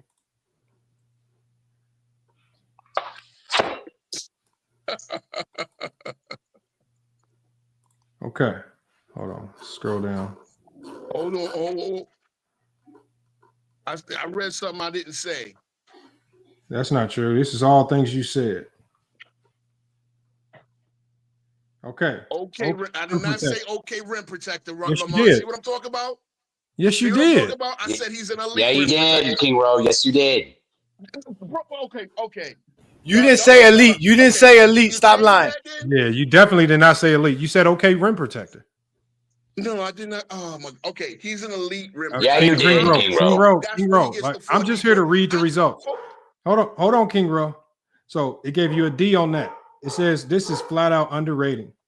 All right, let's go to the next one. They said he's an A+ rim protector. And you said he can lapse out of a game. They gave you a B for that. All right, he does become invisible offensively. But it said it happens not because of lack of impact, it's just usage and system. You said long with bad hands. They gave you a C on that. They gave you a C- on that. All right. He has inconsistent hands. That's bad. Now, hold on. They still gave hold on. They gave you a C-. They said not great hands, but he's not bad either. No go-to offensive moves. They actually gave you an A-. So good. You did a good job there. You said just a lob threat. They gave you a C. They said he's a lob threat plus elite screen and dive man. You said a bad rim runner. They gave you an F there. They said this is wildly false. They said Gobert is one of the best rim runners in the league. He's an elite rim runner. That's no, there's no hold on. It's already in. Hold on. This is already in. Let's go to the next one. You said decent rebounder. No. I said elite rebounder. Come on. No, you didn't. Defensive rebounder. See, no, you didn't. What I'm saying. Y'all be lying, bro. I'm just I typed it in as you said it. Bro, you was undermining Rudy Gobert the whole time. Stop trying to act like you said he was elite. King Roll, you didn't say elite rebounder. You said average. You said elite. Rebounder. He said an elite. He said an elite defensive rebounder, but offensive rebounder. Exactly. So that would make him decent, not great, not elite as a rebounder in total. First of all, you get more defense. But you got to count both, bro. You got to count both offense and defense, bro. King Roll, you got another F here. It says you said bad in the pick and roll. They gave you an F. They said terrible take. They said Gobert is one of the best screeners and rollers in the game. It says the criticism usually comes from playoff defensive switches, not his pick and roll offense. So they said he's elite in the pick and roll. Elite in the pick and roll. Okay. They said you were right when they said they run no offense for him. So they gave you an A there. So they overall they gave you a C- assessment, King Roll. You passed, bro. You passed. So I should at least get a B-. Just barely. Just barely. Barely passed. I would not say a guy who has rebounding titles is an okay rebounder. So here's the problem, King Roll. King Roll, if you can't assess a player of today's game, how are we supposed to trust your word for a player of the 90s? What I said, man. And you watched Rudy play last night. Up and under. He had no impact. He had no impact. None. Bro, I live streamed 2 of those games. I was waiting for Rudy to do something. I know. I was watching some of your stuff. But they don't run nothing for him. Why are you waiting for Rudy to do something when you clearly say they run no offense for him? Okay, well, see, here's the thing: as a big man, is anybody that play forward, is anybody that played on. Hold on, you just said they run no offense for him, but you was waiting on them to do something. Sometimes you got to get the ball yourself, and guess what? You got How does it? King Rose, stop. You realize he's a center. You got to bring the game to him. You got to run stuff for him. You know that. So Lamont. Yo, what up, man? So you remember we were talking earlier, and I'm sorry to change the subject. I just wanted to say this because I'm watching the game. We talked about the physicality and the whistles from the other series. Mm-hmm. If they let Minnesota play with New York's physicality, it would have went a little longer. Hold on, you said if they let who? If they would have let Minnesota play with New York's physicality. If they didn't allow Minnesota to use their greatest weapon, which is the physicality. Yeah. Like skill-wise, they were never going to beat OKC with skills. They had too many skilled players. Or depth, because OKC has more depth. But what they had was they had the advantage with physicality with guys like Gobert and Naz Reid and McDaniels and the guys that can, because remember, that's how they kind of pushed around the Lakers. You didn't name the most physical guy, Randall. Oh yeah, even Randall. But what happened was the whistle, and I think it was two parts. I think that Minnesota got caught up in the reffing, and that started to impact how hard they played. So I think Minnesota, they messed up because they allowed the reffing to get in their head, and then they also got away from their strength, which is if you look at the game that they won, that game 3. Mm-hmm. That entire game, they were physical from start to finish. They got up on guys. They were guarding the ball well above the 3-point line. They were running guys off the 3, and they were super active. If you look at how they guarded Shea from start to finish, I mean, guys were up on Shea early. They weren't sitting back. And all of a sudden in game 4, you saw this switch where everybody's now just dropping back, trying to contest Shea with one hand. And it's just like, what happened to the game 3 strategy? And it's just like, and I think they kind of divert from their strategy when you start getting caught up in how the refs are calling. The ref make a bad call here, so you start playing passive. Absolutely. So I think a vet team or a team that's probably a little bit better coached, they stick to the game plan. They'll go out, because if there's ever a game where Minnesota has like 6-7 guys foul out, I promise you the NBA will say something to those refs and won't let that shit happen again. Yeah. But you got to go out and try to dictate the level of physicality. But if you don't even try, it's just like you're not even put any pressure on the refs to make the calls. And you got to give credit to OKC because they went out there and told the line of physicality. They're playing with their hands. They're running out there grabbing. They're really making the refs determine, okay, do I call this or not? And that's why I say you have to give OKC a little bit of credit for really towing that line. But OKC got a little passive. Like Caruso, and I said Caruso's a heck of a defender. If Caruso's not getting away with a little extra, he's not able to guard those guys. He's not able to guard those bigs. He's guarding Jokic. He's guarding Jokic and guards. Mm-hmm. There's no way he's doing both. He doesn't have enough physicality to guard Jokic unless he's doing something a little extra that he's getting away with. Yep. I'll just part on this. Rudy Gobert just averaged 6.6 rebounds in the series. Now, again, I never said he was a bad rebounder. Obviously, he has 3 seasons. You said decent. No. I said he was a great defensive rebounder. I said he was, and I'll take, because I've just looked at the numbers. He's averaged pretty much 3 every season. He is slowing down right now, right? He only had I can see that he's lost a step. Right, he's not the Rudy Gobert that more like he's losing athleticism in his step.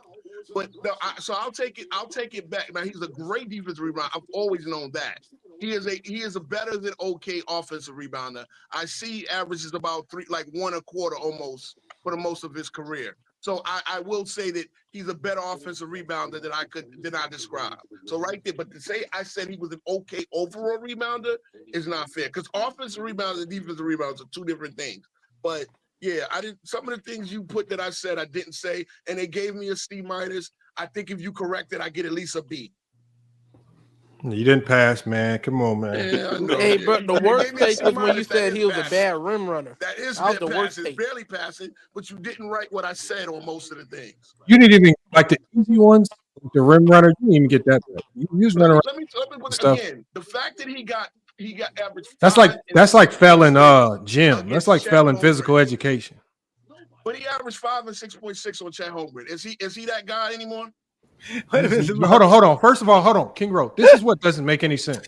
First of all, you as one of your criticism for him, you say that teams don't run anything for him, but then you say he only averaged 5 or 6 points. How can you expect a guy where teams run nothing for him? He's probably like the 5th option on any lineup that they put out there, but he's supposed to go out there and get all these points. How does that supposed to work? I actually included him as the big 3 for Minnesota. Like he's the 3rd most important player on Minnesota. Because the defense, they don't run nothing offensively for him. He has to get it all off foot back. He should get more than 5 points by accident. Oh my God! Now you're supposed to score by accident in the NBA. King Rowe. Could you score by accident in the NBA? Frank Bukowski couldn't get 5 points by accident, bro. What the fuck is that? Actually, I bet you, and this is role player Bukowski, he probably did. And the year you talking about, he actually averaged like 11 and 7. In the year you're talking about, and he only 24 minutes a game. Rudy Gobert clears that. But Bukowski only played 24 minutes a game, and Rudy Gobert didn't clear that in the most important playoff series. So you said, are you telling me that Frank Bukowski is a better basketball player than Rudy Gobert? I didn't say that. I said Frank Bukowski is one of those guys that would have gave Rudy Gobert problems physically. No, bro. Chet Holmgren did. Bro, why are you comparing? Hold on. Why are you acting like Chet Holmgren and Frank Bukowski are comparable? How did Holmgren physicality do anything to Rudy Gobert? Where was he physical, Rudy Gobert, any kind of fashion? Where? That's the point. He wasn't. Holmgren shouldn't be physical on nobody. He's not. He wasn't. That's what that Holmgren's over here dribbling between the legs. Your boy over here just getting elbows, and that's it. Get kicked out of games. Between the legs is one thing. You're on the other end. Rudy played 26 minutes a game. Yeah, versus one of the best teams in NBA history. Got 6 rebounds. One of the best. One of the best. I'm not gonna say that. Rudy is soft. Rudy was great. Yes, they are. If OKC wins a championship this year, ladies and gentlemen, they have won. They are one of the best teams in NBA history. Even record-wise, Lamont, how many teams won a championship? But sometimes we got to stop denying greatness from these teams just because we don't think that they are. The thing is, all of the numbers align with them being one of the great teams, and if they start if they finish this year as champions, we have no choice but to give them one of them notches. I understand that they have the largest margin of victory in the No, it's more than that. It's more than just that. Defensive ratings, there's a lot of metrics that point to them being this good, and they have a lot. And the thing is, they're at the stage now where I got to give them their credit. Like they are starting to execute, and they're starting to do what I didn't think they could do. So do I sit there and push back and pretend as if they're not doing it? They won 68 games. Y'all know how many teams won 68 games in NBA history? Like 5. 7. Hey, I got a great question. Who's the 7? Hold on, wait. Name the 7. Boston actually won it. The Boston won it the year they lost the conference finals to the Knicks, the last championship team. Wilt Sixers, Wilt's Lakers. Jordan. Okay. Jordan won it twice. The 96-97, the Sixers. I mean, the obviously the Warriors. So I'm at 6 now, right? 6 teams. Yeah, that's it. It might be one that and they're the 7th. That's what I'm saying. They're the 7th. They're the 7th. That's what I'm saying. They're the 7th team to do it. That's what 7 yeah, teams but that's what I'm saying. But before, that's what I'm saying. It's only a handful. You had 6 teams who did it before. Yeah, that's what I'm saying. All y'all thought that OKC was going to be this beatable team. No. At their best. And see, remember. One thing they didn't have that they have when they gave Hartenstein $93 million, he pretty much plugged in there one biggest hole, which is size and physicality. But that's what all they have is him and Chet to fill that role. Other than that, they don't play. No, the only thing that happened was Chet's healthy. Well, Hartenstein as well. So Chet was healthy. It's healthy now, and then Hartenstein. It wasn't healthy last year. because they would not be here with just Chet. They need Hartenstein. The numbers show that. And people think they again 2 years ago nobody knew Hartenstein. When the Knicks signed Brunson, the next thing we did was sign Hartenstein. Bro, you just love these former Knicks players, man. You gotta stop, man. So what is the Lamont? What is their record with Hartenstein? It's like they lost like a handful of games. No, I know that Hartenstein is an integral piece, but let's not act like Chet has not had a bigger impact. Chet has had a far bigger impact offensively and defensively. He missed almost half the year with that broken. Chet is able to beat Chet though because of Hartenstein. Yeah. No, I'm not. They play off each other. Yeah. I'm not saying that, but like, I'm not gonna pretend when I watch this series versus Minnesota that every time it almost seemed like every time they needed a big bucket or they needed to stop a Minnesota run, that motherfucker Chet was knocking down a three that quieted everything. Chet was like Chet grew up this series. That past series, I watched Chet really grow up, and he was making clutch shots. He wasn't getting rattled right against a guy who like Rudy, who was playing physical with him. He wasn't allowing him to throw off his game. He was taking him out to the perimeter, and he was knocking down big bucket after big bucket. Like you can only shake his hand and give him credit. I'm not going to give all of that to Hartenstein. He deserves the credit. But think about this. Without Hartenstein there to absorb a lot of that physicality, if Chet was the one big man. What do you mean absorb a lot of the physicality? What do you mean, okay, man? Just saying allowing Chet to float and not have to bang inside. Thank you. He doesn't get through the season without Hartenstein. Bang inside versus hold on. Who's he banging with? Hold on. Rudy Gobert. Hold on. The Rudy Goberts of the world, the Zubats of the world. Offense is designed like hold on. King Row. Like this is what I mean is where y'all think they had a 7-game series with the King Row. Can you hold on one second? I think y'all think coaches at these high levels. This is not middle school basketball where being big and you're automatically makes you the center. These coaches play you in today's NBA where you're strongest. Chet is always going to be able to operate from the 3-point line because he's an elite shooter. No coach is just going to stick him in the paint and allow him to get beat up and pushed around when his strong suit coming out of college was to operate from the outside in. Nobody's going to just stick him in the post and say, go battle with the biggest centers in the league and go win that battle. They went after Holmgren because they want to play to Chet's strengths. Like he's never going to get pushed around in the paint because they're never going to stick him down there to get pushed around. Okay, but his strong suit is operating from the outside in. Right here, we completely agree. But they just like why do y'all mean absorb physicality? You cannot go be physical with a guy who wants to operate from the perimeter. He's willing to put the ball on the floor at an elite level, and he has a three. He got great finishing moves around the rim, right? Great operating. And as a lob threat, I mean, like, why do y'all always point to what his potential weakness might be and act like it's going to be the flaw that kills the team? It's not. They're going to play to his strength. I'm telling you, Hartenstein being there. And then when we talk about these 90s players, you never talk about their weaknesses. First of all, I always look at it from a team point of view. You talk about significant weaknesses. That was the 90s bigs. Those were the most flawed centers in history. They had so many holes in their game. Yeah, but when you talk about today's bigs, like for example, when you're talking about Rudy Gobert, all you're sitting there is telling us about why he can't do this or how bad he is, right? When you talk about Chet, now you're talking about, he couldn't absorb this physicality. Why y'all never talk about what they do well? Because what he does well is one of the reasons why they won this series. But Frank Bukowski had a decent up and under. Frank Bukowski was a bruiser. But was a bruiser. What I see about y'all don't, and you're a coach, Lamont, you should know better. If you had a guy that's that, right? When you want a big man, so you got one guy. You're either gonna go small ball, but what are you gonna do in a 7-game series against Nikola Jokic if there is no Hartenstein? Who's gonna deal with him? Hold on. First of all, they were putting Caruso. They were putting Caruso. They weren't. That wasn't the whole series. Hold on. The matchup that turned that series was Caruso on Jokic with Chet as the help defender. It wasn't Hartenstein. Right. But what changed that series was Caruso. Cool. At the end of it, right? And they went 7 for a reason. Okay, but hold on. We're talking about Hartenstein. What happens is they utilize Hartenstein as the help defender. They used a quicker, smaller defender, right? Craftier defender in Caruso on Nikola Jokic. They didn't tell Hartenstein, go down there and absorb Jokic's physicality.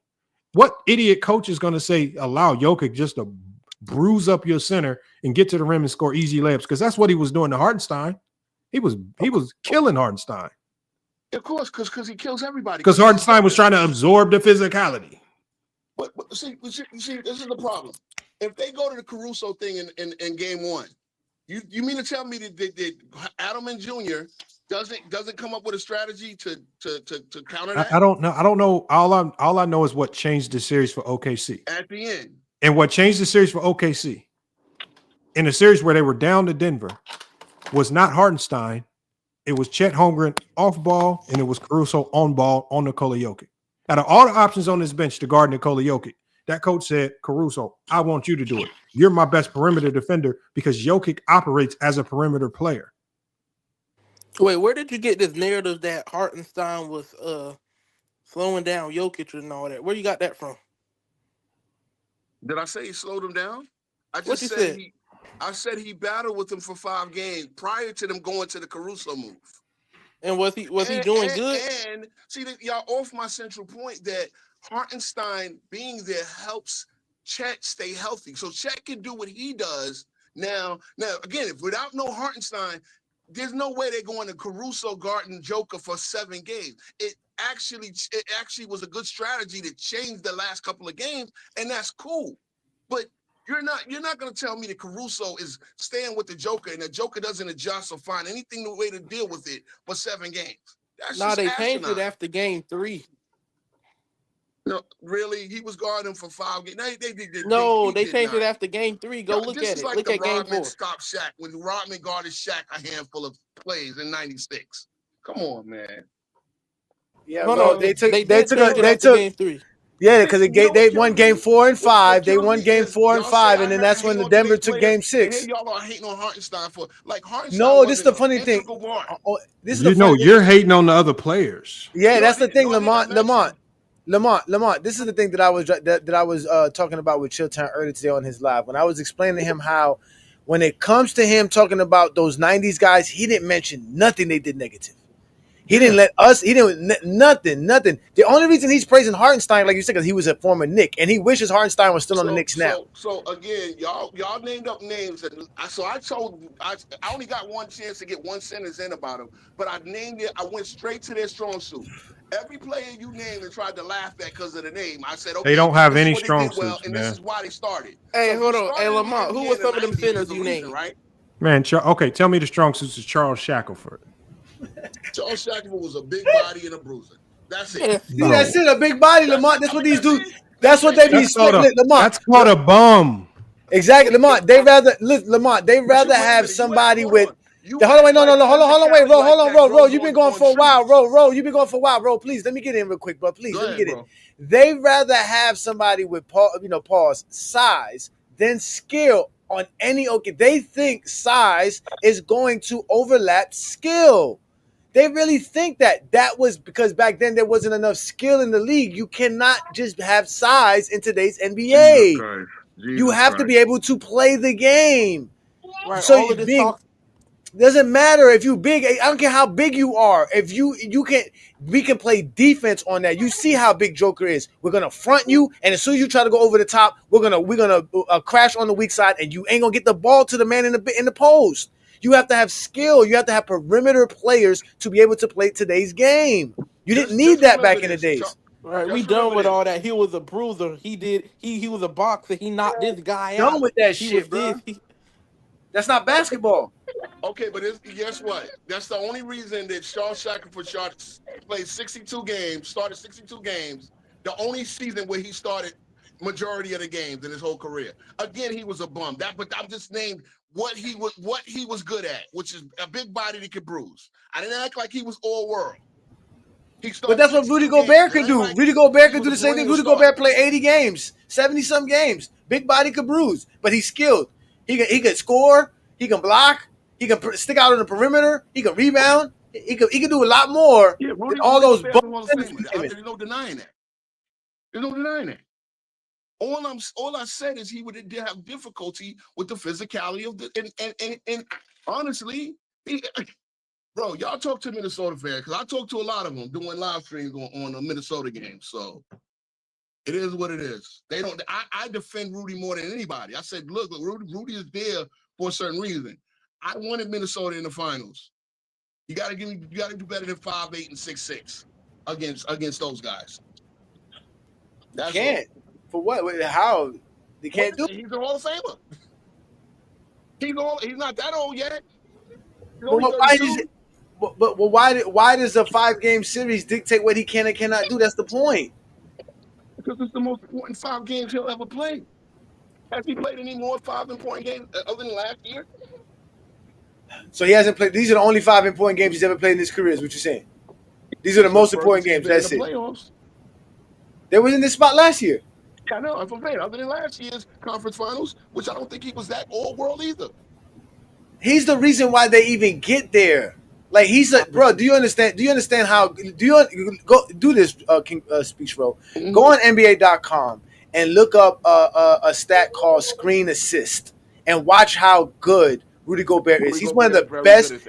He's one of the best centers in the league when it comes to scoring off of a screen, bro. He's an elite. He's elite. That's very important, bro. That's very important. That's bruising. One of the Finals MVP being a great screen setter. Who? Being a great clear out. No, I just think that it's fun. Isn't it funny? Isn't it funny how Johnny that as physical as this NBA playoffs has been, that the refs have allowed it to be, that people will still say that players today, there's no physicality or there's no bruisers. When we watch defenders like Caruso, I mean, Caruso is the guard version of a bruiser. I mean, look at how physical look at Lou Dort, like a big guard. Like when you look at all the defenders, look at how Neesmith's been guarding Brunson. We look at all the physical. If you look at OG Anunoby, if you look at all of the physicality, all the defenders, all the bigs that have played just in this playoff right here, yet we pretend as if guys couldn't handle physicality when we're literally watching it. Well, here's where you prove my point, Lamont. It's all his physicality, and Rudy Gobert averaged 6.6 in the most important player. Yeah, but hold on. But you already conceded to the fact that schematically, the Minnesota Timberwolves do not run offense for Rudy Gobert. And when they did run offense for Rudy Gobert, he looked like Wilt Chamberlain versus the Lakers. When they actually so running offense, he couldn't get. So hold on. Listen, hold on. So if a coach decides to scheme you out of the offensive system, how then can I blame you for not scoring 10 to 15 points when schematically they're not even looking to you? He's scoring off of cleanup buckets. Like, how many cleanup buckets is there available for you to score in a game, especially versus the number one team in the league? You got to be very tenacious to get cleanup buckets. But again, okay, so give me a guy in NBA history that was scoring 15 to 20 points a game off all cleanup buckets. Nobody. The most you'll see. I mean, the best offensive rebounder ever in NBA history, Dennis Rodman, wasn't doing it. Bill Russell struggled with it. Rebounder. Moses Malone was the best offensive rebounder. I'm saying no, I'll give it to Dennis Rodman. I'll give it to Dennis Rodman. His own misses most of the time. Let me ask you this: Moses Malone in a playoff series averaged. No, I don't. King Rowe. Just because we mention it, don't mean we had to go on a long diatribe about Moses Malone. The point is that you can't give me a guy in NBA history who has been relegated as the 5th option on offense, yet is expected to still drop 10 to 15 points off of garbage. That's the problem. Why is he? And then what you do is you don't judge Rudy Gobert off what he's asked to do well. You are judging him based off what the team is not asking him to do, which is score. I'm gonna ask the question again. And why is he relegated? Because as ChatGPT said, he has better skills than that. Because he's playing in a more skilled era with more skilled players. If he was in the 90s, they would give him the ball and he would dunk all over Hakeem Olajuwon and Shaq. Wow. Okay. Wait, hold on. You already was mentioning Isaiah Hartenstein as this big paint presence. Plus they got Chet Holmgren. Plus they got J-Dub. How you expect him to get all these rebounds by himself versus all them dudes. Because he's bigger than all of them and more skilled than all of them? Man, what? Huh? He's not? Wait, then Chet and J Dub? Wait a minute. Out of those four guys, who's the Hall of Famer? None of them right now. Rudy is a Hall of Famer. See, you just shitted on Rudy. I called him a Hall of Famer. You telling me he's not even a Hall of Famer? He ain't right now. That's fact. He ain't a Hall of Famer right now. Boy is going to put him there automatically. Being from France is going to put him there automatically. The two It ain't happened yet, so he's not a Hall of Famer right now. Okay, so I give him more credit than you. So y'all killing me for killing Rudy. I ain't said he ain't gonna make it. I said he's not a Hall of Famer right now because he's still playing. Oh, you mean he's not? So he's anybody that's a 4-time DPOY is a Hall of Famer, man. I mean, I don't know. They don't like Rudy. I don't know. He's not in the Hall of Fame part of his career now. So you tell me he fell off? Well, bro, he's a 4-time DPOY. He's gonna be in the Hall of Fame. First ballot. Yeah, of course, I agree. Automatically, you don't have to do nothing else. You know, just play out the stretch. Get decent. Yeah, but hold on. But what you're doing is you're pretending like he's not a physical big. His game is based around physicality. Yeah, he's not intimidating anybody with his physicality. He's intimidating with that wingspan, though. He's intimidating people with that wingspan. He makes people miss layups. As I said this. All right. But then when we show you clips of him being physical on defense, you'll just ignore it. If we show you clips of him being physical in the paint, if we show you clips of him being a rim protector, if we show you clips of him stifling other bigs, then you're just going to say what? Like, we can show you as many clips as possible. You'll always have an out and excuse for it. Boris D.I. will call Rudy Gobert soft. Let's keep it real. All right. All right, man. Y'all have a good one. This is it. This is what happens when we let these old heads talk basketball, man. How can you identify somebody being soft in the era that you say is just soft? So it's just Rudy Gobert is just soft because it's the era? Like, I don't get this, Mike. Can you help me understand this, Mike? Because you talk to a lot more people of this generation, and I'm hoping you're over 25 because I said I was going to talk basketball with nobody under 25. But, bro, what is it about Rudy Gobert that people say makes him soft? I don't get this. I don't know what y'all be watching. They say because they saw Jokic last year. Remember, Jokic had a couple 40-point games, and it looked like he was throwing Rudy around the court. So they say that's one of the reasons he's soft. Then they say, bro, I'm looking at these highlights of Moses Malone. He looked like trash, man. Oh, hold on. I was watching some Moses Malone games, bro. He's so overhyped. He ain't no top 20 player. This motherfucker looked trash. Mike said he was rebounding his own misses. Mike said he was rebounding his own misses. It's in his highlights, bro. He might be the male Angel Reese, man. Man, Moses Malone so overhyped. They need to take him out of all top 20, top 30. Man, he need to be out of all of that. I think I got him in my top 20. He's like around 20, 19, man, 20, somewhere around there. You seen the game? Man, yeah. I got him up there. That's being disingenuous. This might be good. This might be good for his time. He's top this 40. shit will not cut it today. Nah, but he was keeping up with Kareem and them. So no, he wasn't, man. Yes, this shit looked hot garbage, man. Look at this shit. Yes, he was, man. No, he wasn't, man. I'm watching it right here. You just more with the flair and the so-called. No, I'm gonna play the film. Let's just play the film, and we'll just judge. We'll judge together off the film. Did you just say? You just said Paul Pierce over Moses Malone? Come on, Mike. Why you doing that, Mike? Why you doing that, Mike? That's casual talking, man. Come on, man. Mike said, I got Paul Pierce. Mike is the best. Mike said, Paul Pierce. Man, y'all gotta stop that BS. All right, hold on. Let me share. Hold on. Let me share my screen. Let's just see. Maybe I'm tripping. Maybe my eyes are deceiving me, man. So, let me just hold on. Where's it at? You go pull up some BS. I know you. No, I'm not. This is straight from NBA.com. Man, Paul Pierce, bro. Come on, Paul Pierce was cold. Yeah, I know why you might be saying Paul Pierce call. I understand. All right, here we go. Right here. Definitely taking all of them over over Frank Bukowski. Here we go. Right here. That was nasty, Lamont. That was a good follow-up, Lamont. That was nasty, Lamont. Stop it, man. That was nasty. Stop it. Plus, he wasn't in his prime in the NBA. Man, come on, man. Hold on. We watching the highlights. Hold on. We got Moses Malone. Okay, hold on. There we go. Oh, nice pump fake. Okay, come on now, Lamont. Man, that is trash, man. Lamont, this is a 7-footer. Look, reverse. Oh, look at that reverse. But these is once every blue moon. See, Paul Pierce was doing this. He said Paul Pierce. He said Paul Pierce. He said Paul You Pierce. talk about Moses. You couldn't even do that. Oh, look at that. Oh, wait a minute now. That's the No, backhand. that was luck like a motherfucker. Oh, look, that's the backhand. Look, Jordan shit. Look, that's Jordan-esque. This That's happens once Jordan-esque. every now and then. Against Parrish. Shoot, Robert Parrish. Here we go. Oh, get that out of here. Look at that defense. Okay, man. here we go. Look at that Okay, here we go. defense. He running, Lamar. Look at him running the floor. Look at him running the floor. Where's all this physicality at? I ain't see no physicality. Come on, man. And one, man. What you talking That about? basic and one. Man, come on. You can't get an and one. So why you talking about I ain't mine? the all-time NBA Yo, Lamar, player. why did they always was doing 3-foot passes in the 80s? These are 3-foot passes. Look at this. Hold on. Oh, we got him. Hold on. Let's see what he do. This is versus Bird. So this should be something nice right here. Look at that. Oh, give me that. It's about to be Angel Reese. Angel Reese. No. Angel Reese. Yeah, that's Angel Give Reese. me that. Give me Oh, that. Angel Reese. yeah, that's Angel Reese-esque. Oh, yeah. Another one? Oh, okay, he got that one. He got that last one. Man, He wore number 24. When he wore number 24? Again, Angel Reese. Houston Rockets days. Angel Reese. Andre Drummond would be an Angel Reese. all-time player back then. Andre Drummond. Rudy Gobert would clean the glass easily in this era. Man, Andre Drummond would be Look an at my boy MVP Mo walking Cheeks, this. man. Look, hey, Lamar, you see how they were finishing at the rim? You see what I'm saying? Come on, man. Bro, this is horrible, man. I was like 3 years old when this happened. Bro, y'all really like, man. Mike's father was in high school when this happened. Hold on, let's see. Probably not.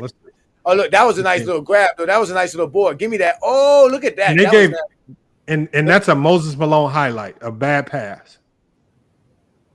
Yeah, that was kind of a bad pass. Yeah, hey, it ended up being a dunk, Lamont. Bro, look at how he's dribbling, man. Where's his physicality at? Oh, that was nasty. You gotta give him that one. Man, That y'all was, overhyping this stuff. you know what? JaVale McGee could do this. I mean, if you can't do it, man, you gotta shut I'm not an NBA. Oh, Lamont, look, Lamont, look at the How you crowd. Look, judge Lamont. it? Why you Hey, judge look at it? Lamont. Look at Lamont. Oh, there it is, Lamont. You see that? Hey, Oh, that was a good Lamont, play right there, though. That was a good play. Lamont. Hey, man. Lamont, that was gangster. That was Bro. the best. Look at that. Oh, spin move between the legs. Oh, that was All right, nasty. this is his number one play. This is his number one play.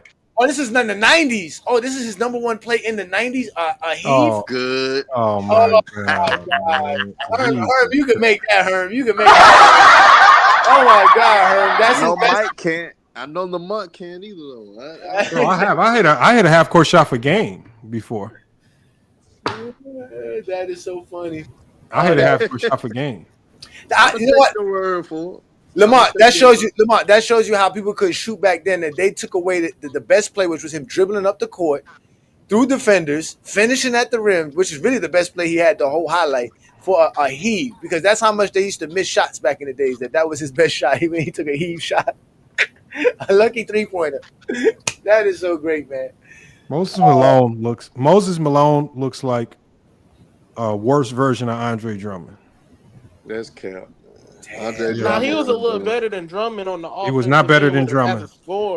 He looks like better than Drummond, man. his comp in this era would be Hassan Whiteside. Nah, he wasn't that trash. He better than Whiteside. Nah, he would have to be like a Roy Hibbert, no? Bro, why do y'all give him like at the way this game would translate in today's game would be Hassan Whiteside? Roy Hibbert, not Roy Hibbert.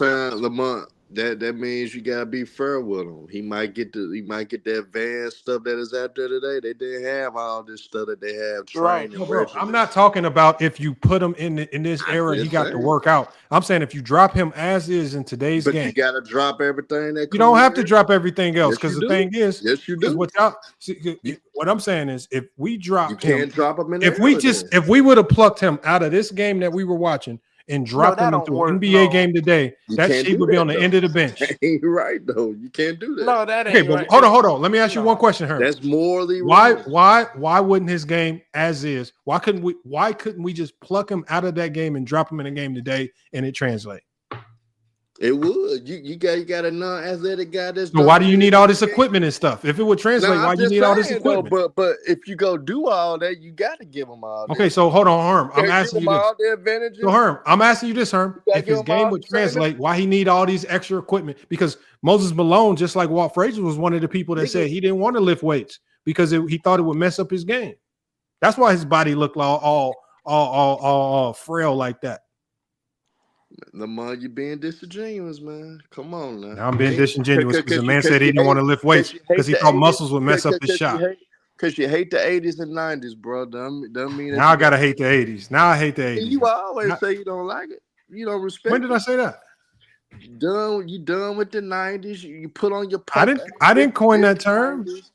You put on the Pope outfit to preach to the people about the 90s. Come on, man. You know you don't like. Y'all get mad at me because you do be hating on the 80s. No, hold and on. 90s. No, there's a difference between hate and telling the truth. Y'all can't tell me one thing. Yeah. You tell half. But me too. That's shit. No, hold on. Okay, so Herm, tell me one thing that I've said about the 90s that is not true. We had to watch the film, and I could point out everything that you're capping about. We had to watch them on video. Just tell me one thing that just stands out from memory. Tell me one thing. I mean, how you act like certain guys in the 90s, they wouldn't be able to really play in this era. I mean, I think that's very disingenuous. I think. Okay, like who? Give me an example. I mean, you diss Hakeem Olajuwon a lot. That's one of them.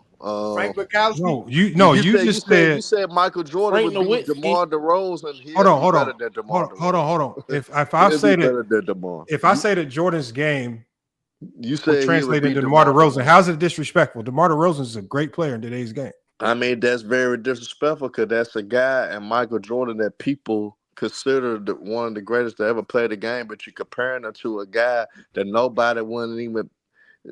Okay, so if I said Bill Russell in today's game, if I said Bill Russell in today's game would be let me give Rudy Gobert. Rudy Gobert. Is that disrespectful? Yes, it is. How? No. The difference is Bill Russell's impact completely is the reason why they was most definitely winning those titles. I ain't never seen Rudy Gobert. Herm, logically, what we're doing is applying logic. But this is logic. Herm, listen to what I'm saying. Know what Bill Russell brought. Herm, listen to what I'm saying. What impacts wins and losses in the 60s doesn't have the same impact in today's game. I mean, hold on, Herm, listen to what I'm saying. So just because we say if Bill Russell got dropped in today's game. Because we say if Bill Russell gets dropped in today's game. Herm, just hold on one second. Just because we say if Bill Russell got dropped in today's game, his impact would look a little different, and his impact would look like a player who maybe isn't as great in this era, doesn't mean we're not saying he's not good. We're just saying that these are two different eras. In certain eras, the game looks different. In certain eras, what you do well might not have as big of an impact. For example, in the 60s, rim protection in the 60s versus that level of talent is going to look a lot different. Rim protection when you got Kyrie Irving driving at you. I think that kind of changes the outcomes at the rim for Bill Russell when he has a guy like Ja Morant flying at him. So I think that outcome is going to look a little different. So how am I wrong for taking all of that into consideration, saying, well, the outcome is going to be a little different? His impact of what he did great in that era when really they didn't allow a lot of touch and they didn't allow a lot of physicality. They called almost everything a foul into this era where you got guards that's literally jumping over 7-footers. You gotta look at it. But I'm supposed to pretend that 60s impact is going to be the exact same in today's game. Well, I'm supposed to come up with some lie. I'm supposed to say that he's going to be Dikembe Mutombo times Hakeem Olajuwon. Lamont, he went against one of the most freakish athletes in sports, period, and Wilt Chamberlain, and was able to run with the man. They said Wilt Chamberlain was a guy that was competing. That was doing Olympic type of things. Herm, let me ask you one question. Able to run with him. When did he ever stop Wilt? I'm not saying he was competing with him. I never said stop. So you can't. No. Hold on. If we're talking about defense versus Wilt Chamberlain, he outplayed him. No, he never outplayed Wilt. He never outplayed Wilt one time in his career. Yes, he have outplayed. Hold on. Tell me one time when he outplayed Wilt. He never in his career ever outplayed Wilt. He might have grabbed more rebounds in a game. He never outplayed Wilt. He never stopped Wilt from scoring. Come on, Lamar, you're being very disingenuous, man. Now I'm being disingenuous because you can't tell me a time.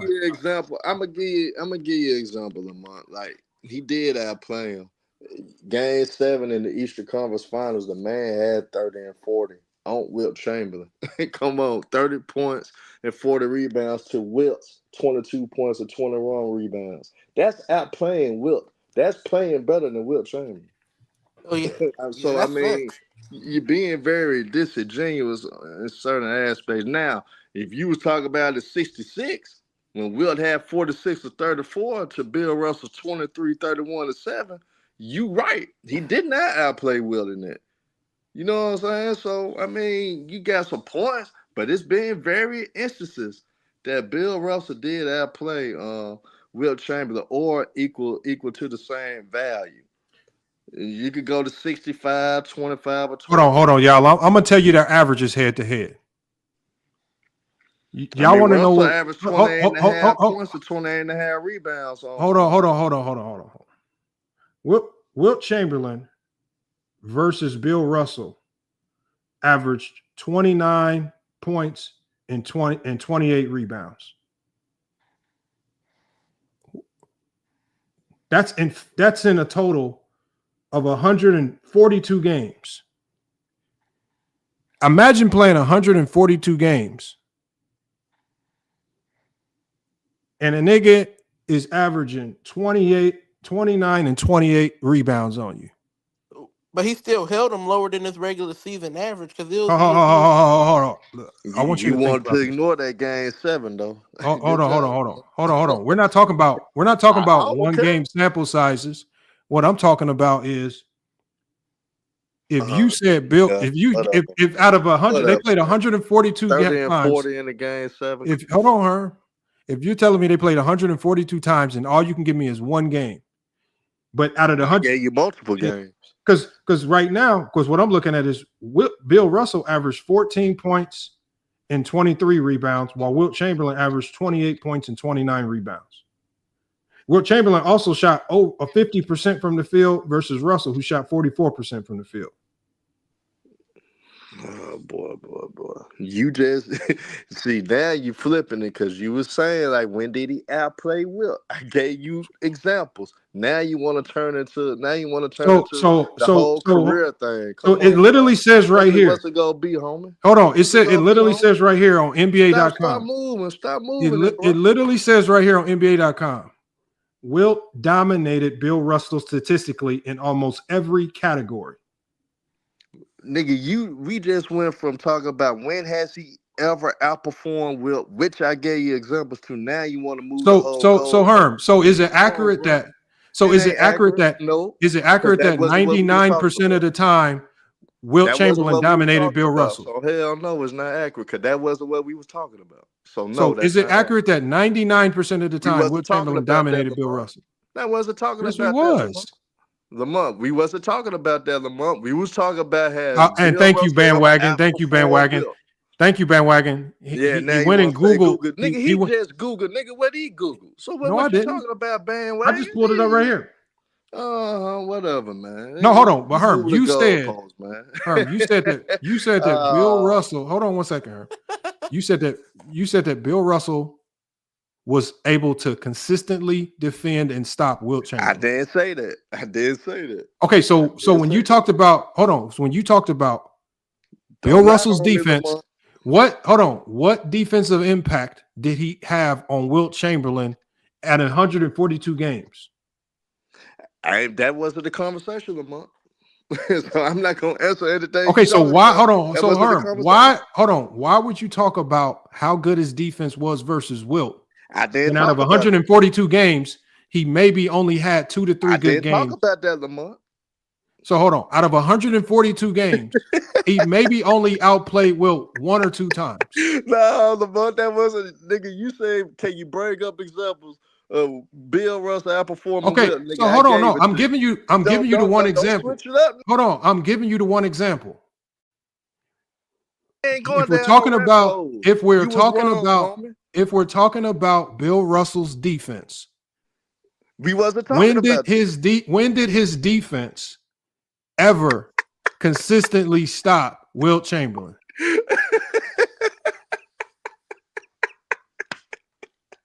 We wasn't talking about that, man. Okay, so hold on. What were we talking about? Conversation like that, man. I'm not switching the conversation. Okay, so what were we talking about? nigga, we was talking about, bro, and Bill Russell ever outperformed Wilt in the game. I gave you examples, bro. Now you want to go there? No, I give you the one game. I did, but out of one, so you give me one game out of 142. Though. When you so said he never did, I never said that, Herm. That's all I did. Herm, I never said that, Herm. What I'm saying is this. Did his defense have any impact on Wilt Chamberlain individually?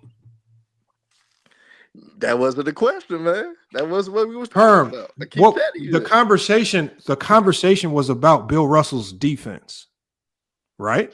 No, the conversation was you said that Bill Russell never outperformed Wilt Chamberlain. No, what I'm saying is what we're saying is the conversation was about Bill Russell's defense because we were talking about Rudy Gobert. And remember what I said if we put Bill Russell in today's game, I said he would look like Rudy Gobert. And you said, nah. We were talking about the defense. And so what we're saying is his defensive impact, when you put him up against the elite in his own era and his only elite competition consistently at the center spot was Wilt Chamberlain, did he have any consistent impact at stopping Wilt Chamberlain? And Wilt Chamberlain, skill-wise, was very marginal compared to the players of the day. He wasn't as skilled as some of the bigs that we have today.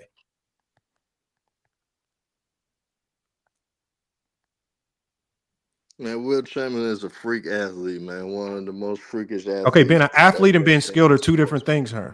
Being an athlete and being skilled are two different things. If you're just telling me all it took to score on Bill Russell was just being athletic, then that's not a very good defender. Skill too, man. Wilt has skill too. Come on. Okay, when you compare Wilt Chamberlain's skills to Joel Embiid, if you compare who's more skilled, Wilt Chamberlain or Joel Embiid?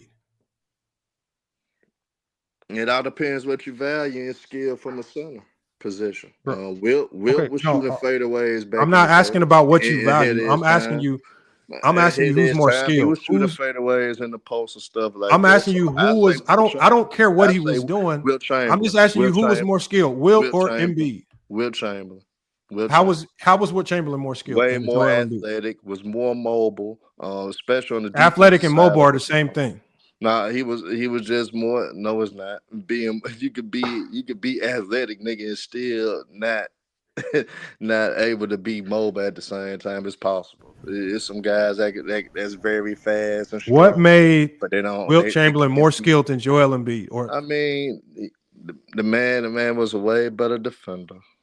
Way better. It's not even close. When it comes to post game, Wilt had a better post game than Embiid. Embiid primarily shoot jumpers. So if you want to say a guy shooting a jump shot, primarily is the reason why he's more skilled. You don't know basketball for one. But when it comes down to Wilt Chamberlain, I mean, Bill Russell defense on Wilt. Wilt is a guy that shoots 50% from the field. and in all those games and stats that you brought up, Wilt shot 46% against Bill Russell. So Bill Russell obviously had some type of impact to keep the man for shooting. No, he didn't. He shot for his career over 50% from the field versus Bill Russell. I'm just giving you the numbers right here. For his career, he shot over 50% from the field. I'm giving you an example of 1961 and 1962 season. I'm giving you an example of that when Wilt actually averaged 50 points per game. But in those 11 games that same year, he dropped from 50 points per game to 39.7. He was shooting 50.6% for the season. But against Bill Russell, he was shooting 46.3% from the field. And they get hey y'all, I want y'all. Hold on one second. Let me talk to the chat. Let me talk to the chat. So yeah, I imagine if your kid came home, talk about Hey man, you hold on, Herm. Can I talk to the chat, please? So I want y'all to imagine this. Y'all kid comes home. Hey, Dad, I did good today. Such and such didn't score 50 on me. He only scored 40 points. He only dropped 40 on me. But we won. Imagine taking pride in a nigga dropping. Imagine taking pride in somebody dropping 40 on your head. But we won, Dad. Hey, by me dropping them from 50 to 39, we won, Dad. so shit, we good. Hey, I ain't get the third place. Bro, we all know that. We all know that Bill Russell had the better team. We all know that third place ribbon, Daddy. We got the first place. Hold on. We all Herm. We all know that the Celtics had the better team. We're only talking about the individual matchup. We're not talking about the result. Yeah. That was part of the reason why the result happened like it did. All right, hold on. Let's say. So you said that Wilt Chamberlain. You said he has better post moves than Embiid. Man, no. He's a better post player than Embiid. Yes. Okay, no, hold on. We're just going through each skill category. So I'm on Synergy right now, and they've broken the big down into multiple skill categories. Who has better post moves, Wilt Chamberlain or Joel Embiid? Wilt. Nope. Even A. Johnny can't even co-sign. Okay, I'm just Herm. I don't care about your. No, we're talking about for posting. I'm gonna for post. I'll take Wilt. But go ahead, Herm. No, Herm. I just want you to answer. I bet answer the question. That's okay. Hold on. No. Hold on. So passing. Who is the better passer, Wilt or Joel Embiid? I'm gonna say Wilt. I'll give you Wilt there. Footwork. Who has better? Who has better footwork, Wilt or Embiid? Wilt. That's tough. I'm gonna say Wilt. That's tough. Hey, it says right here, who has better shooting touch, Wilt or Embiid? Embiid got a better shooting touch. Who has better handle or ball control, Wilt or Embiid?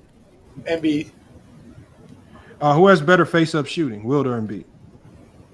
Wilt was shooting face-ups too. Embiid. Who is better free throw shooter, Wilt or Embiid? Embiid way better free. Doesn't mean it doesn't. Embiid shoot like 80%, right? Embiid shoot like 80%, right? Embiid damn near like 85. Well, I'll tell you the percentages. Wilt shot 51% for his career. Yeah, we know that. That's not. Embiid a better free throw. All right. Okay. So the next category, the next category is defensive switching. Who is better? Wilt Chamberlain. Wilt Chamberlain. Yes, Wilt, bro. It's not even close. It's defensive switching. Lamont. Wilt. Yes. All right. Wilt. It's Wilt Chamberlain, bro. It actually says right here, it says that there's a slight edge to Embiid, according to Synergy, but I'll rock with y'all. It says, so I don't even know what this means right here. I have no idea what this means. But it says stamina. Oh, wait, nobody got more stamina than Wilt. 48 and a half minutes. Yeah, that's Wilt, easy. That's Wilt. Like Wilt. And then it says basketball IQ. I'm gonna say Wilt. I can't say Wilt. No, I can't give Wilt because the information you needed to play basketball back then is not as much as today. What Embiid has to register as far as basketball information to be able to play in today's game, I don't know if Wilt could actually register all the information. We see mental lapses in Embiid every year. Yeah, I know that, but I'm just saying he has a lot of mental stuff. Hold on. That's not fair. One, because you didn't even watch Wilt, and two, if you go to lapses, if you hold on, Herm, can I finish what I'm saying, Herm? And if you go to lapses, you're one of those guys that's big on people choking in the playoffs. There probably is no bigger playoff dropper than Wilt Chamberlain. So if you big about guys dropping and choking, then be consistent with Wilt, because Wilt Chamberlain might go down as one of the biggest playoff droppers in NBA history. This is a hell of a day, because you want to know why my mind has changed? Because when Go James Kingdom, aka A. Johnny, why you gotta bring me in this shit? Why you gotta bring me in this shit? Did a great breakdown video of Wilt Chamberlain why his numbers actually dipped in the playoffs. He explained it very well that it wasn't Wilt's fault. Wilt was actually playing with a high IQ and playing basketball the right way. So I mean, I really can't say that. Now, Herm. Check this out. Watch this. Herm, if you learn something, Herm, I want you to now apply that logic to LeBron in 2011. Oh no, 2011. Now 2011 was way different from what Wilt had. It was way different from Wilt had. This way You learned something, Herm. Let's see how well you really learn. Oh, that Herm, was you great. really learn. Oh, that was great. That was. If you really learn, Herm, let's go ahead and apply that same logic to LeBron in 2011. Let's hear you reverse I'm course. gonna use Dwayne. No, Herm. Reverse course on 2011. This is what I learned from Dwayne Wade. No, Herm. Dwayne Wade. That's a Herm, cool no. little comeback. But We're specifically talking about what you learned from A. Johnny about why Wilt was a playoff dropper. Now, A. Johnny has also done a good job of explaining why there was a drop with LeBron in 2011. Now see, no, Herm. Use the same logic, and I want you to reverse course on 2011. I listen to his Jokic. I listen to every other player except for LeBron James. See. I even listen to the Michael Jordan standpoint, but I'm not listening to him. Now, hold on. Let me break this down. I'm telling you that now, I'm not. According to Synergy, it says post moves. It says Embiid's post game is more diverse and more calculated. They have Embiid better. It says That's passing. a cool little comeback, though. Hold on. It says passing. It says while Wilt once led the league in assists, it says Embiid's reads modern defense is better. Can I just finish what it is? This is what it says on Synergy. I thought I was muted. Hold on. Hey, Lamont, I missed it. What did they say? Was it 6-6 Embiid? What was the score? No. Hold on. I'm going to give you all the breakdowns. It says post moves. It gives Embiid post moves. It says post game is more diverse and calculated. Passing. It says while Wilt once led the league in assists, Embiid's reads of modern defense is better, passes out of double teams better, in more complex coverages. It says footwork. Embiid trained with Hakeem Olajuwon. His footwork in the paint is more surgical and refined. Shooting. It says not even close. Hakeem is a threat from the 3-point line, mid-range, and free throw shooting. It says making him a nightmare in pick and pop. It says Wilt never shot outside of 15 feet. Free throws, obviously Embiid. Ball handling, it says Embiid can run in transition, Euro step, beat defenders off the dribble at 7 feet tall. It says Wilt was athletic, but Embiid is more skilled with the ball in traffic. It says defensive awareness. It says Embiid plays in an era with far more complex offensive sets, guarding stretch bigs, switching on the guards, anchoring, advanced schemes. Wilt never had to defend the perimeter or switch onto Steph Curry types. It says rebounding. Embiid played against stronger, wider-bodied athletes and still averages double-digit boards. Wilt's 20-plus rebounds were inflated by era. More missed shots, faster pace. It says offensive versatility. Embiid can score from anywhere, post, elbow, three-point line, pick and roll, ISO. It says Wilt was dominant, largely a paint scorer in simpler games. It says adaptability. Embiid thrives in spacing, switching defenses, high usage roles, and modern analytics-based schemes. Wilt never had to deal with help side rotations, illegal defenses, or zones and traps. It says Joel Embiid, it gives Joel Embiid every skill category. It gives him an advantage in every skill category. Yeah, because of the era. Basically. Well, and go James Kingdom. That's what I was saying.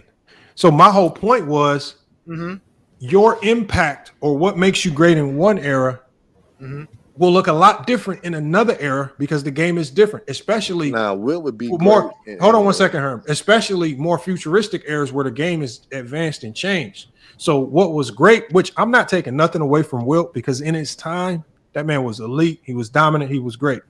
But if we're talking about plucking him out of his era in the 60s and dropping him in this era and then making a player comparison, what we're going to have to do is we're going to have to dumb him down to one of the lesser players of the league because what made him great in his era will not make him great in this era. Just being athletic and 7 feet tall in this era is JaVale McGee is athletic and 7 feet tall, and he not cracking nobody's list on nothing, right? There's a plenty of guys. Look at Jericho Sims. Jericho Sims can 48-inch vertical, set the record at the combine. That man ain't getting off nobody's bench.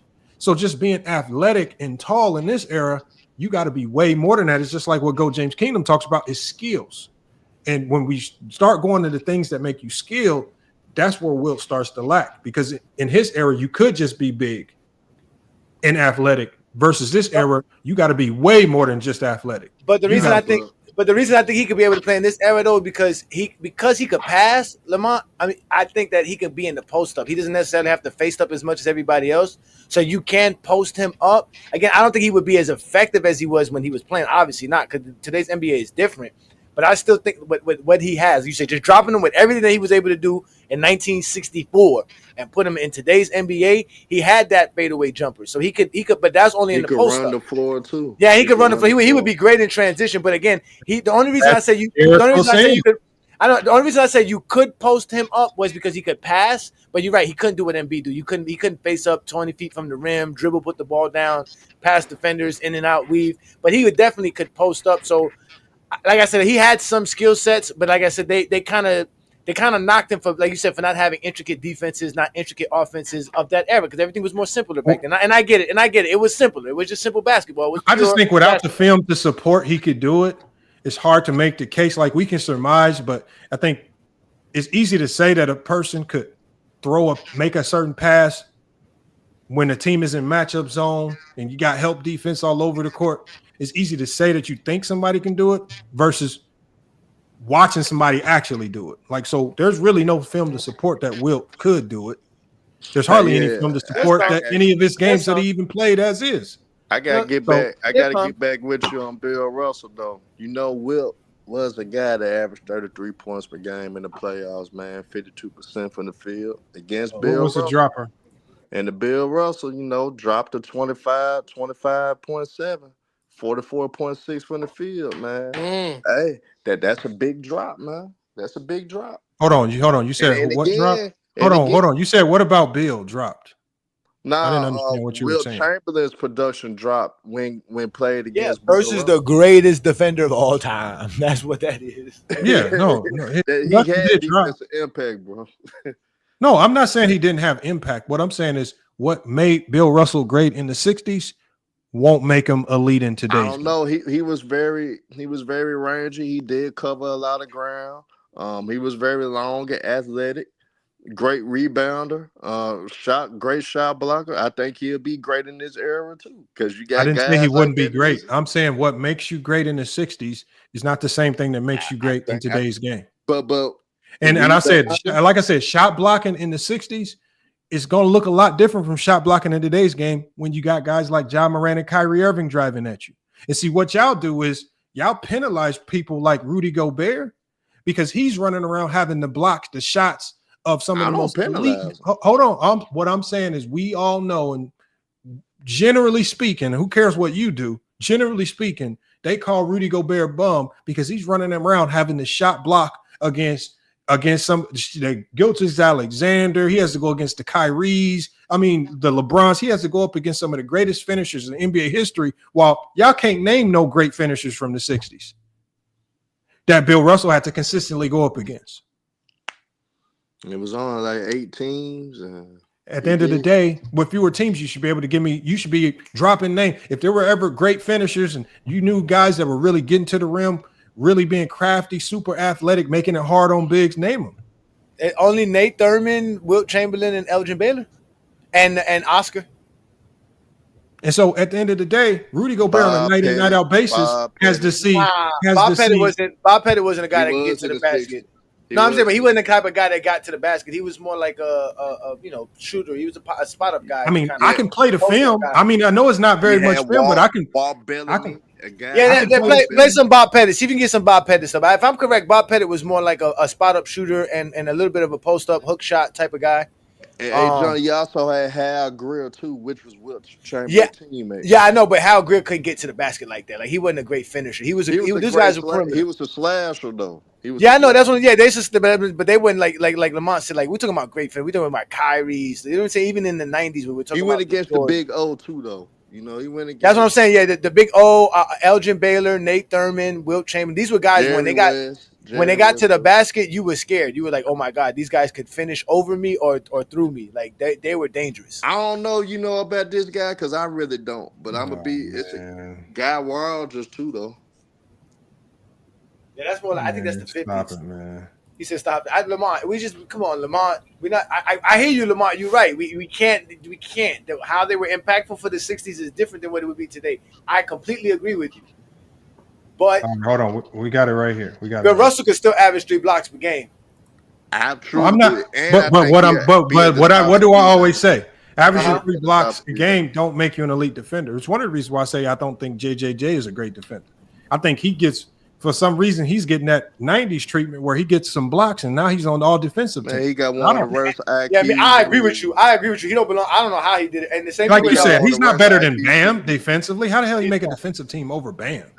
Lamar, he got one of the worst IQs in the NBA, man. Who? JJ Triple Jackson? J. Triple J. He's horrible, bro. I don't understand how people put him on the defensive team. Hold on, let me share. Let me play this for y'all right here. Yeah, So come we're on, gonna show me watch Bob Pettit. This is Bob Pettit versus Bill Russell. Uh-oh. He's gangster. He slick cooked him. He did. He cooked it. I think he scored 35 on him in Game 6. He cooked him, man. Now, what we're really looking at before I play this is skill style level of play and skill level. Yeah. I got you. We on it. Let's check this out. St. Louis. Uh-oh, here we go. Oh, hey, that white boy could jump. Okay. Here we go. Here we go. Boom. See, look. Perimeter play. Look at that tenacious defense. Look at that tenacious defense. No, Ma, you see, look, you couldn't move nobody out the spot. Look, that's Bob Pettit taking a hook shot. Look, see, that was Bob Pettit. A hook shot from 15 feet. Look, Bob Pettit again. Look, Bob Pettit. Look. Oh, man. That's what I told you. He was a spot-up shooter. That's what I'm saying. Look. Money. Now, what did Herb say? Oh, look, straight to the basket. He took him out the dribble. No, this is Bob Pettit right there. That's Bob Pettit. No, that's Oh. I don't even know which one was Bob Pettit. This level of physicality Hey, is she a was all-time low. smoking. This would definitely translate. This would definitely translate. Hey, but remember, Lamont, you couldn't box out back then. You couldn't. Yeah, I know. But No if hand they couldn't checking. box out back then they No hand definitely checking. couldn't play in this era if you don't know how to box out. Yeah, no hand checking. Bro, this dude. Oh, they won the game. That's the end of the highlight, man. They won the game, man. Hey, what I told you, Lamont, that's what he was, a spot-up shooter and on the post, hook shot. Look right there, bang. Hold on, and mind you, y'all, this is the NBA championship game. This is Yeah, the it is. best of the best. This is the 1958. best. So we're not just talking about a regular season game and they playing slouches. This is the two best teams in the NBA. Make America great again, ladies and gentlemen. Herm, talk about this, man. Talk to us. Hey man, hey, shout out to the old guys, man. If it wasn't for y'all lads, they wouldn't be talking about LeBron James every damn day. So shout out to y'all old slow white bastards out there. But Bob Pettit looked pretty. He looked pretty damn good though. You gonna see him. Look at that. Money, I got Bob Pettit top 2. Hey, Lamont, Bob Pettit top Look at 20. that Jay. Good. Bob Pettit's top 20 on my list, Lamont. Look how he draw past Bill Russell right there. Could Rudy Gobert guard that? Oh my God, Rudy would dominate this era. Pettit got 20 on him too. He'll be another Wilt Chamberlain. He'll be averaging 50 and 40. Bro, how are these 7-footers playing below the rim though? Because they got on Converse. Was there no 10-second count? No, not back then. No, there was no 10-second count back then. Oh, hell. Nah, Lamont. There wasn't even a defensive. Offensive goaltending back then. Man, shout out to the old guys, man. It wouldn't be no league if it wasn't for y'all, man. And no hand checking. Look, Lamont. Look, they said no flopping, and there's also no hand checking. You don't see no hand checking. You don't see nobody pushing, shoving, none of that. Didn't exist back then. That's what makes Bob Pettit a significant threat. Yeah, to Rudy I can't hate Gobert, on that. man. I didn't see more physicality. He said Bob Pettit. He said Rudy in Gobert. a toddler's fight. Basketball had to start for somewhere. They had to start. Hey, No, I'm not saying that. That was pure basketball, Lamont. Stop hating. That is pure basketball. That is purest. It's pure. For all the rule changes. And all the Rudy Gobert would struggle. Yeah, they did make you dribble with the same hand. That was crazy, but they did. No, you definitely couldn't cross over back then. They would definitely call a carry. You cross over, you gonna call a carry. So once you start dribbling with one hand, you stuck in that one hand. Yeah. Yeah, you remember That's crazy. Havlicek when he stole the ball? Yeah. Yep. Nigga, you gotta try to split niggas with one hand. Oh, you know what? Talking about that game, if it wasn't for Havlicek stealing the ball, Bill Russell would have choked that game up. That's the game that Herm was talking about. That was in 1964. I did research on Bill Russell. Mm-hmm. Bill Russell, if you think like one of the biggest knocks on him was, at least offensively, because his defense was always consistent in that era, but offensively, he only, especially in NBA Finals, he only had really good offensive games when the other team didn't have any 7-footers. Because there were a lot of times they played playoff games or was in the playoffs, and there were a lot of teams. There were a couple times they didn't have 7-footers, and that was one of the only times he would really do well offensively. But when the other team had a 7-footer, man, he would struggle. That's part of the reason I can't put him in my top 10 overall. Is because I look at his for game the most part, translating. he was gonna struggle against Wilt because Wilt was that damn athletic to the point where, and especially with the no-go tendency. Bro, why do y'all keep saying Wilt was that athletic, man? I He can play film was. showing you this man's athleticism was trash. Oh, Lamont, don't do that, Lamont. Don't do that. Don't do it, Lamont. Don't do it, Lamont. Don't get started now. Hey, Johnny got the film. I got film. I can pull it up. Hold on, watch This man's a Hall of Fame volleyball player. Lamont, how he wasn't athletic? Lamont, what are you talking about? Lamont, this man.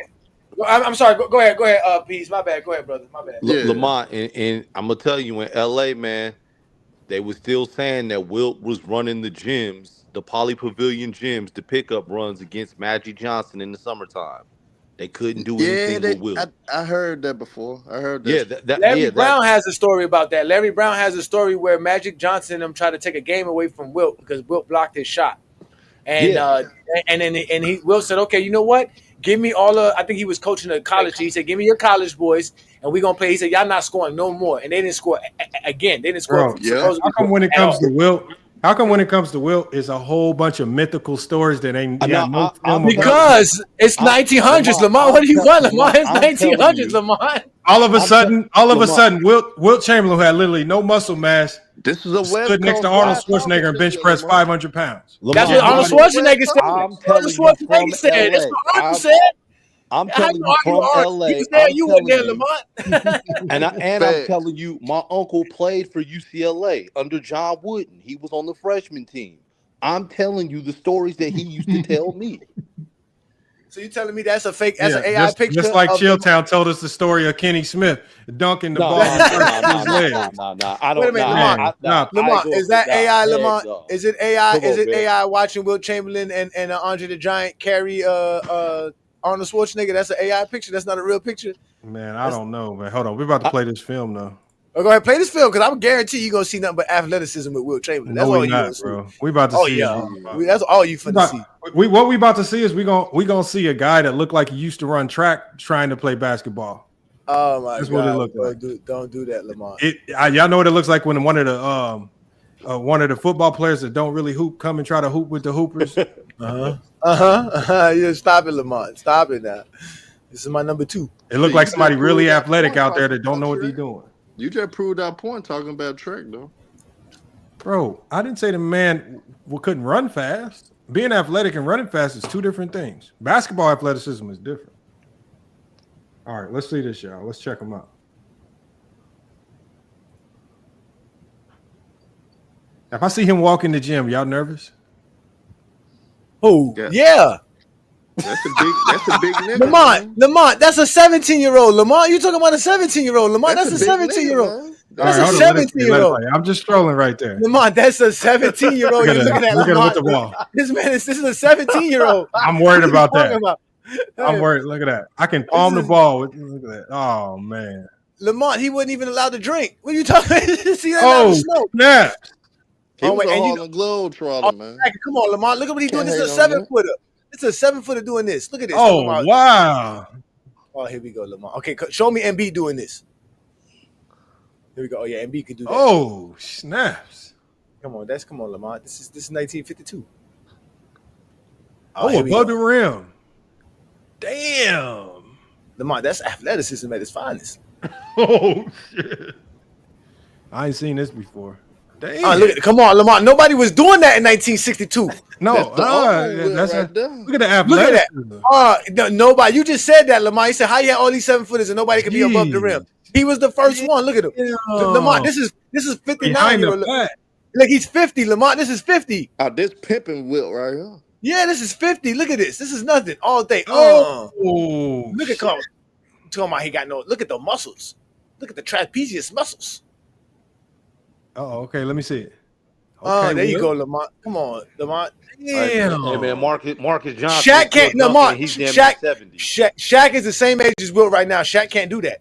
Man, Marcus Shaq Johnson just jumped is on damn near NBMT. dunking at 70. No, he did not. That was an 8 foot rim. fade. Look at that. Come on, look at that fade, Lamont. That's, Hold on. look, Lamont. Ooh, look at that Bang, jumper. look. That jumper, he don't need to jump. Lamont, look, in your mouth. You better come out here. Come on, you better come out here. What's wrong with you? Look at that. Lamont, what are you talking about? Man, look at this shot. Look, Give me Lamont, that. Give me that. Lamont, he can do it. Hold on. Look at Lamont. this dude. Look at this dude. Look at this dude. Okay, I like this. I like Okay, this. look. Give me Damn. that. Give me that. Bang. Man. Look, Lamont, that was cash. Look, cash money. Bang. This He can do it. ain't helping the 100-point game case, man. Look at this, Lamont. Look. You remember Moses Malone shot? Look, this is a hook shot, Lamont. This is what I show. Look, they bet $5. He told him, I bet you $5 you won't make this. Of course I'm gonna make this. Bam. $5 was a lot of money back then. But put another $5 on it. I got you. Bet this $5. I got you. Come, bang. Look at that, Lamont. That's gangster, Lamont. Come on, Lamont. Look, he said, I bet you. Look, for $5. He's like, look, I'm betting you $5 right now. Let's do it again. For $5 is Bam, nigga, from the corner. Look, he's like, man, he just lost $5. Okay, hold on. Lamont. The hook shots is, but I'm trying to see athleticism. The hook shots that's tough right there. I'll give you the hooks. You got to play the games for that.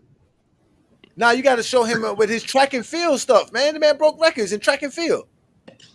Okay. Look at him. This is playing against younger dudes. Look at Lamont. Look at the defense. Okay. Get that out of here. What's wrong with you, bro? You get out of my paint.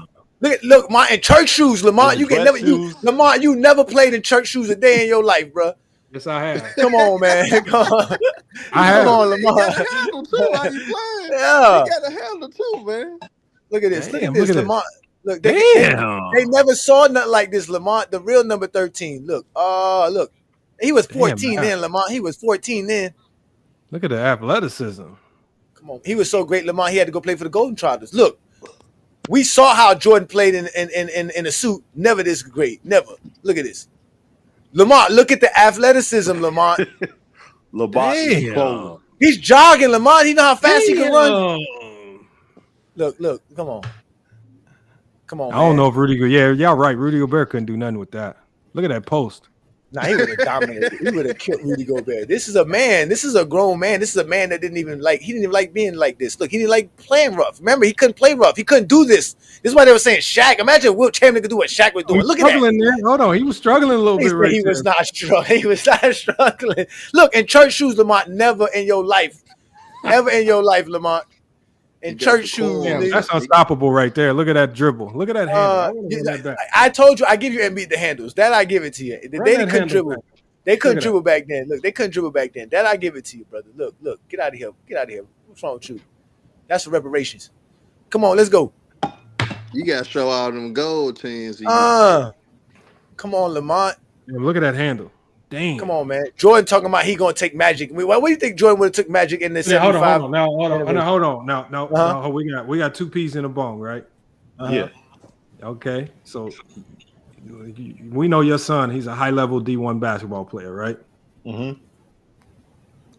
And the coach walk in with a dude like this, right? Hold on. Let me go back to the other screen. Yeah, my bad. I'm sorry, Lamont. My bad. I wanted to show you something. Go ahead. Hold on. Let me put the other screen back up. Yeah. And the coach say, you know what? We feel like your son, if we pair him with this guy, we win in the NCAA championship. You having confidence? Well, let me ask you, how old is the guy? He's college, old enough to be in college. No. 18 years old. Is he 24 years old? College? He's as old as as old as he is in these pictures.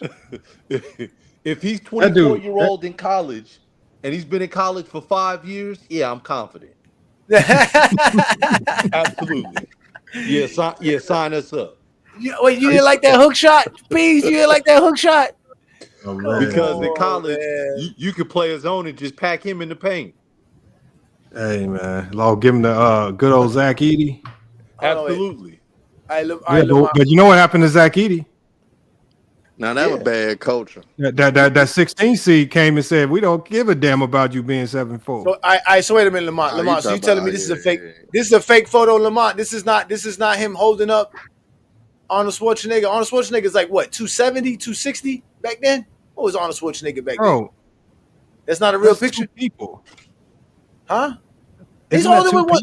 That's one army. That's Andre the Giant. That's what I'm saying. You tell me Andre the Giant isn't strong? He's as strong as Andre the Giant. Are two people lifting him up?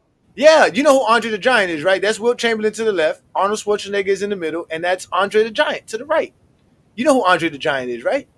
What are they doing that's so impressive? That's a buff, big dude. They holding up. They're holding up the world's strongest man in the world. Me and Herm could lift him together. Two men. No, you are not lifting up. No. You are not lifting on. You are not lifting on Arnold Schwarzenegger. I can squat 250 with no problem. We could pick them up, but it wouldn't be no one on like them. Not like that. Hanging on their arm. Because they're strong, Lamont. You must never lifted. See, you must, man. Come on, Herm. I know you lifted weight. Stop. Nah, I could squat. I could squat. I could squat a lot too, though. Man, come on. I know. I tell you one thing. MB can't do that. That's one motherfucker for sure. MB can't do that. I tell you that. He'll get hurt trying to do it. He'll get hurt. Hey, nah, we ain't gonna disrespect Wilt, man. We're gonna let them be great in their era, man. Exactly. Let's leave Wilt alone. We ain't gonna bring him over here. Wilt is Thanos. Don't get me started. That is crazy, man. They say I'm on Wally time tonight. I told y'all I turned 44 this weekend, so that's official. I'm when your Zach birthday, John? The first. The first. Damn, you a Gemini. Yeah, I'm a Gemini. That's right. I terrorize everybody, man. We adapt. My birthday tomorrow, nigga. Oh, happy birthday. See, that's how me and Herm get along. That's why me and Herm get along. We could adapt to anything, man. That's what's up, man. That is, man. Happy birthday, brother. Enjoy your birthday, man. Same to you too, brother. Yeah, man. See, yeah, Herm gave me a warm welcome to the show last time, man. God. I was full of shit. I just like to talk shit. But that makes me unk level, right, guys? If you're 44, you're unk level, right? I'm officially unk level. Normal Herm. You ain't seen Crash Out Herm yet. Oh, no, he's going off on me. Nah, that wasn't him going off. You ain't seen Crash Out Herm. I wasn't going out there with talking shit though. You know, none of us really tripped on it. We all thought it was just normal Herm. Oh wow, that's just the regular Herm. That's the crazy part, man. Salute to y'all in the chat, man. Appreciate it. I'm still trying to find this clip where Herm crashed out on LeBron James, man. Which one, the Nazi one? Because he crashed out on us too. We did one time. We got him good too on our channel as well. He got him good too one time. So it happens to the best of us, right, Herm? It happens to the best of us. Happens to the best of us. You snapped that on somebody. Shit, just last week. Yeah, just recently. Come get it in blood, motherfucker. Come get it in blood. Come get it in blood. If you swore I owe you money, come get it. Oh man, this game is good. I had it in one of your intros. I'm about to play the intro. I had it in one of your intros, didn't I? Oh yeah. He go. I will troll it then though. That's the one where I got the picture of him smiling. Right, he was so happy that day. Yeah, that was funny. That was funny. Ain't never seen Herm so happy at the end of his life. Boy, I don't know what LeBron did that day, but LeBron failed supremely. So Herm was happy. Hold on, what was the name of y'all show, Herm? Yeah, cause this in the zone. Was it in the zone? That was Was it the crossover? No, that wasn't the crossover. Damn, I forgot what the show me and True had. The name of it. Was it you and True? Yeah, that was the Me and True joint when you did that. You remember he had that crazy rap song playing in it. Hold on, let me see if I can find it. Nah, it was a full court press. It wasn't full court press? It was a full court press. Is it 94 feet, boys, with you and Young Africa? Nah, it wasn't us. It wasn't us. Was it in the zone? Was it in the zone? I wasn't on In the Zone, but I know it's Me a True show. Let me see. I could go back to old messages and shit. It's on your channel, Lamont? Yeah, I'm about to go to my playlist. It got to be in my playlist, man. It was really that bad? Yes. Oh, it's classic. Funny. It's classic. Damn. Yeah, it was funny. Let me see. Pure classic. Well, hold on. We got podcast. It's under podcast. Crossover. It's not True Talk with Hollywood Herm, right? Yeah, that's it. They got 4 episodes. Is it? Hold on, let me see if I can pull it up here. Videos. Michael Jordan fraudulent, the defensive player of the year. No, that's wait. That's yeah. No, that's. It was just in the intro though, because I had to clip it and put it in the intro.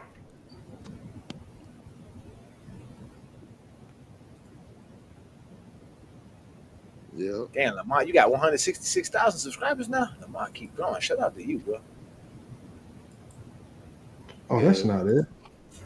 But it was True Talk Sports though, because he had that crazy song. I forgot the name of that rap song. Yeah. What, the one when you went crazy? Yep. Oh, yeah. The song was. Oh, yeah. This is it right here. Listen to this shit. Hold on, I gotta download it first. Found it. There you go. Cause I made a crazy intro with it in there.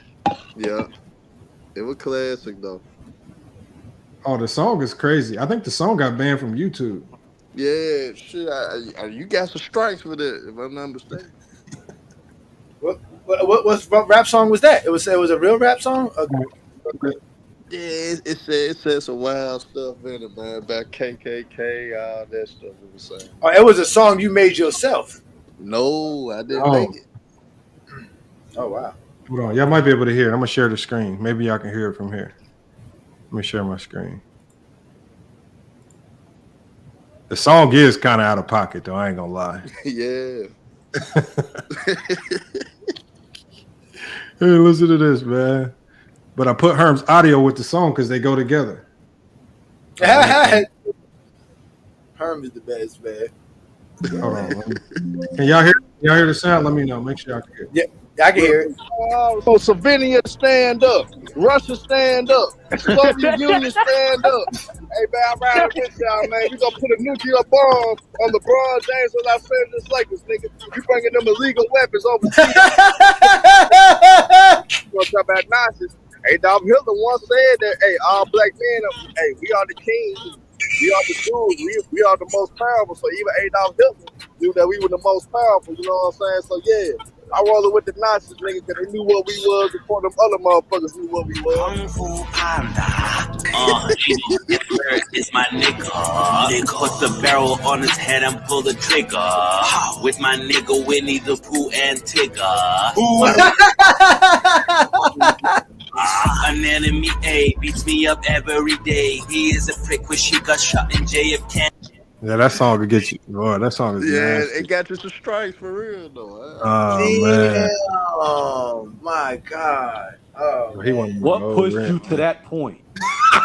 Nah, I was just having fun before. Oh, okay. No. Hold on, Tupi. No, don't let him lie. When I pull up the original clip from the video, I be messing with the people in the chat too. Herm didn't know I was gonna clip it, but he crashed out mad. He was siding with any team that was going against LeBron James, and it just happened to be Nikola Jokic at the time during his stretch when he was beating up on LeBron James. This was right before the series started. So. Man, that was funny as hell. Because remember, he was walking up the street. He was walking up the street asking random people about it. Yep. Oh yeah. I asked somebody about it. He said, "Yeah, man." Oh man. Yep, that was exactly what it was too. That's hilarious. That's hilarious. He went full Kanye mode, man. Yep, that's fact. Damn. He went full Kanye mode. I wish Herm would be more consistent. We gotta get your show back, man, Herm. You gotta stop bullshitting. We gotta start getting Herm. Get him a laptop. I do be BSing. It'd be Herm showtime coming up. Herm nowhere to be found, man. Oh wow! Nah, I actually was showing up. That was young Africa. That wasn't me. That was true. That is true. Young Africa was showing up. Actually. Now, where are you guys from? I live in Florida. I'm from Miami, so I live in Florida. I'm from Memphis. Okay. Yeah. Memphis and Florida. Okay. But Lamar, man, I'm in my doctorate program now, so I've been having so much homework. Bro, I started my doctorate program. I got out of that immediately, bro. I ain't gonna lie, bro. That shit was hard as hell. Yeah, and this how I know. This how because I sometimes I think I'm intelligent, right, bro?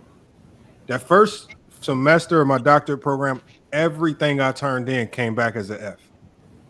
I'm sitting here trying my hardest. I'm talking about this professor was on me. I don't know if she had something against me or what, man. Yeah, you gotta look up the professors before you jump in them classes, though. Bro, it wasn't even. It was just all coming back Fs. I'm like, what? Hey Lamar, this how happy Herm was when he was making that video of him crashing out about LeBron James. Right here. This one right here. This was the best. But I said, yo, this dude was so happy that day when they showed me that clip for the first time. I couldn't help but die laughing. He was going in on LeBron. I said, "Oh, this fits so perfectly, bro." Shout out to you, Herb, man. That was a classic, bro. I couldn't believe it. He was so happy LeBron was about to get his ass kicked. He was just over. He was rooting for anybody to beat LeBron. That was just the best. Hey, Johnny, they asked you, have you ever seen the Bang versus Mookie debate? No. I know Bang has debated everybody, but I have not seen him and Mookie. Yeah, they did that here on FYF. They did. Yeah. I thought you said Mookie was scared to come up here. He can. Oh, I need to see that one. I need to go back. It got so bad. Yeah, because Bang don't play. It got so bad for Mookie that one of the subscribers made a rap song about it. Damn. You didn't hear it? Only thing I can say, I wish Mook would have done just do the debate instead of just that nigga just started. He just went in on LeBron. He didn't care about the debate.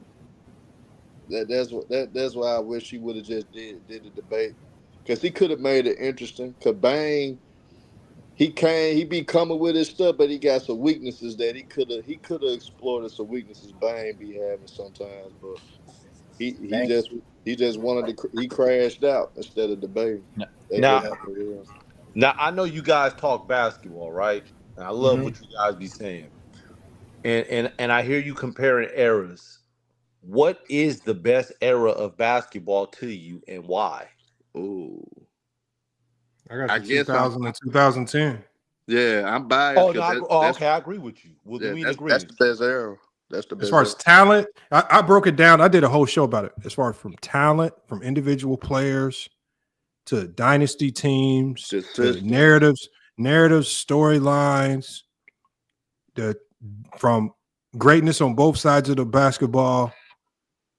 The best draft class in history was in. I think it's the 2000s gave you the best about everything. I agree with you. It's the most balanced era ever. Yeah, I will agree. I think the only thing that kind of hurt it was the first couple of years early on when they implemented the zone and teams had to obviously figure adjust. it out. Yeah, you had to figure it out. Well, their rosters wasn't built for it. Like they had to go get shooters. Like the only team that knew it was coming ahead of time was the Phoenix Suns owner. And he had already preloaded his team up with shooters. So they walked into it. Too. And the Mavericks too. So the Phoenix Suns and a few other teams knew it was coming, preloaded their teams up for it. So they looked like they had some real great offenses, but it just because y'all motherfuckers knew the shit was coming before everybody else. Yeah. I got the 2010s, and then until this year. And when this decade is always got to be this year. But I got the 2010s, but for the same reasons Lamar got the 2000s. The narratives, the everything, you know what I'm saying? The historical, the like the Bronze 2013 season, the 2016 Curry season, the 2017 Westbrook season, you know what I'm saying? The All-Star slam dunk contest between Levine and Gordon. Like there was so many great things that happened, the super teams, all the stuff that happened in the 2010s. I think it's really made it the best era in basketball. It's gonna be one of the most memorable eras as well. How many good dunk contests were there in that era? In that decade? There's barely any good dunk contests per era. It's usually like one or two per era. Not in 2000 to the 2010 to 2009. But didn't they cancel the dunk contest for a little bit? Huh? In the 90s, the late 90s. I don't remember. Like I think the most memorable one that I remember from the 2000s was Vince Carter's. I don't know no other ones. You got the Jason Richardson, Desmond Mason. That's not really nobody. Oh no, that was a heck of a contest. No, I'm not gonna lie. I do because I do remember Richard Jefferson between the legs though. No, I know. I do remember that, but not too many people, bring that up. Nobody, you know what I'm saying? When we talk about it, usually, like I said, every decade is usually one. The one in the 2000s was Vince Carter. The one in the 2010s was the Zach LaVine one. The one in the 90s was what, Harold Miner? Maybe. No, I think the best dunk contest might have been, but at least that I can remember, might have been the Isaiah Ryder one when he was the first one to do the between the leg. Yeah, that might have been for the 90s. I think that was the 90s. Am I wrong? I'm just saying. You saying that's the best year before Kobe won. You said that's the best all time, or just the best for the 90s? No, I'm saying when you think about the 90s, really, it wasn't a lot of great dunk contests in the 90s. It wasn't. I remember Harold Miner was the one that was the most memorable, and obviously for me, Larry Johnson. But I think Harold Miner and Larry Johnson was the same one, if I'm correct. I thought the one with Isaiah Ryder between the leg, that was at the time where nobody had seen no shit like that. That's true. Yeah, that's true. I mean, you have the Cedric Sabalas blindfold. No, that was whack. That was whack. That was whack, dog. Come on, man. Let's not forget Kenny Smith. Let's not forget Kenny Smith. Right up to the rim. Yeah, between the leg. Let's not forget Kenny Smith between the legs, reverse dunk off the backboard. Let's not forget that one now. But I mean, I get what you're saying. Maybe the 90s might have had a couple of more, but I think that Zach LaVine and Aaron Gordon one was just like that was. Yeah, that's the best I've ever seen. Yeah, the Zach LaVine and Aaron Gordon is the best I've ever seen. I agree with you. I'm just saying in the 2000s, I think you had a couple with Jay Richardson. I give you that one. Hey, Johnny. But you had Nate Robinson and Dwight. Here go the beginning of the music that was video. Good one too. That was good too. All right, let's go. Let's see it. Here go the beginning of this was the music video that we did after Mookie lost. Oh, hold on. Let me turn the sound up. Player of all time, nigga. Hold on. First of all, LeBron James, right? Y'all call this motherfucker the greatest player of all time, nigga. He is the only player in NBA history. You want to talk about easy work, bitch? Get your speech right. What the fuck is history, nigga? Okay, but anyway. What the hell? In career win shares, regular season, and playoff season, I'm going to have career my most qualified my name. It's facts over feelings. You talk about history, boys. You Scooby-Doo talking in mysteries. You is a puppet. Boy, know your history. It's facts over feelings. You talk about history. I remember this. You talking in mysteries. You is a puppet. The ticket that's misery. Said that you bite it, babe. Boy, know your history. All in your feelings. You gotta be kidding me. Bad for respect, but you only show jealousy. Wanted some status, but you make it. Yeah, he went off on that one. Yeah, I gotta check that one out, man. Check out. Yeah. You see why y'all keep giving me shit? Now the next time I talk to Dookie, I'm gonna be like, yo. You are the worst Zesty Jeffrey in history. You are the worst Zesty Jeffrey in history. Yo, for real. That's how bad. That's how bad he was getting whooped that he wanted to say LeBron's name. He wanted to say Le History. They love LeBron James, bro. They love LeBron James, bro. Them dudes are the funniest, man. Bro. Shout out to Dookie and them for getting exposed by A Weezy Bang in the Bang Nation. Shout out to A Weezy, man. Keep doing your thing, brother. That's what's up. Adam John said, "What's the song is called Listery, man? All you gotta do is look up Listery on my channel. You'll find it. The whole video, man. He did a whole video, man. The song actually go crazy. Oh man, that is crazy. That is hilarious, bro. Damn." You know what? I just, like I said, Lamont, I found your channel like a year and a half ago, and I missed all of this great stuff that y'all had from 2 years ago. Dang. I was just listening. Carrington J says, "What happened to Go Mike?" I was literally just listening to Go Mike stream because I don't know if you know Go Mike, Go James Kingdom. Nah, I don't know. Go Mike is he do the most random streams at the random times. And I tuned in. It was like 3 a.m. I tuned into one of his streams, and him and his panel, they was just talking, and they be having casual conversations that be having me dying, man. And they was basically saying they was talking about needing more subscribers, and Go Mike was basically saying, "Look, man," he's like, "Man, I need some more subscribers, man." He's like, I need some people that ain't got shit to do at home. just collecting subs. He said, I need some people. I need some dudes at home without shit to do that could just sit on the panel and just come on because they ain't got no job, man. But they was having a real conversation, man. And I'm sitting here dying, man. I'm dying laughing. I tuned in one time to his stream. It was the middle of the night. Go Mike and this panel, they let some random dude up on the stage, and it was some dude from India just butt naked, just showing everything. Get out of here. And as soon as Go Mike saw it, he screamed out loud. It was oh man, That's crazy. I'm talking about random. Like I go in the middle of the night, you have random women on there. They arguing and debating about relationships. I'm talking about, man, Go Mike. I don't know how he ain't went viral yet. I don't know how. That man is funny as hell. I gotta go check. He do his streams real late though. I think that's part of the issue. Oh man, he has to though. You can't. I mean, you gotta remember if your content is a little bit too, too adult, content, they don't push it like that. Bro, if you ever met Goat Mike, ain't nothing adult about their content. That's crazy. Goat Mike, this man that came on the channel, he said he played LeBron James 1-on-1. Said he played, bro. Oh man, this dude is wild, man. Lamar, you know how to find him, Lamar. You know how to find him. Lamar, you gotta bring the debates back, man. Debate series, bring it back, Lamar. I can't give Go Mike a show, man, because Go Mike too inconsistent. Go Mike, he do his stuff at random, so that's kind of tough. You do it at random. And then he'll fall asleep on the live and just leave it live for like 7 hours. Oh no, that's his name. That's his page name, Goat Mike. Nah, he changes his channel name like every week, so it's always something different. It's something different, and then he'll mess around and do a show while he at work. He'll do it while he at work.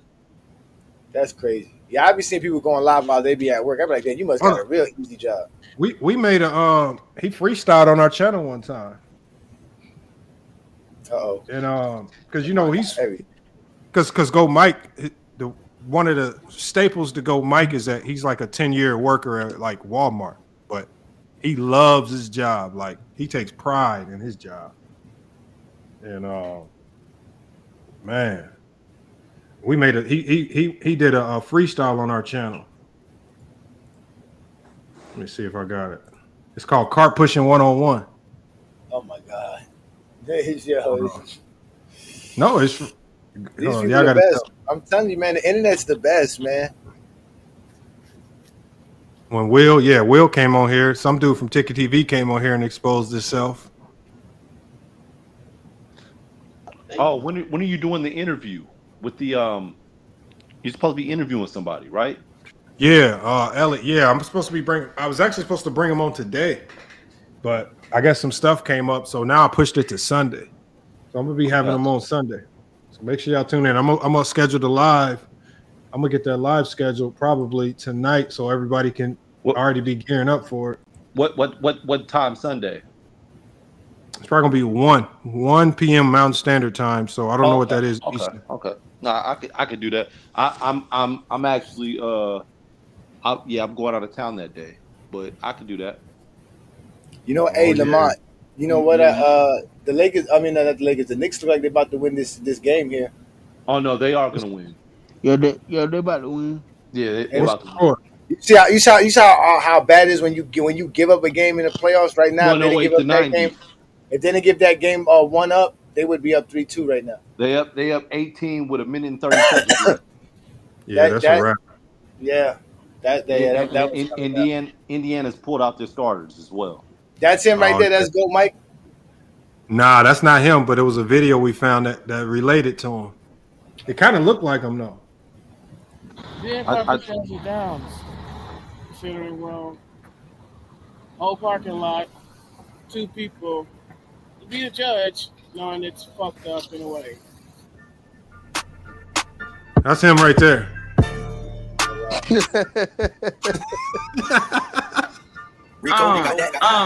It's your boy Go in the building, Mr. He can't. Oh, this is this guy, not this guy. Big chest. He be talking shit on my name, but that's all he got is shit talk. He can't back shit up. I don't know. I'm like the Black Mamba. I don't talk. I walk. That's all I know. All I do is back up whatever I say. Mr. Big Chest. He wish he was on my level, but he ain't. He always talking shit on my name, but I left the shit. Cause all big kids know about is trying to get the girls. The girls, they were like, hell no. I'd rather date that's the facts, you feel me? I'm the GOAT for a reason. Niggas be hating my name. I pull up to the court and I give niggas buckets, left, right, crossover, mid-range jumpers. Like the like a master stroke. When I pull up to the court, niggas get scared like Lamont. Lamont said he better than me, but I laugh at with the messed up leg. It's all good and gravy. You know what I'm saying? I keep saying that shit. My bad. That's on me. I'm supposed to come in here like a number 2 pistol, but I came in here like trash. I come to the court and I give niggas dunks. Niggas say I can't dunk, but I'm showing what's up. Niggas like True the King try to check. I can't see True the King, too short. The lady on the panel said that big kiss was jacking off. It might have been. I'm done right there.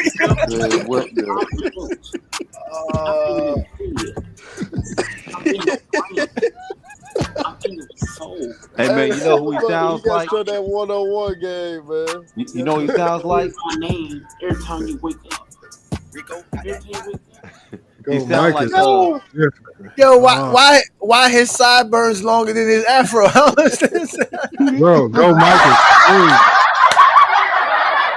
Hey man, he sound like fisticuffs when Dave Chappelle was acting like the rapper on the Dave Chappelle show. Boy, that was wild. Damn, Lamont. Now I see Lamont why your channel. Hey, Lamont, you still got the one-on-one game tape that he got? Which one?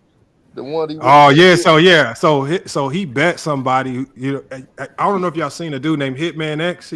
He'll send super chats every now and then. Mm-hmm. So he got into it. He got into it with Goat Mike.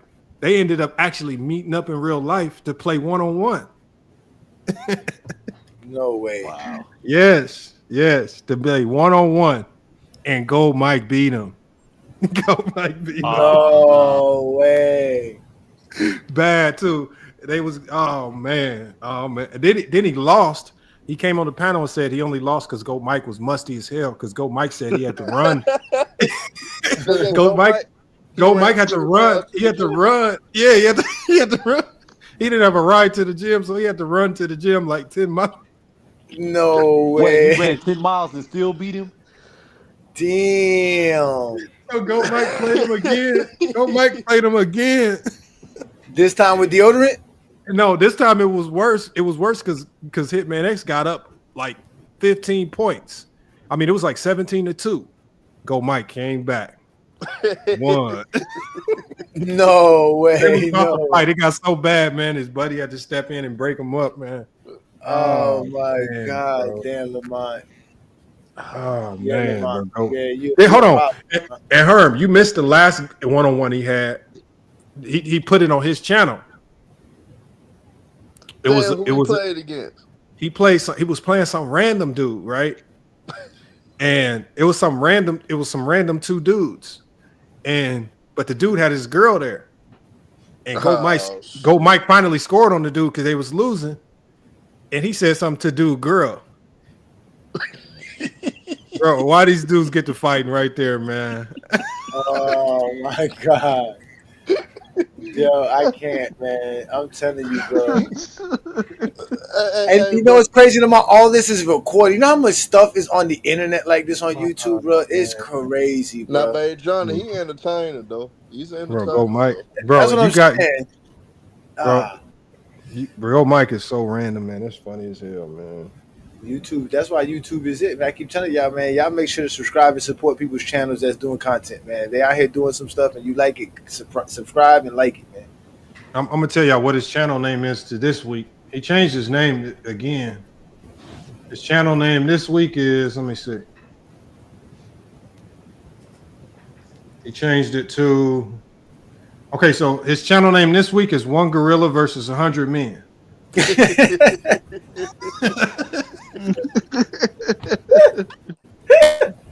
I'm not joking, man.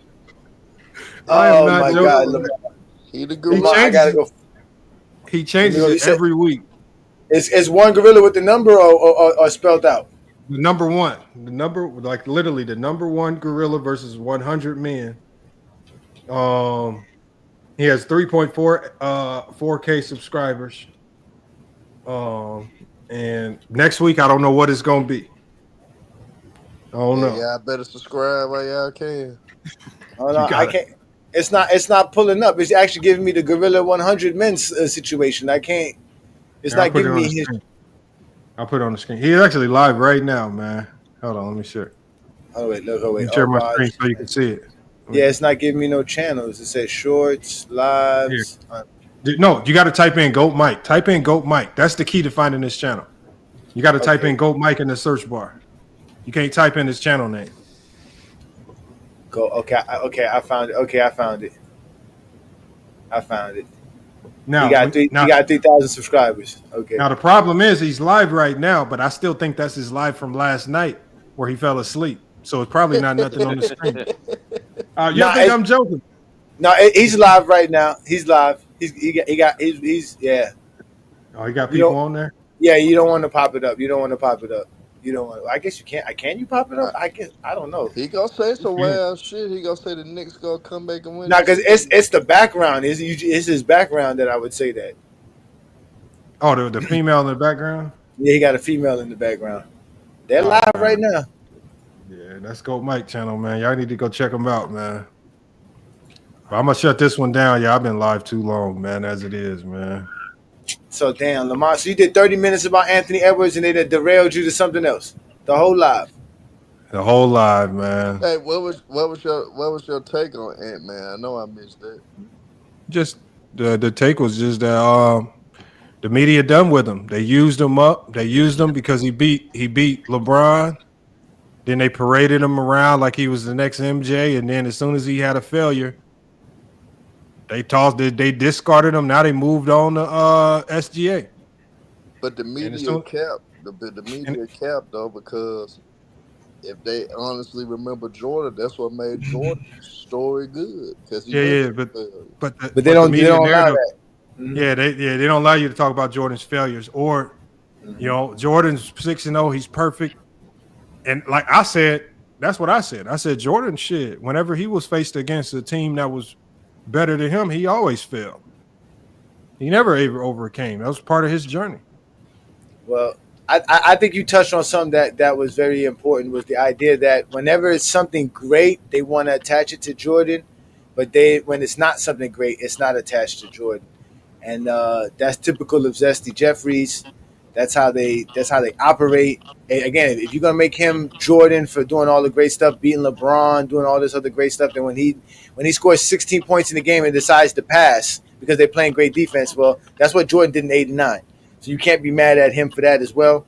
I just think that if SGA doesn't win it, I can see, because the Kobe fans are right now trying to run to the SGA bandwagon and saying he's a disciple of Kobe.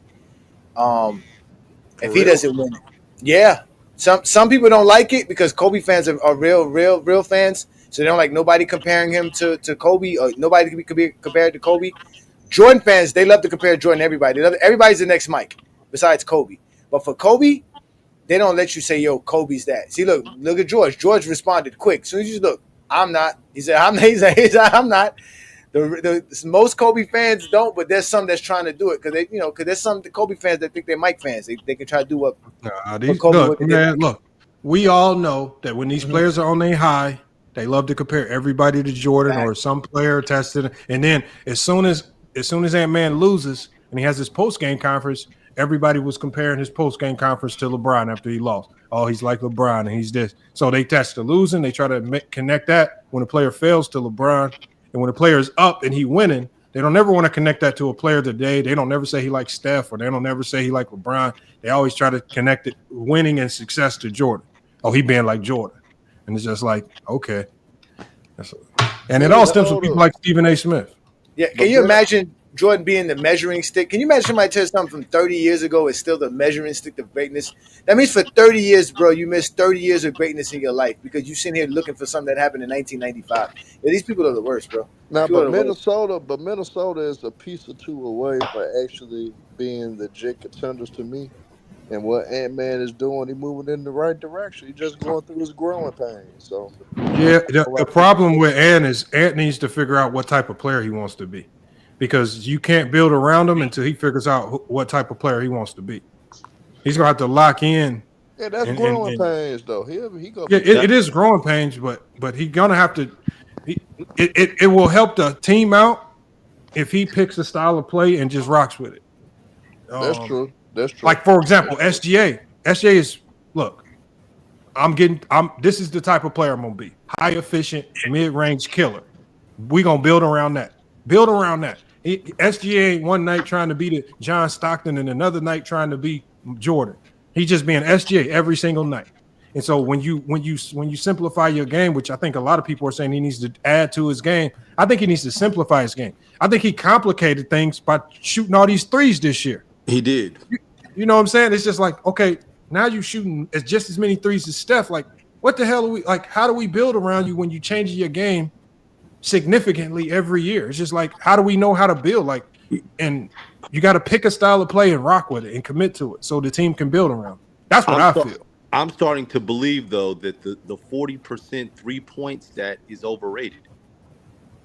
For Ant-Man, it is. That's interesting. And that's the example. Ant-Man shooting 39.5, round up, it's 40. I think it's overrated because he was a better mid-range player in going to the basket and dunking on people. And honestly, that's why he got the comparisons to his predecessors because of what he was doing.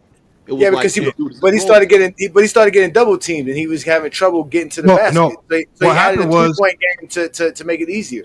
No, what happened was they started doing them like they did Giannis. As soon as you lose, because a lot of these critics don't know basketball, the first thing that they say is, "Oh, he can't shoot the ball." Like, remember when Giannis lost before he won the championship? Everybody on YouTube was saying, "Oh, Giannis ain't gonna win till he get a jump shot, till he get a 3-point shot, till he get a mid-range." They said that about Jordan. They said that about LeBron. But what I'm saying is, because there's more microphones and because now you hear everything that everybody's saying, it's just like he came back with a 3-point shot. But I think the 40% is valuable for the role players that are getting 3 to 4 looks a game. If those guys are shooting 40%, that's what makes it more valuable. If your main player is chucking up 40% from the 3 and he has to get high volume threes up to get there, I think 2 peas in a bung. That's where you're right, because I don't think your star needs to chuck up that high volume of 3 and shoot 40%. It's going to have less value if it's coming from one person, as opposed to you spreading that around to role players. If they only getting 8 shots a game, but 6 of those shots are threes and they going 3 or 6 from the 3-point line, them be the daggers. Them be the shots that kill you.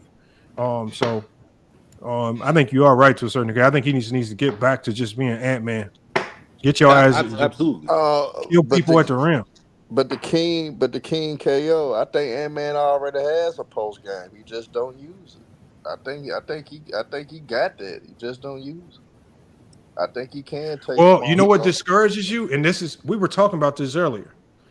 What can easily, especially young players, what can discourage you is when you don't get calls. And when we talked about that imbalanced whistle, it's hard to tell a player whose game, where he's heavily judged based off his stats, to keep driving when the refs aren't rewarding you because you're just stronger than everybody. And it's hard to, like, a lot of people don't have the intestinal fortitude, or like a LeBron, to just keep driving and keep going to the basket, even though you're not getting them calls. And it's just, it makes it hard. And so it's easy for SGA to keep driving. You know why? 9 times out of 10, if he don't make the shot, he going to the free throw line. And it's just like, damn, I might as well keep doing this because he's getting rewarded. And when he gets no reward and he's sacrificing, his body to drive in and getting the same physicality as other players, but not getting the calls, it's hard to tell him to keep doing the same thing. So I kind of get it to a certain degree. Yeah.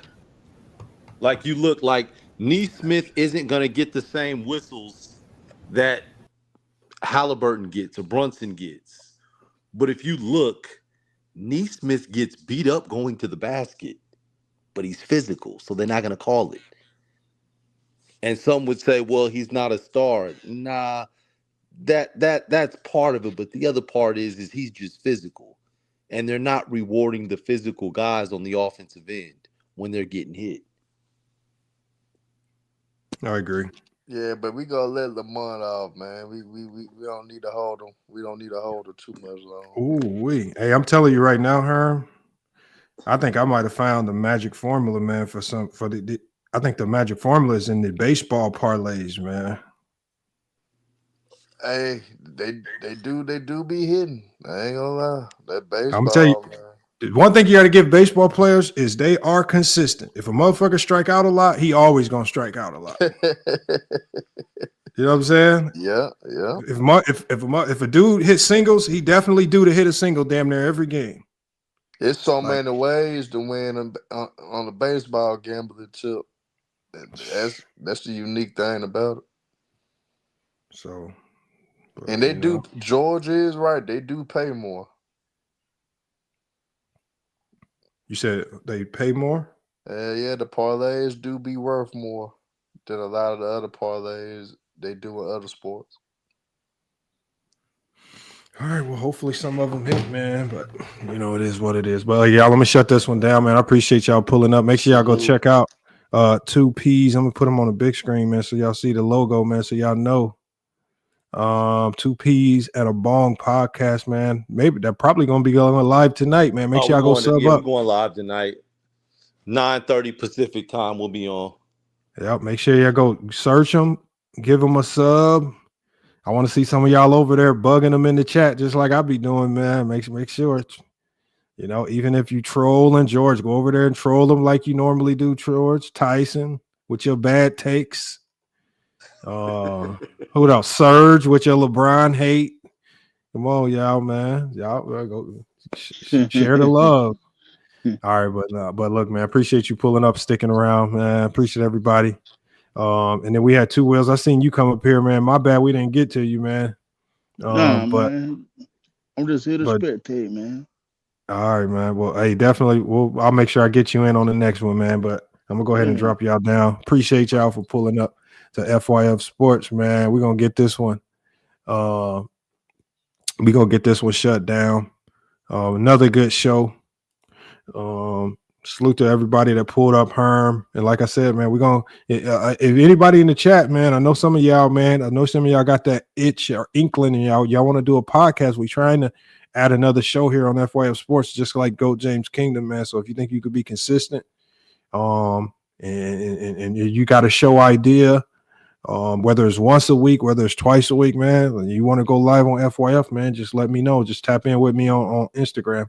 And man, hopefully we can get it rocking. But guys, FYF Sports, another great podcast video, y'all. We're gonna be back with more sports and news. Until then, man, it's FYF Sports.